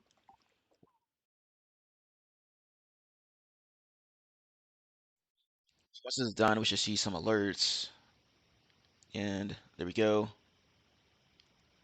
All right, so let's see there. There we go. So you can go back up and sift through the information that was displayed here. All right, so we have similar output to the screen. Next one is the -A CMG. CMG mode provides basic header details and payload in hex and text format. Start the snort instance once again. So we're going to use these parameters this time. So once again, clear all this junk out of here. Paste this over. Here we go. And then it's up and running. Let's go ahead and run that script again. All right. Once the traffic is generated, Snort will generate alerts according to the provided rule set defined in the configuration file here. So we should see something like this, right? Let's compare the console and CMG outputs. So let's run this again for the HTTP traffic real quick. Before moving on to other alarms, as you can see in the given outputs, console mode provides basic header and rule information. CMG mode provides full packet details along with rule information, right? So if we go back and look here, it's exactly what we're seeing here. All right, so this looks good to go here. So we're gonna go ahead and kill this and clear the screen. Now we're gonna use -A fast, okay? It says there's no console output in this mode. Start the stored instance, fast mode, okay? Copy and paste, and I'm gonna run that script again, generate that traffic. All right, looks good. Okay, ICMP. Now run the Okay, that's done. So we should see something like this, right? Because we'll have to check I believe we have to check the log file, right? Since it's not displayed to the screen. So let's go ahead and run this second part of it, the HTTP traffic.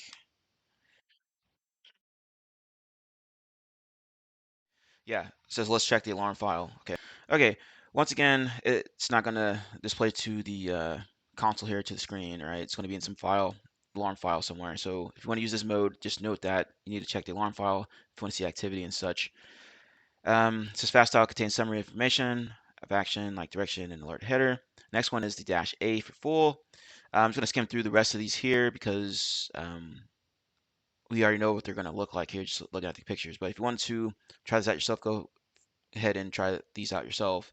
So the -A in full, once again, it says there's no console output, and then this is how to run it. So once again, once you fire that up, run that script again to run the traffic for ICMP and HTTP, and it'll look something like this because once again, it's not going to be in the console.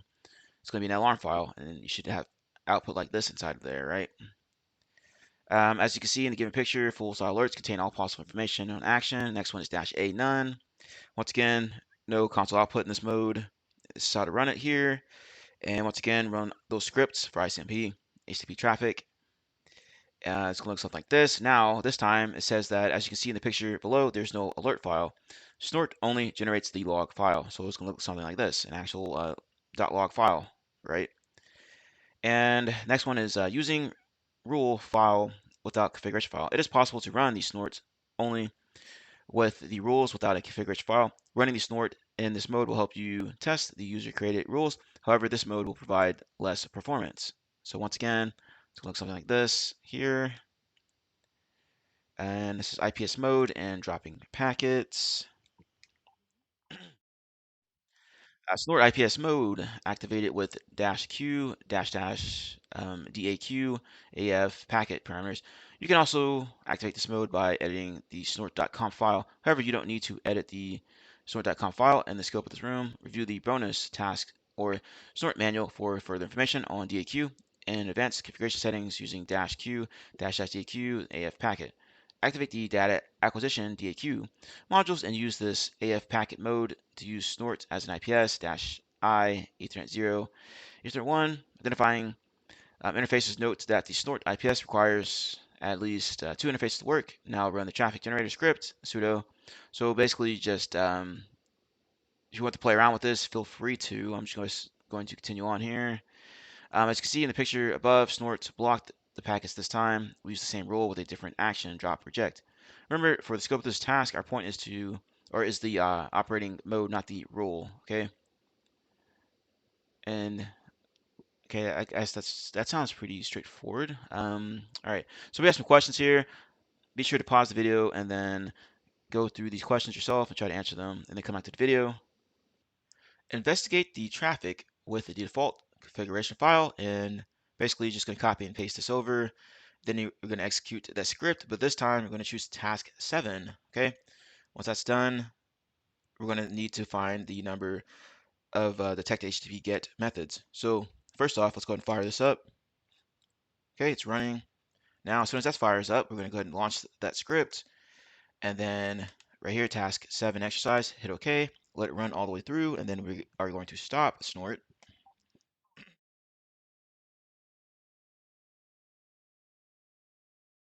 All right, so that's done. Navigate back up here and hit Control C to stop it.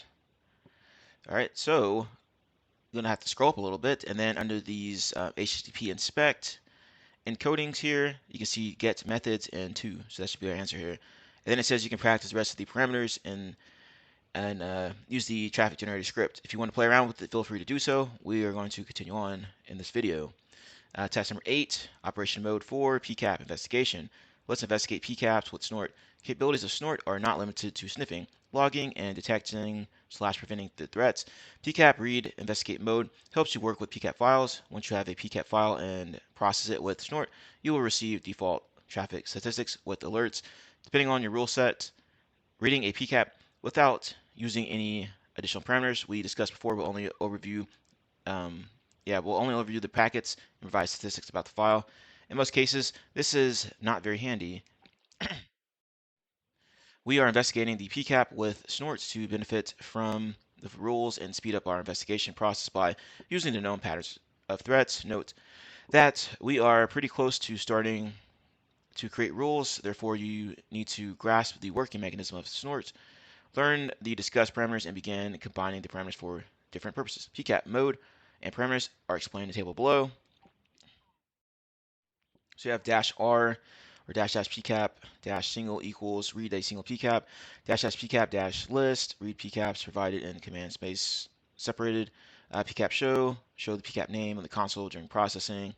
Investigating single pcap with parameter -r. For test purposes, you can still test the default reading option with the pcap by using the following command: snort -r ICMP-test.pcap. Let's investigate the pcap with our configuration file and see what will happen. So I'm going to copy and paste this over. If you don't remember the purpose of the parameters in a given command, please revisit the previous task, come back again. So if you need to review that, go ahead and do that here, but I'm going to continue on.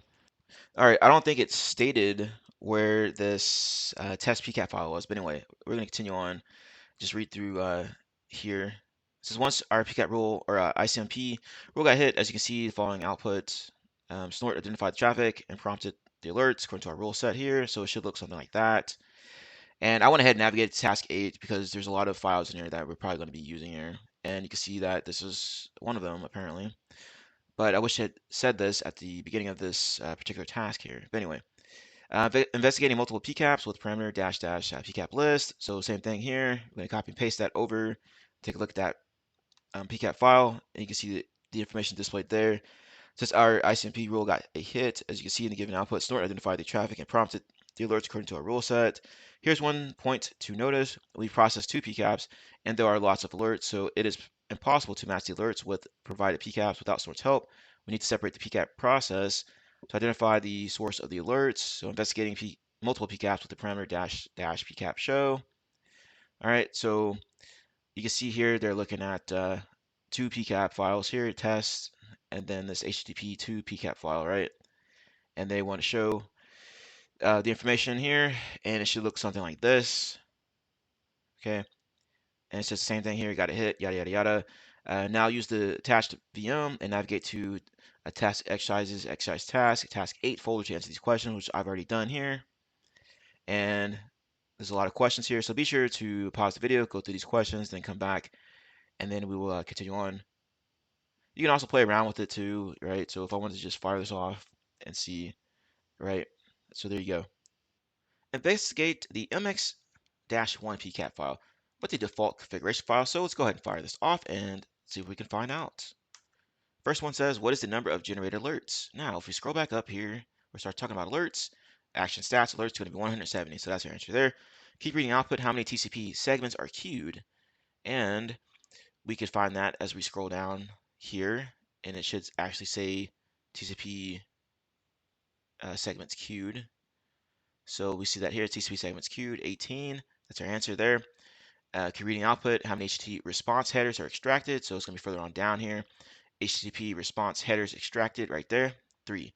Okay, next one says to investigate the MX-1 PCAP file with the second configuration file. So let's go ahead and clear this out. Once again, paste this in there, let it run.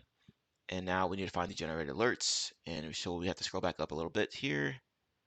Action stats, alerts 68. So there's our answer there.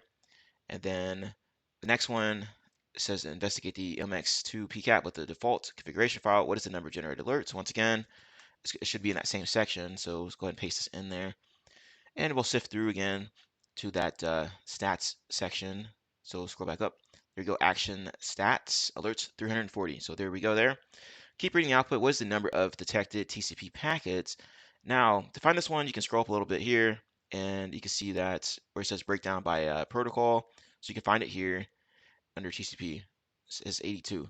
All right.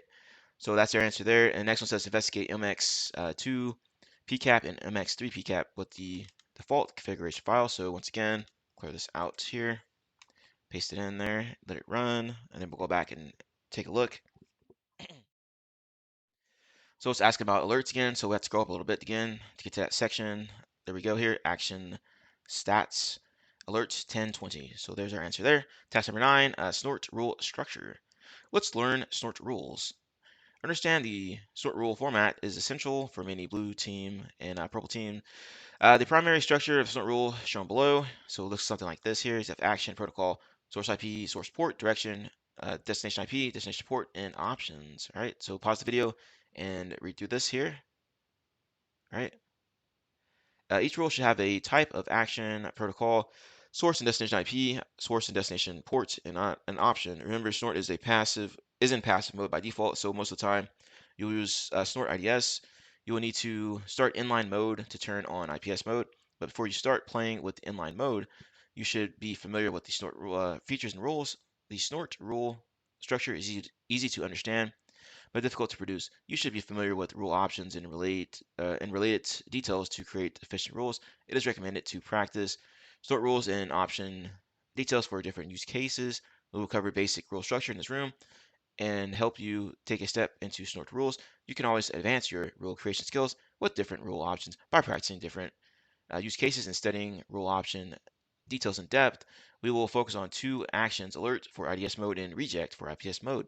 Rules cannot be processed without a header. Rule options are optional parts. However, it is almost impossible to detect sophisticated attacks without using the rule options. So that sounds very important. All right, so action, there are several action for rules. Make sure you understand the functionality and test it before creating rules for live systems. The most common actions are listed below. So you have alerts, generate an alert, and log the packet. Lock the packet, drop, lock in, log the packet, reject, block the packet, log it, and terminate the packet session. Protocol parameter identifies the type of protocol that the filter that filtered for the rule. Note that Snort2 supports only 4 protocols filters and the rules: IP, TCP, UDP, and ICMP. However, you can detect the application flows using the port numbers and options. For instance, if you want to detect FTP traffic, you cannot use the FTP keyword in the protocol field, but filter the FTP traffic by investigating TCP traffic on port 21, IP and port numbers. These parameters identify the source and destination IP addresses and associated port numbers for filtering the rule. All right, so be sure to pause the video and read through all this yourself here. I'm just going to skim through it. So you have IP filtering, filter an IP range, filter multiple IP ranges, exclude IP addresses, ranges, port filtering, exclude a specific port, filter a port range, etc., etc. So it could do all kinds of stuff. Seems pretty versatile here with the rules. Direction operator indicates the traffic flow to be filtered by snort. The left side of the rule shows the source, and the right side of the rule shows the destination. So this one is the source to destination flow, and then this one is bidirectional flow.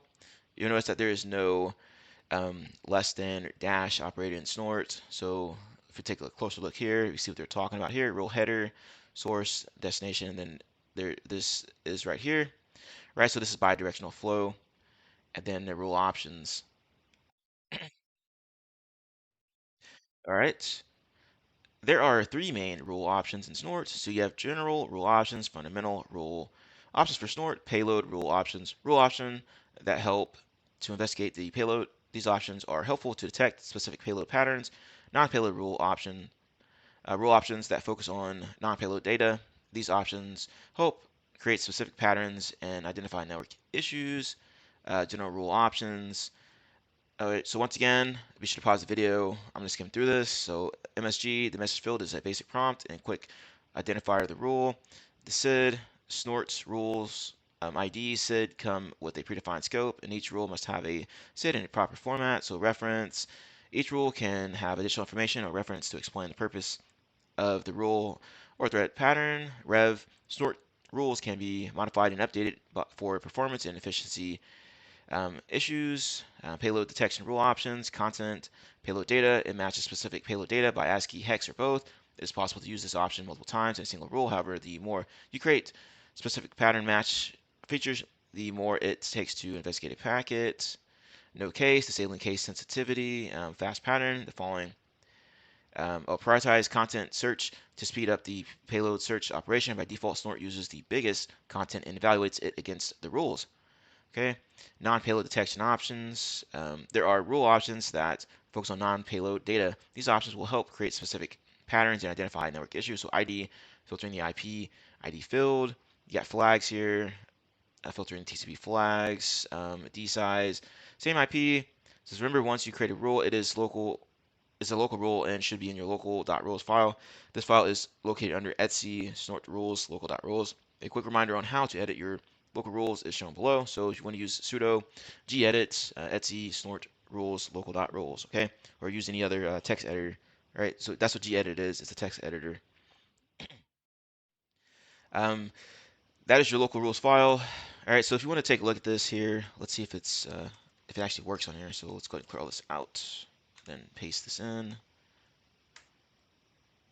Okay, there we go. Note that there are some default rules activated with Snort instance. These rules are deactivated. To manage your rules and improve your exercise experience, for further information, please refer to Task 10 or Snort Manual. By this point, we covered the primary structure of the Snort rules. Understanding and practicing the fundamentals is suggested before creating advanced rules and using additional options. Wow, we've covered the fundamentals of the Snort rules. Now use the task VM and navigate to the task exercise files, task 9 folder to answer the questions. Note that you can use the following command to create the logs in the current directory -L and then the period at the end. Answer the question. So once again, pause the video, go through the questions, and then come back to the video, and we will continue on.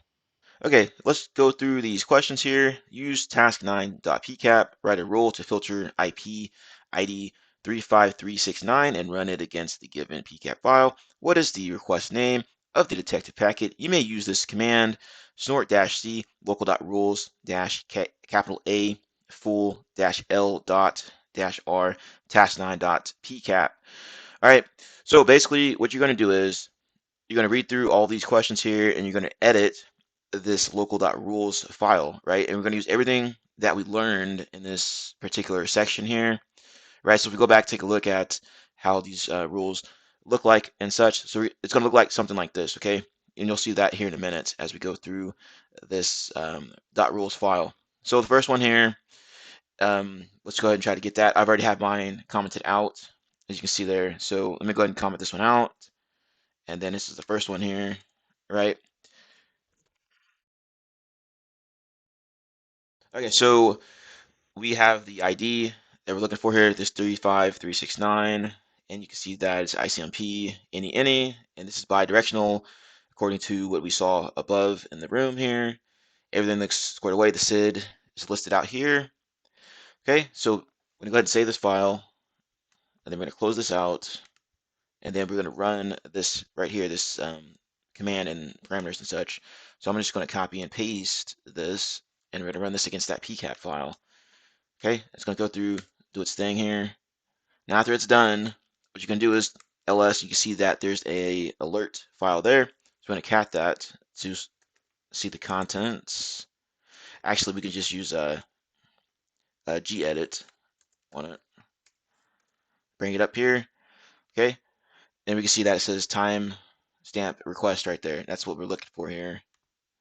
So it says, what is the requested name of the detected packet? It's going to be time stamp request.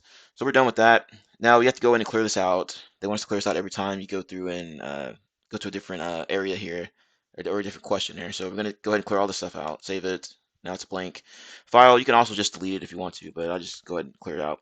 Now we're going to go in and we're going to go ahead and gedit local rules again, because this next one says clear the previous alert file, which we just did, coming out the old rules. Create a rule to filter packets with SYN flag and run it against the given PCAP file. What is the number of detected packets? Okay, so we're going to go ahead and comment this out, and this is our second one here.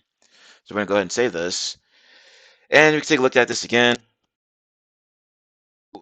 Looking for SYN, we have this designated as TCP any bidirectional any flags set to S for SYN. We have the SID listed here. Okay, so we're going to go ahead and exit out of this since we have already saved it, right? So we're going to go ahead and run that command again that we saw earlier. Right, so it's going to go through and we need to find what is the number of detected packets. So if we go scroll up a little bit here, we see action stats, alerts is just one. So that should be our answer here. And if we go and continue on, the next one says, once again, clear it out again. This time it says, write a rule to filter packets with push ACK flags and run it against the given PCAP file. What's the number of detected packets? So once again, we're going to clear all this stuff out. We're going to go ahead and edit that, that alert file. Go ahead and delete all this stuff out. Control S to save it. And then we're going to close this out. And then now we're going to go to our rules again. Okay, we're going to go ahead and comment this out like such. Clear all this out here. All right, so once again, alert, TCP, any, bidirectional, any for destination. And we have the flag set to PA because we're looking for this push ACK flag, right? And then there's the SID for this particular rule, right? Like I said, you're going to use everything you learned in here. So you can see that there's a different flags we have set inside of here, right? And we can see that the ID is going to look something like this, right? So there you go. In case anyone's confused here, that's exactly what we're doing. And we're just following along what they had showed earlier. So we're going to go ahead and save it and close it out. Once again, we're going to run that command here. So I'm up arrow because I'm lazy. Run it against here. And now it should run and do its thing here. We can see that the number of detected packets is going to be here under action stats, alerts. We got 216 for that. So next one, once again, clear out that alert file. Then now we're going to create a rule to filter UDP packets with the same source and destination IP run against the given PCAP file. What is the number of packets that show the same source and destination address, right? So once again, go ahead and clear this stuff out, and we're going to edit this file again, clear all this stuff out of here. So we have nice and clean alert file here. Hit the X there, and now we're going to edit our rules like so. And I'm going to comment this out because we're going to use this last one here. Okay. And you can see how I have it set here, IP any. This time it's going to it's pointing towards the destination. It looks like here, sample IP or same IP, and then there's the set for it. So we go there. We're going to save it, and we're going to run it again. Clear this out. Okay, let it run through there. And now we got to take a look at, I believe, that alert file. This one is a little bit tricky because you have to go in, take a look at this file, right? But you have to filter out or ignore broadcast addresses. These other ones have all zeros in there. You have to ignore all those, and whichever ones don't look like this here, that's the ones you're going to count inside of this particular file. And there should be 7 inside of here, right? As you sift through here. So there's 1 right here, right? 2, 3, 4, 5, 6, and there should be a 7th one in here. Let's see. It's not displaying. I think this is the last one. Let me get rid of some of this stuff first. Maybe it'll be easier to read. Let's delete all this junk out of here. Okay, now let's scroll down again. Still can't see it, so let's delete all the stuff we don't need inside of here. All right, delete this. Okay. I think we are good to go here. So 1, 2, 3, 4, 5, 6, and then I believe this is the 7th one. Yes, 7. So there you go for that one. The last one here is case example. An analyst modified an existing rule successfully. Which rule option must the analyst change after the implementation? Now this is going to be rev for revision. So if we scroll back up here, or let me just try this. Might be easier to find. Yeah. But yeah, you can see that it says rev 1, rev1, etc., etc. Anytime you change it, you have to update that number. Okay, so that wraps up that particular section, and you can see how it's referenced here. Snort rules can be modified and updated for performance and efficiency issues. Rev option helps analysts to have the revision information of each rule, therefore it will be easy to understand rule improvements, etc., etc., etc. All right, so there you go for that one. Next task is task number 10. It says snort to operation logic points to remember. All right, I don't think there's any practical application here, so I'm going to minimize this here. Points to remember, main components of snorts. I'm going to skim through all this because I think this is just a bunch of reading here. So feel free to pause the video and read this yourself. I'm just going to skim through it. All right, so main components of snort. You have the packet decoder, packet collector component of snort, collects and prepares the packets for pre-processing.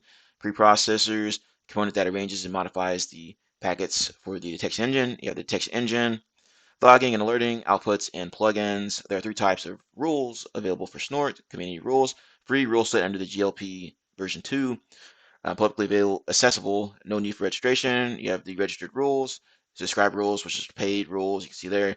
Says you can download and read more rules here. Note, once you install Snort 2, it automatically creates the required directories and folders or files. However, if you want to use the community or the paid rules, you need to indicate each rule in the snort.conf file. Since it is a all-in-one configuration file, editing it without causing misconfiguration is troublesome for some users. This is why Snort has several rule updating modules and integration tools. To sum up, never place your configured snort configuration files. You must edit your configuration files manually or update the rules with additional tools and modules to not face any fail/crash or lack of feature. So you have the snort.conf main configuration file. You have the local.rules user generated rules file. All right, it says overview. The main configuration file is located here. So sudo gedit etc snort.conf. So you can take a look at that if you want to. Navigate to the step number 1. Set the network variable section. All right, I believe that I guess we're supposed to do this. So let me bring this back down here. So show split view, and we're just gonna take a quick look here. I'm not gonna go through all these, but y'all will get the gist of this. So let me go ahead and close out, save, and whatever. So we're gonna go ahead and do gedit. Okay, I don't think it copied correctly, so let's try this again. Okay, so Control C. All right, now let's try this. There we go. All right, and there's a bunch of information here, it looks like.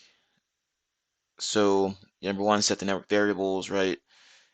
And since this section manages the scope of the detection rule paths, you can see the table here: tag name, info, example, home underscore net, external underscore net, etc., etc. Navigate to step 2, configure the decoder section. In this section, you manage the IPS mode of snort. There's information about that here in this table. Data acquisition mode or modules, DAQ, are specific libraries used for the packet I/O. Bringing flexibility to process packets, it is possible to select DAQ type and mode for just different purposes. There are 6 DAQ modules built for Snort, and they're listed out here: PCAP, AF packet, IPQ, etc., etc. The most popular modes are the default PCAP and inline IPS. Navigate to step 6, configure output plugin section. This section manages the outputs of the IDS IPS actions, such as logging and alerting format details. The default action prompts everything in the console application, so configuring this part will help you use the snort more effectively or more efficiently. Navigate to step 7, customize your rule set. So we have the tag name, info, example, number of site specific rules, include rule path. Note that the pound is commenting operator. You should uncomment a line to activate it, as we saw earlier when we were messing around with that alert file or the rules file, right? Like I said, there's a lot of information here, and this is what they're talking about here. So you can, well, these are telling you like what this specific area is about. But yeah, so feel free to go through here and take a look at this particular file, get familiarized with it, also with the information that's covered over here. Okay, so we're done with that. And we're going to wrap up this video with the conclusion, task number 11. In this room, we covered Snort, what it is, how it operates, and how to create and use the rules to investigate threats. Understanding and practicing the fundamentals is crucial before creating advanced rules and using additional options. I mean, this is what pretty much every tool out there, you need to have an understanding of it and how to apply it to your particular use case. Do not create complex rules at once. Try to add options step by step to notice possible syntax errors or any other problem. Easily do not reinvent the wheel. Use it to modify / enhance it if there is a smooth rule. Take a backup of the configuration files before making any change. That's very important here. Okay, very important here. Take a backup of your stuff, because if you don't and you end up jacking up something, now you don't have a place to revert back to a known configuration that was working properly, right? Never delete a rule that works properly. Comment it if you don't need it, as we did earlier with that locals rule file, right? Test newly created rules before migrating them to production. Now we invite you to complete the Snort Challenge room. Snort Challenge live attacks. That's probably like the next room, I believe. I'm not sure. A great way to quickly recall Snort rules and commands is to download and refer to the TryHackMe Snort cheat sheet. It looks like this here. I'm assuming that's what this downloads task files is for, but it's got a lot of information here. Looks like a quick like cheat sheet reference sheet you can use to build out Snort rules or use Snort in general. All right, so we're done with this, and we're done with this room. If you enjoyed this video, if you found it valuable, be sure to like, comment, and subscribe. Helps out the channel, helps get the word out there, helps continue to grow our community. Now, I recommend taking a look at this room, going through it again, check out the video again, what have you. Anything that can help you progress in your career, get you familiarized with tools such as Snort, right? So be sure to get that hands-on keyboard experience, that skill set, because you might use Snort in an organization that you happen to work for. But anyway, thank you all for taking time to watch my video. Have a nice day, and I will see you later.